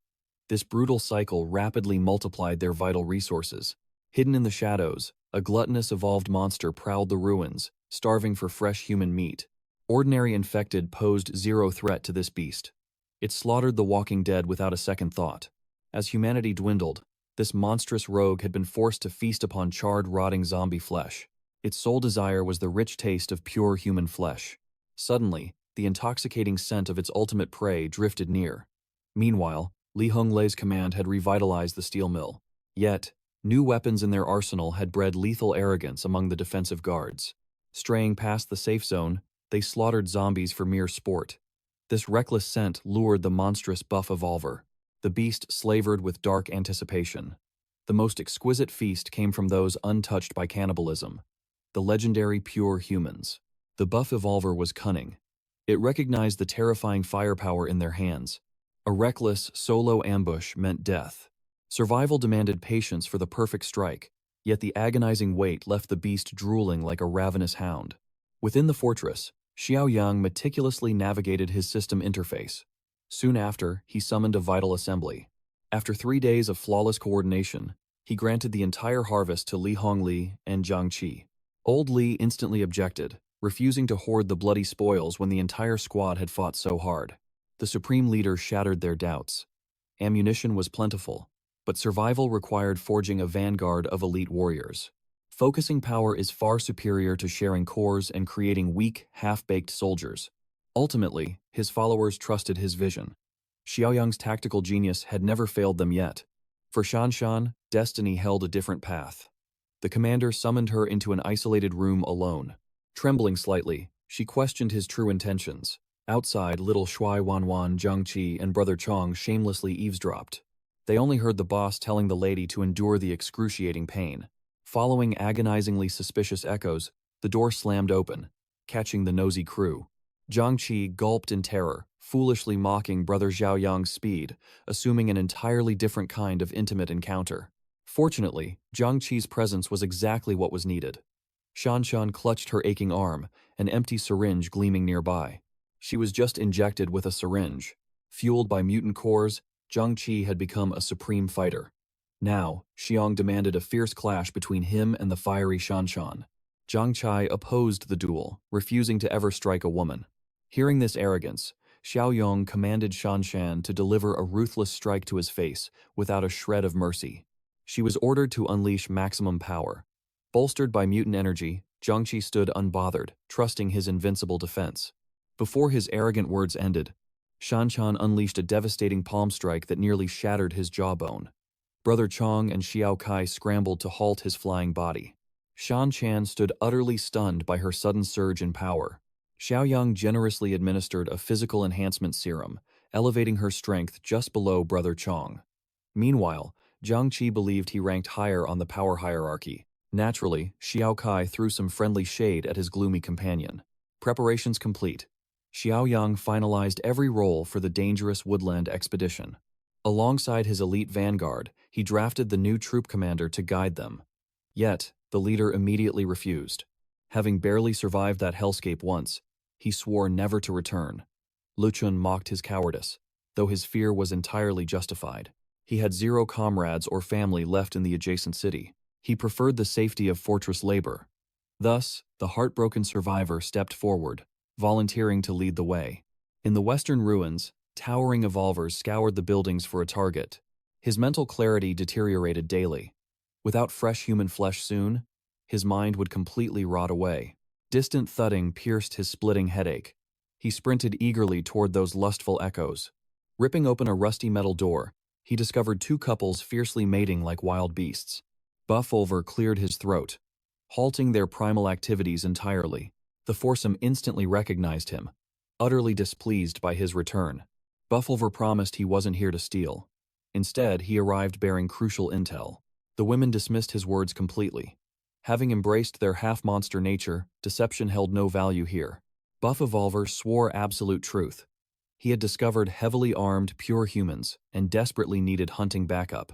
The muscular half-monsters completely encircled him, scrutinizing his every breath. Ultimately, they chose to trust the thief's words just this once. If the bastard lied, he would become their next meal. Thus, they formally accepted him. Fully exposed, the red-headed half-monster warmly welcomed their newest member in a deeply intimate manner. Buff Halfmon eagerly accepted her generous offer. Meanwhile, Xiaoyang's vanguard officially crossed the border. Leading this deadly expedition was the heartbroken Zhu Xingkai. Xiaoyang commended his courage. Xingkai firmly declared his burning thirst for vengeance against the plant mutants. Plus, his parents are trapped in the jungle. The boss will take point. Lai Cheng guarded the rear. Brother Chong and Shang Jie flanked the sides, keeping Xingkai securely in the center. Xiaoyong only risked this perilous mission to halt the jungle's creeping invasion into his domain. Rescue was merely a secondary goal. Suddenly, a damp vine dripped sticky sap directly onto his face.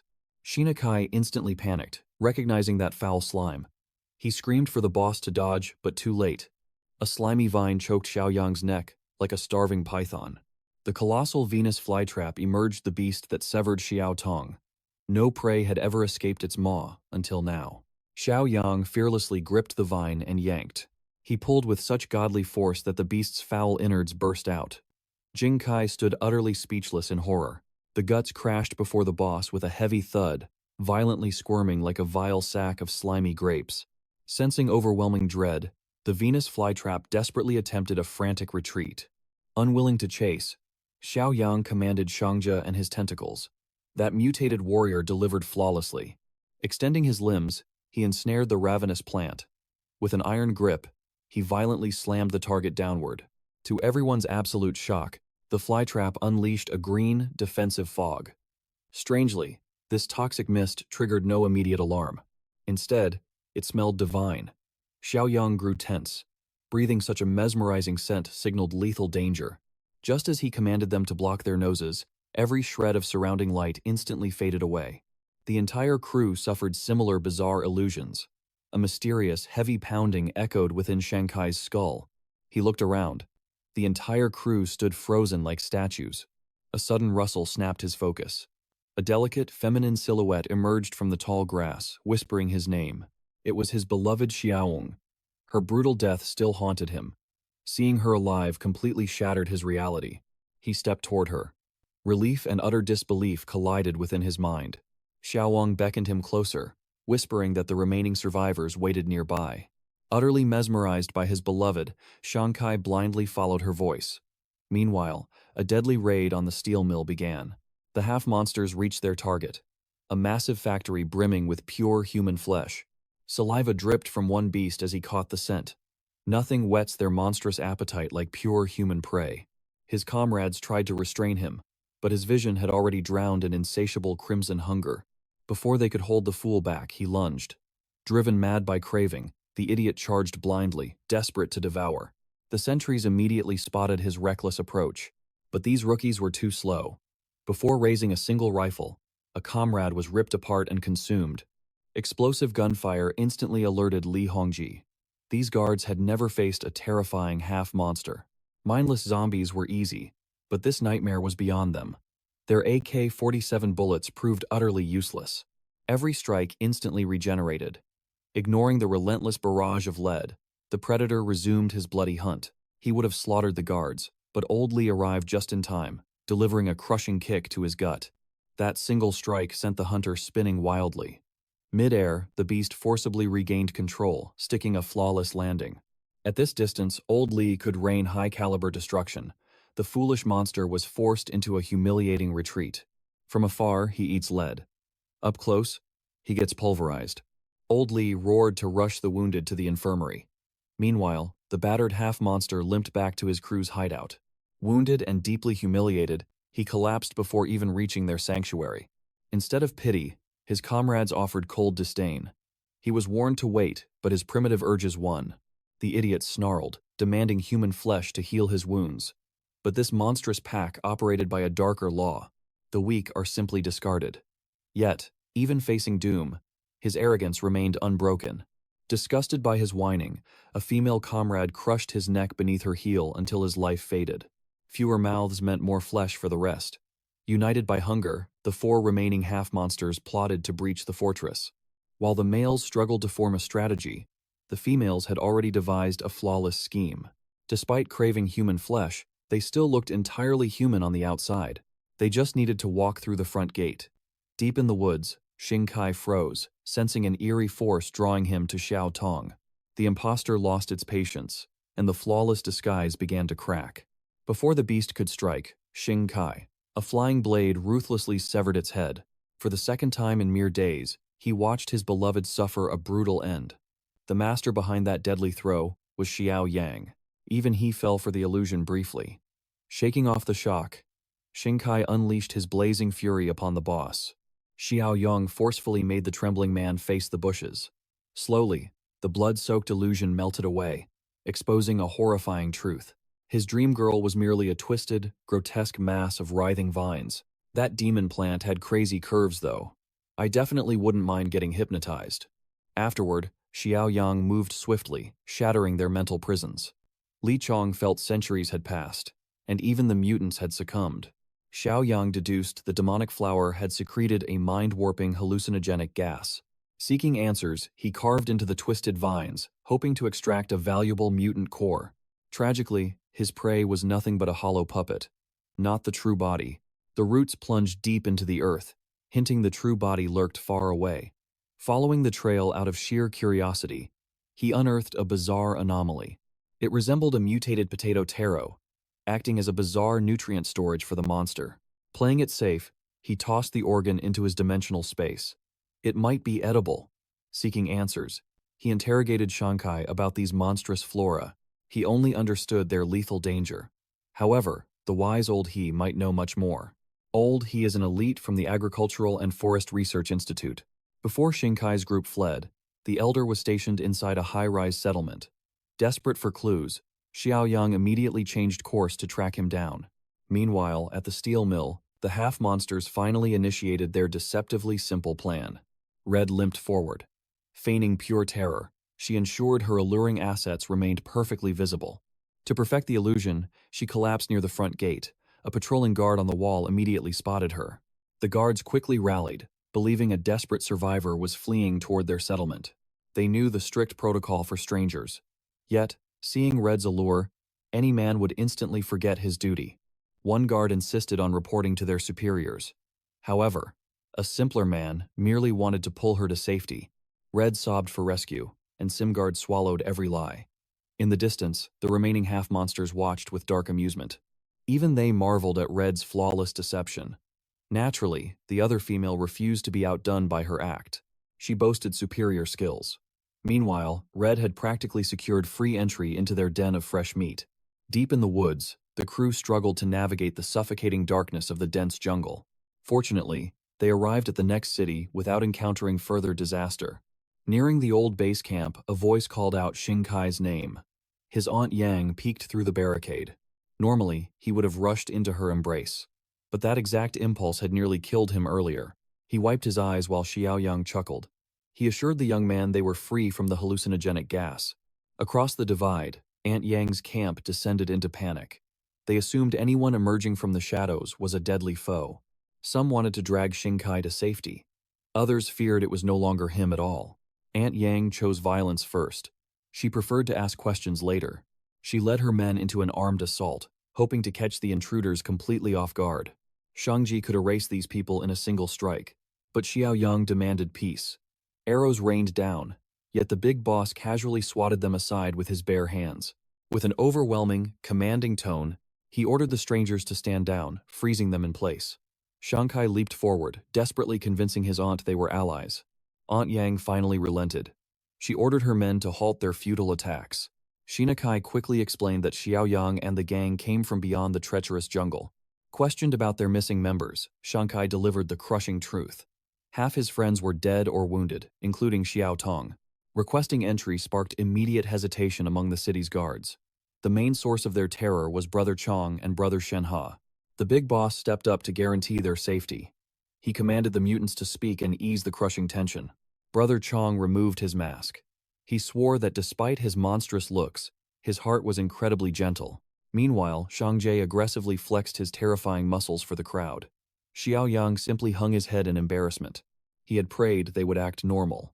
After tense deliberation, Aunt Yang finally granted them safe passage. Back at the steel mill, Shanshan Akira approached the front gate to check their Western forces. She radioed Old Li to open the gates. Before entering, her razor-sharp senses detected a hostile presence lurking nearby. The malicious aura vanished as quickly as it appeared. The half-monsters instantly choked back their bloodlust, retreating deeper into the shadows. Old Li personally unlocked the doors for Shanshan. Once she stepped inside, the half-monsters finally exhaled. They were nearly exposed. All three monsters sensed the horrifying truth. That girl was an evolver. A pure evolver. Something they believed was impossible. Even so, their dark minds solely focused on how delicious her flesh would taste. Devouring an evolver would undoubtedly grant them explosive power. Meanwhile, Shan rushed to the infirmary to inspect the madman's victims. Xiaoyang had entrusted Shanshan with the infection inhibitors for exactly this kind of nightmare. Old Li hesitated. His men were bitten hours ago, yet showed absolutely zero signs of mutation. It became highly probable their attacker was not a zombie. As questions mounted, Red stepped forward, claiming she held the answers. She declared that out in the western suburbs, vicious mutants had formed hunting parties for human flesh. Old Li had never met Red before. Still, the trembling woman spoke with chilling authority. Through tears, she warned these mutants were far worse than zombies. They possessed human intelligence and an insatiable hunger for flesh. She claimed she barely escaped their clutches by stealing a bike. To Old Li, it sounded like she led the nightmare straight to his doorstep. Red profusely apologized for the danger. The simp guard instantly defended her, fiercely condemning Old Li for casting blame.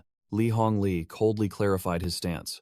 He simply needed to extract every detail about their new enemy. Red urgently warned them to brace for an impending attack. Seeing the woman lacked proper clothing, Old Li urged her to rest. As the rest of the tense group slowly filed out of the room, Shanshan watched the newcomer like a hawk. She could not explain it, but Red gave off a deeply unsettling aura. Ultimately, she blamed her own paranoia. The crushing weight of his recent duties had simply put everyone on edge. Back in City S, the squad finally reached their destination, a lone high-rise towering over a sea of toxic green smog. Xiaoyong questioned their choice of shelter. Why ignore the stronger, more convenient structures nearby? The answer was grim. Staying low meant certain death. That sickly green mist only grew thicker near the ground. Inhaling that vile fog rewrites your very DNA. A normal human twists into a monstrous plant mutant. Salvation required climbing past the 10th floor, escaping the lethal mist. They took the stairs, trading grim details on the way up. Reaching the tower's peak, Xiaoyong finally came face to face with Professor He. They delivered a bleak report. The chaos beyond the jungle and the other city's collapse sent morale plummeting. Once the mutant threat was laid bare, Xiaoyong called Brother Chong and Shungj inside. It was time they met the survivors. As for T-City, B-City, or the world beyond, absolute radio silence. To this day, no signs of organized rescue exist. Humanity was completely on its own. Xia Yang produced the strange potato he unearthed earlier, demanding the professor's insight. Professor He remained chillingly calm, identifying the object as a mutant plant tuber. Surprisingly, it was perfectly edible. This grotesque root was the very thing keeping the high-rise survivors alive through the brutal famine. Grotesque or not, finding a reliable food source in this hellscape was a monumental victory. Suddenly, blaring alarms interrupted their meeting. Glancing through the windows revealed a waking nightmare. An endless horde of plant mutants surrounded the tower. A terrifying realization dawned on them. They were facing the dreaded anomalies known as flower carts. The mere name drained the color from Professor He's face. These horrific entities could spell absolute doom for everyone inside. Raising his voice, the professor demanded absolute attention from the entire room. Women and children were ordered to seal themselves on the top floor. Anyone capable of fighting was drafted for the coming slaughter. He refused to let them all perish together. His people obeyed without hesitation, ready to sacrifice their lives for the settlement. Seeing Xiaoyang's youth, the professor urged him to retreat.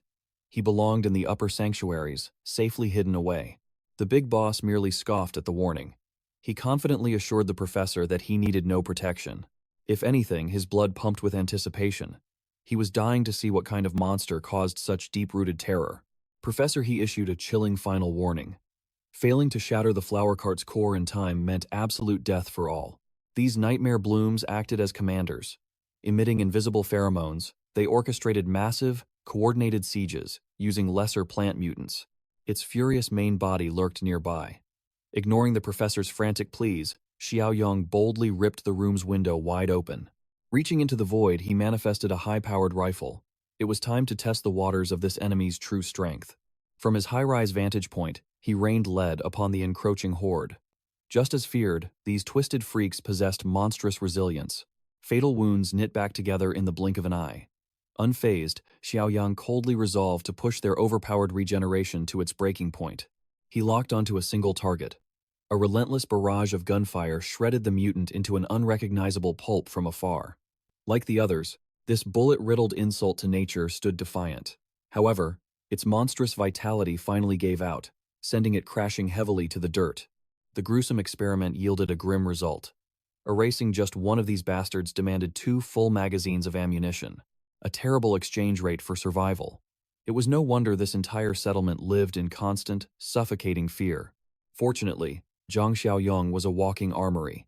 Conjuring dozens of heavy weapon crates from his personal dimension left the onlookers completely paralyzed with shock.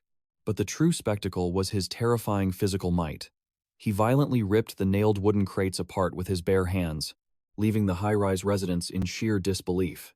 Inside lay a plant's ultimate weakness, a massive stash of Molotov cocktails. Xiaoyong barked a strict order. Use these firebombs to incinerate any mutant that dared to breach their defenses. Without another word, the fearless youth vaulted through the open window. His loyal mutant brothers instantly shadowed his deadly dive. 3 absolute madmen plummeted from the 16th floor, treating death like an old friend. Their bone-shattering landings, however, were nothing short of legendary. They struck the earth with devastating impact, instantly stunning the ugly plant mutants. The moment they entered striking distance, the bloodthirsty horde surged forward. They were brutally intercepted. Xiang's hand pierced straight through their twisted, wiry skulls like a hot knife through butter. With a sickening tear, the big boss mercilessly decapitated his first victim. Brother Chong unleashed his own brand of absolute carnage. Boasting blinding speed and titanic strength, his lethal combat arts rivaled the boss himself. And Shenge? The man was a walking beacon of hype and overwhelming aura. His nightmarish tentacles tore through the battlefield with terrifying grace. It was a symphony of glorious, unadulterated bloodshed. Professor He realized his foolishness in telling Xiaoyong to hide. Thankfully, Lai Cheng prepared the survivors for battle. He took command, urging the brave to grab Molotov cocktails and defend the stairwell. Finding hope after months of despair, the residents' morale soared. Downstairs, Xiaoyong eradicated the remaining mutant plants. Like clockwork, he ordered his mutant brothers to harvest the cores from the fallen bodies. As for him, he yearned to face the legendary flower cart everyone feared. The monsters that slipped past were reduced to ash. Thanks to Xiaoyong's crew, 0 casualties occurred. While the survivors secured the building, he followed his primal instincts into the dark woods. Moving like a phantom, he finally tracked down the twisted abomination, the nightmare known as the flower cart. Deep inside the woods, the beast terrorizing City S spewed a toxic green fog. Suddenly, his survival instincts screamed at him to dodge. Xiaoyong evaded a fatal strike. This devastating power rivaled Zhang Shenha's tentacles. Still, he had mastered the art of battling tentacle monsters over the past few weeks. He simply needed to crush this creature in a battle of pure strength. Cornered, the flower cart unleashed a thick spore cloud. But Xiaoyong never fell for the same trick. Before the spores hit, he drew a deep breath and sealed his lungs. Amidst the toxic green fog, the beast thrashed wildly. It shed its orbs, revealing hidden legs. The flower cart attempted to flee on its grotesque limbs. Such pitiful escapes meant nothing to Zhang Xiaoyong. He formed a sigil, summoning the slave mark. His power engulfed the beast. Minutes later, the survivors were alerted as the flower cart approached. Professor He was terrified, forever haunted by the sheer brutality of that twisted monster. Parking his new slave outside, Xiaoyong arrived as if nothing had happened. In broken words, he asked Zhang Xiangjia and Brother Chong if they had harvested every core. Shang Jie confirmed a massive haul of cores. Brother Chong faithfully translated. One mutant sounded like grinding rocks, the other spoke pure gibberish. It was exhausting. Then, Professor He asked the burning question. Why was the terrifying flower cart parked outside? Xiaoyong calmly replied that the mutant was now their ally. To ease their fears, he led the survivors outside to prove the beast was entirely tamed. The old professor bravely approached the veiny beast. Touching it, he asked how Xiaoyong tamed such a nightmare. Ignoring the question, Xiaoyong asked for the seasoned botanist's expert opinion on the plant. The old man theorized that despite its horrific mutation, it retained its primal botanical instincts. Just like beasts, competition among plants is brutal. Instead of hunting flesh, they wage a ruthless war for sunlight. Trees evolved to pierce the sky for light, forcing lower plants to adapt in darker ways. In dense forests, a thick canopy starves the grass below. He guessed the flower cart grew aggressive after losing the light war. Deprived of the sun, it evolved to devour the living. Suddenly, the flower cart launched a thick vine toward Xiaoyong. Lai Chun reacted instantly, drawing a small blade to protect his boss. Unfazed, Xiaoyong ordered him to stand down. Bound by the slave mark, the beast could never rebel. The vine connected directly to his spine, transmitting pure thoughts into his neural pathways. The flower cart confirmed the professor's theory was flawless. City S was a brutal battlefield for mutant plants. They now survived by devouring flesh and bone. Now bound as his loyal servant, the flower cart's survival rested entirely in Xiaoyong's hands. To show its absolute loyalty, the flower cart exposed its glowing, radioactive core. In a profound display of trust, it surrendered its core to its new master. Upon touching Xiaoyong's palm, the core fused flawlessly into his body. As always, Li Chong watched in deep concern. Yet this was a mere binding ritual forging their master-servant bond. Testing his newly acquired power, Xiaoyong thrust his palm forward. Suddenly, thick vines erupted from thin air, striking with devastating force. The tendrils coiled around a massive tree, gripping mercilessly. With a mere thought, Xiaoyong snapped the thick trunk cleanly in half. Shangji stood utterly stunned. These sudden vines packed far more power than his own monstrous tentacles. Instantly, Xiaoyong unlocked the Gardener achievement, reaping a massive reward of 150 points. As City S tasted true liberation, a mysterious and deadly threat assaulted the Western Steel Mill. A cannibalistic red-haired mutant laid deadly traps, and the desperate mill survivors swallowed the fatal bait every time. Hearing a knock, she instantly masked herself with a helpless facade, opening her door to a man offering a midnight snack. A truly delicious prey. She flawlessly mastered the deceitful art of playing the helpless damsel in distress. The young man played the perfect savior, feigning deep concern for the newcomer. Pulling him provocatively close, Red whispered her deceptive gratitude. Taking the fatal bait, the lustful fool blindly pounced upon the seemingly defenseless woman. Retreating quickly into her room, she feigned shock. To his meager credit, the blinded fool apologized for misreading the moment. The dark truth, however, was vastly different. Red merely lured him beyond the factory's thin walls. The doomed prey followed blindly, thoroughly ensnared by her deadly charm. Outside the cold steel walls, they engaged in passionate, unrestricted intimacy in the shadows. Afterward, his energy was utterly drained. He stood hopelessly mesmerized by Red's dangerous beauty and intoxicating technique. They had shared the most intimate of encounters, yet the foolish man never once asked for her true name. Suddenly, the lingering romance shattered completely. The lustful fool spotted his comrade's torn jacket sleeve protruding from a filthy plastic barrel. Lifting the heavy lid, pure horror struck. A grotesque nightmare of mangled innards and thick, unrecognizable blood awaited. Instantly, Red pounced upon her prey, locking her vicious claws tightly around his exposed throat. At least the doomed man satisfied his deepest lust before his cannibalistic end. Outside the mill, Red's hidden squad remained lurking in the shadows. Caught napping on duty, the muscular brute suffered a violent, punishing strike to the back of his skull. Assigned to strict sentry duty, Baldy showed zero tolerance for negligence. This survival mission meant absolute life or death. They needed absolute readiness for the exact moment Red signaled their devastating ambush. Amidst their heated bickering, Blondie grew intensely restless over Red's silence. Suspicion brewed that Red was greedily hoarding the untainted human flesh. Thus, the trio prowled the factory perimeter, hunting for their selfish comrade. Their monstrous sense of smell swiftly guided them toward the grisly leftovers. They soon found the grim drums overflowing with discarded blood and mangled guts. Absolute certainty struck. Red had gone rogue.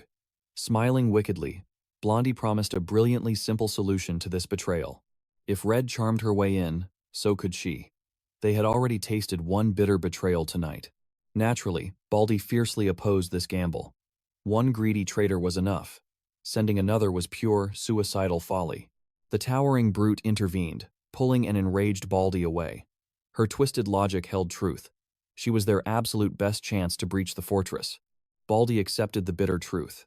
He agreed, but vowed chillingly. If she copied Red, he would storm the gates and slaughter the traitor himself. And so, following tense deliberation, they repeated the proven strategy. Donning a flawless, helpless facade, Blondie pounded frantically upon the heavy iron gates. Instantly, the vigilant front gate guards raised their loaded pistols, completely on edge. Feigning hysterical tears, Blondie spun a tragic tale of outrunning a ravenous zombie horde barely clinging to her life. Mesmerized by her stunning assets, the lustful guards foolishly praised their immense luck. Many silently agreed her alluring figure easily outclassed their previous rescue.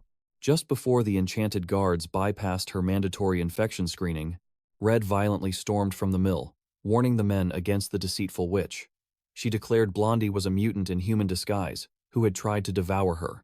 Red frantically ordered them to execute the flesh-eating monster. Blindly trusting her, the guards emptied their magazines, driving Blondie out of the fortress gates. Ruthless bullets shredded through Blondie's body, carving out devastating, instantly lethal wounds in her fragile flesh. Riddled with bloody holes, she stumbled, accidentally exposing the terrifying monstrous truth hidden beneath her short dress. The guards blindly rushed inside for gasoline to burn her corpse. This brief delay gave Blondie just enough time to heal and vanish into the shadows. Such absolute incompetence. Out of 3 armed men, not a single guard stayed behind to watch over the fallen, terrifying body. As the horrific incident reached Brother Lee and Sister Shan, Blondie dragged her battered body back to her ruthless pack. Her final ounce of strength fading, she collapsed in the dirt at their feet. Aware she was now damaged goods, Blondie desperately pleaded for mercy. She swore absolute loyalty to their twisted commands. Baldy remained stone cold to her cries. They were beasts of the same breed, knowing exactly what weakness meant here. He hoisted a massive boulder overhead with one hand. Finding fresh food at the settlement would simply require a new strategy. But before he could crush her skull, It was Baldy's blood that painted the earth. Musclehead ambushed him, mercilessly severing the bastard's throat. His bald head struck the floor, followed heavily by his torso. Musclehead slowly licked his crimson blade, savoring the taste of blood. Blondie wept with gratitude. He offered her Baldy's limbs to heal, claiming the lion's share of their buddy's flesh for his feast. Blondie knew instantly. Musclehead acted purely out of savage greed. Had she perished, Musclehead would have gained mere scraps. This violent ambush secured him total dominance and the greatest prize. Inside the steel mill fortress, the leaders finally noticed the chilling rise in missing members. The weight crushed Liangyi. What kind of leader would he be if his people kept vanishing under his very nose? Her patience exhausted by this unseen terror, Shan finally took action. Scouring the desolate outskirts for answers, she quickly uncovered the bloody drums of absolute horror and slaughter. Armed guards rushed over, confirming their worst fears. A familiar torn jacket lay soaked amidst the sickening viscera. Seeing Horndog's shoe floating in the crimson pool, Red felt the invisible walls tightening around her neck. Baldy and his scavenger gang exposed her hidden leftovers. Yet, Shan found absolutely no signs of struggle around the settlement. The night had been eerily peaceful. Piercing the silence, she locked eyes with the newcomer, demanding the truth. Red's entire body trembled violently. Her manipulative tricks would never work against an apex predator like Shan. Without a second of hesitation, Sister Shan unleashed her blade, aiming directly for Red's vital points. The cannibalistic newcomer watched her life flash before her eyes through the gleaming tip of the dagger. Just as the steel threatened her chest, Red vanished with unnatural speed. The speeding dagger shattered the poor trees behind her instead. Shan's initial instincts were flawlessly deadly. The horrific truth about Red was finally confirmed. Red realized her facade was completely shattered. Her sick scam for free meat had reached its bitter end. Cornered like a rabid beast, she lunged wildly, snatching the closest man into her deadly grip. Drawing a hidden knife, she held her hostage's throat, promising instant death if anyone flinched. But Shan stood unyielding. One more drop of innocent blood, and Red would face an execution she could never escape. Red's twisted pride raged at being outsmarted. If death was certain, she swore to drag as many souls to the afterlife as possible. Inch by inch, she backed into the shadows, screaming crazed threats to slice her hostage's carotid artery wide open. Reaching a safe distance, Red snatched his firearm and violently kicked the terrified man to the curb. Firing a spiteful parting shot at his behind, she bolted into the darkness, fleeing the steel mill. Cold as ice, Shan raised her weapon with lethal focus. Piercing shots rang out, striking the fleeing cannibal in multiple places. Despite her shattered flesh and spilling blood, Red forced her unnatural body to keep running. Refusing to let the monster escape, Shan sprinted toward her bike. But Li Hongli swiftly intervened to block her path. A hidden ambush could be waiting. His tactical wisdom prevailed. Locking down the settlement was paramount. Uncle Li made perfect sense. With ironclad authority, Shan ordered the guards to ruthlessly intensify the screening of all future survivors. All newcomers would face strict quarantine. She marched back to the main fortress, ready to prepare her forces for the looming threat. Watching her command, Li Hongli felt a surge of profound respect. Her ruthless efficiency and decisiveness were truly legendary. Deep within the overgrown ruins of S-City, mutated plant undead stalked the shadows, but their reign of terror was ending. Testing their newly awakened powers, Jang Xiaoyong and Shangja spearheaded the march, obliterating obstacles with devastating vines and tentacles. For these two godlike mutants, eradicating the deadly horde was as effortless as taking a single breath. Their overwhelming power allowed Brother Chong and Li Cheng to safely harvest energy cores and incinerate the cursed remains. Crackling flames roared toward the sky, fueled by a towering mountain of undead bodies for the professor to witness. He watched in awe, torn between the absolute safety of their salvation and terrifying dread of their unfathomable power. Xiaoyang's Utopia mission accelerates, reaping him massive points. His vanguard operates flawlessly, with the terrifying plant mutants utterly suppressed. Xiaoyang's crew and the S-City survivors quickly arrive at the gates of the main fortress. Uncle Shen welcomes them, briefing the young boss on the recent events. Xiaoyang introduces the S-City refugees, guided by Professor He, a renowned botany expert from the academy. For now, the S-City survivors will take temporary shelter inside the fortress. Once fully prepared, they will relocate to the urban jungle's edge. There, they will establish a powerful third settlement. Suddenly, Shanshan arrives on her bike. She urgently reports the Western Steel Mill incident, demanding the same heightened security for their main base. This strict screening process will not apply to Professor Hayes' group. The boss personally vouched for them. Hearing about the tragic casualties at the steel mill, Xiaoyong remains completely unfazed. In fact, he views this tragedy as an opportunity. Greater threats mean richer mission rewards. Right on cue, Volume 4 of the Villain Vanquisher quest officially begins. Purging the western outskirts will grant him a massive 120 points. Meanwhile, Red barely escapes death and reaches the hideout. Hearing heavy footsteps approaching, her dark, treacherous heart skips a beat. A fully healed Blondie looms over the traitor, laughing mockingly at her pathetic downfall. Injured and crawling back to the monsters she betrayed, Red desperately claims her betrayal was just a huge misunderstanding. She nearly got Blondie killed. A brutal death sentence is absolutely justified. Blondie orders Muscle to crush Red for a fresh meat feast. Instead, Muscle viciously swings his rusty metal pipe directly at Blondie. Striking from behind, he brutally eliminates another ally. Blondie brought this fate upon herself by trusting a notorious backstabber. The muscle-bound brute feels absolutely zero remorse repeating his treacherous trick. Facing certain doom, Blondie warns Red against trusting him. He only seeks absolute dominance and will betray anyone without hesitation. Red does not care at all, as long as she escapes the slaughter. In a final, desperate plea for survival, Blondie reminds the brute of Red's unforgivable betrayal. For cannibal mutants, words mean absolutely nothing. Out of options, Blondie tragically offers her own body to the beast. Unfortunately, he heavily prefers redheads. With his bare hands, the brute violently finishes Blondie off. His usual twisted scheme follows. He offers Red some limbs to heal, while violently feasting on the rest of Blondie's corpse. Back at the main fortress, commanders discuss battle strategies against the cannibals prowling the western edge. Lai Chung was an unwitting cannibal recently, but according to Shan Shan's terrifying report, these new mutants are far worse. They have completely shattered every last shred of human sanity. They are wrathful, gluttonous, bloodthirsty monsters, completely addicted to the sickening taste of human flesh. Xiaoyong notes the Western mutant threat, but far more urgent matters demand his immediate, undivided attention.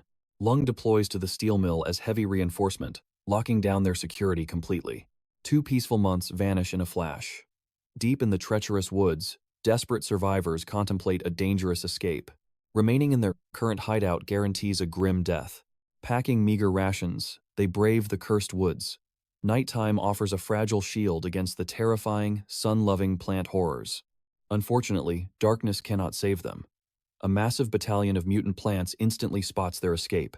Upon first contact, several survivors are brutally captured and devoured alive.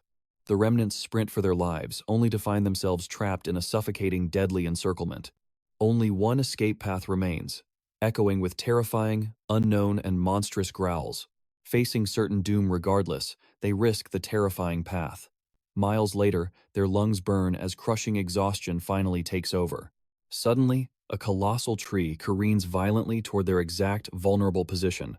They scramble for cover, terrified of the monstrous strength required to topple such a giant tree. As the dust clears, heavily armed loggers wield chainsaws. One survivor instantly recognizes Zhu Xingkai among the powerful crew. Xingkai is completely taken aback, recognizing an old friend named Liang. He explains their successful settlement in M-City. Suddenly, the thundering footsteps of approaching plant mutants shatter their joyful reunion. Seeing Liang panic, Kai simply chuckles.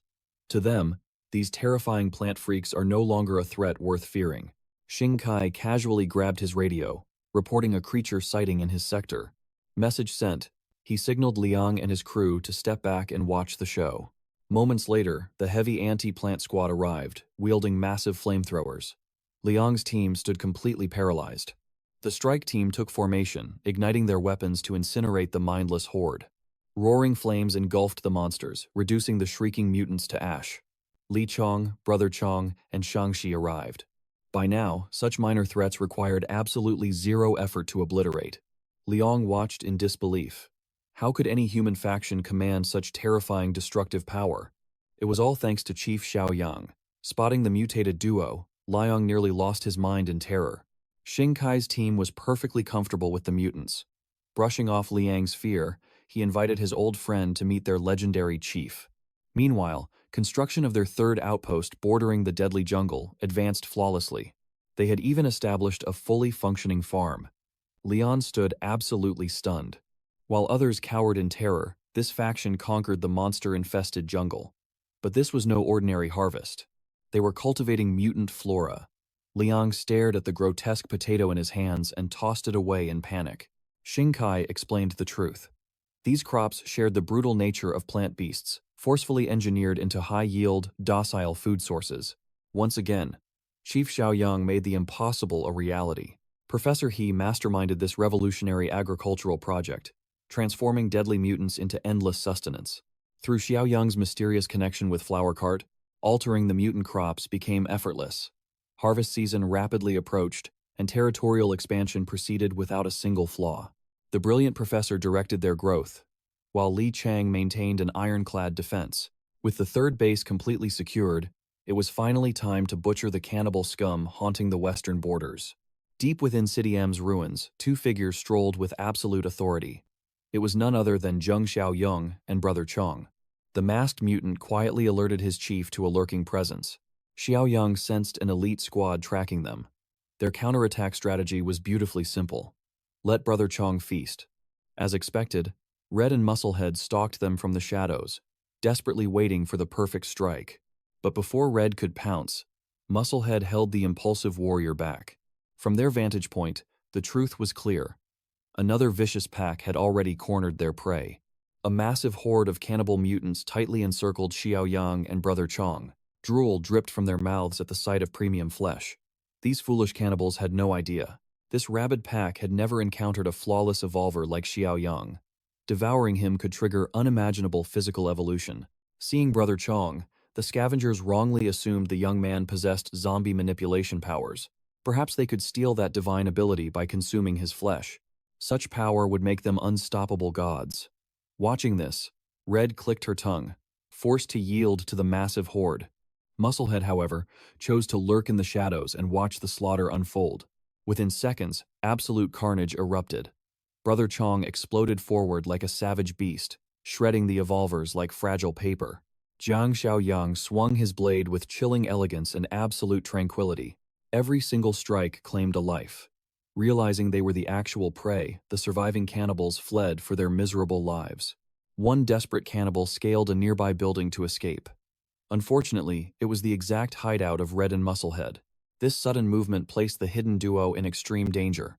If that monstrous young man noticed their presence, death was absolutely certain. Their worst nightmare became reality. Xiaoyong casually lifted a colossal steel beam like it was entirely weightless. With devastating precision, he hurled the heavy metal, launching it forward with the speed of a fired bullet. The steel beam utterly annihilated the fleeing evolver, shattering his spine instantly.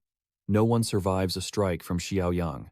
Red and Musclehead narrowly escaped death, drenched completely in the dead evolver's raining blood. Sheathing his blood-soaked blade, Xiaoyong smirked at his unexpected harvest. These elite cannibals possessed serious power. Their bodies definitely contained fully formed variant cores. High up, Red and Musclehead held their breath. They stayed frozen until the Omega-level terror finally left. Once the youth and his muzzled undead departed, they checked the bloody aftermath. Only 3 bodies had been devoured. Their cowardly hiding paid off. A grand feast of high-quality corpses remained. Patrolling the western wasteland, Xiaoyong scolded Brother Chong. The beast simply wasted meat with its tiny appetite. Suddenly, a faint rustle caught his senses within the ruined structures. Shifting his icy gaze, the young warrior instantly summoned his blade. His cover blown, a stranger emerged from the shadows. Trembling, he aimed his crossbow and barked a warning. One glance was all Xiaoyong needed. This was just a helpless, unevolved civilian. 4 eyes issued his threat, but pure terror paralyzed his trigger finger. Reading his fear, Xiaoyong chose a softer approach. Spooked by the slightest twitch, 4 eyes panicked and fired a sudden bolt. Yet, mortal weapons could no longer threaten the chief. Xiaoyong casually snatched the puny bolt from thin air. Watching his only defense fail utterly shattered 4 eyes. In a flash, his target crossed dozens of meters in a single, ghost-like step. To end this pointless struggle, Xiaoyong disarmed the trembling civilian. Brushing him aside, he coldly ordered the others out, swearing he was no cannibal. Just as predicted, a dozen fragile survivors huddled inside the ruins. Every single one shook with dread. In this hellish apocalypse, Xiang felt respect for those surviving without devouring human flesh. He chose to walk with them into the dark. Four Eyes revealed their destination: the Xiang steel mill down south. A stray radio signal promised a haven there, offering shelter to wandering survivors. That was the original goal. But they soon realized mere mortals stood no chance against the suburban cannibals. Along their path, rumors spoke of a northern sanctuary, a place where warriors actively hunted bloodthirsty cannibals. Reliable whispers confirmed its existence. Legends claimed its mighty leader could slaughter 5 or 6 cannibals flawlessly. Yet, the western perimeter alone crawled with 1,000 flesh-eating fiends. One man could never shield them all. Four Eyes argued that cannibal evolvers were solitary hunters. However, murmurs of doubt rippled through his group. He firmly believed that if those monsters gathered, their savage nature would spark fatal infighting. One desperate dissenter refused to yield. He begged to reach the Xiang steel mill, seeking his lost brother. Even if the odds of his brother's survival were virtually zero, those Zheng survivors might be hidden cannibals. Four Eyes was actually half right. The mill's former masters were bloodthirsty beasts, but the new chief stood right before them. Xiaoyong coldly detailed his slaughter of the former leaders, reshaping the bloody system. As for the dissenter, he tearfully confessed his brother was named Li Cheng, a former deputy officer from the southern suburbs. He.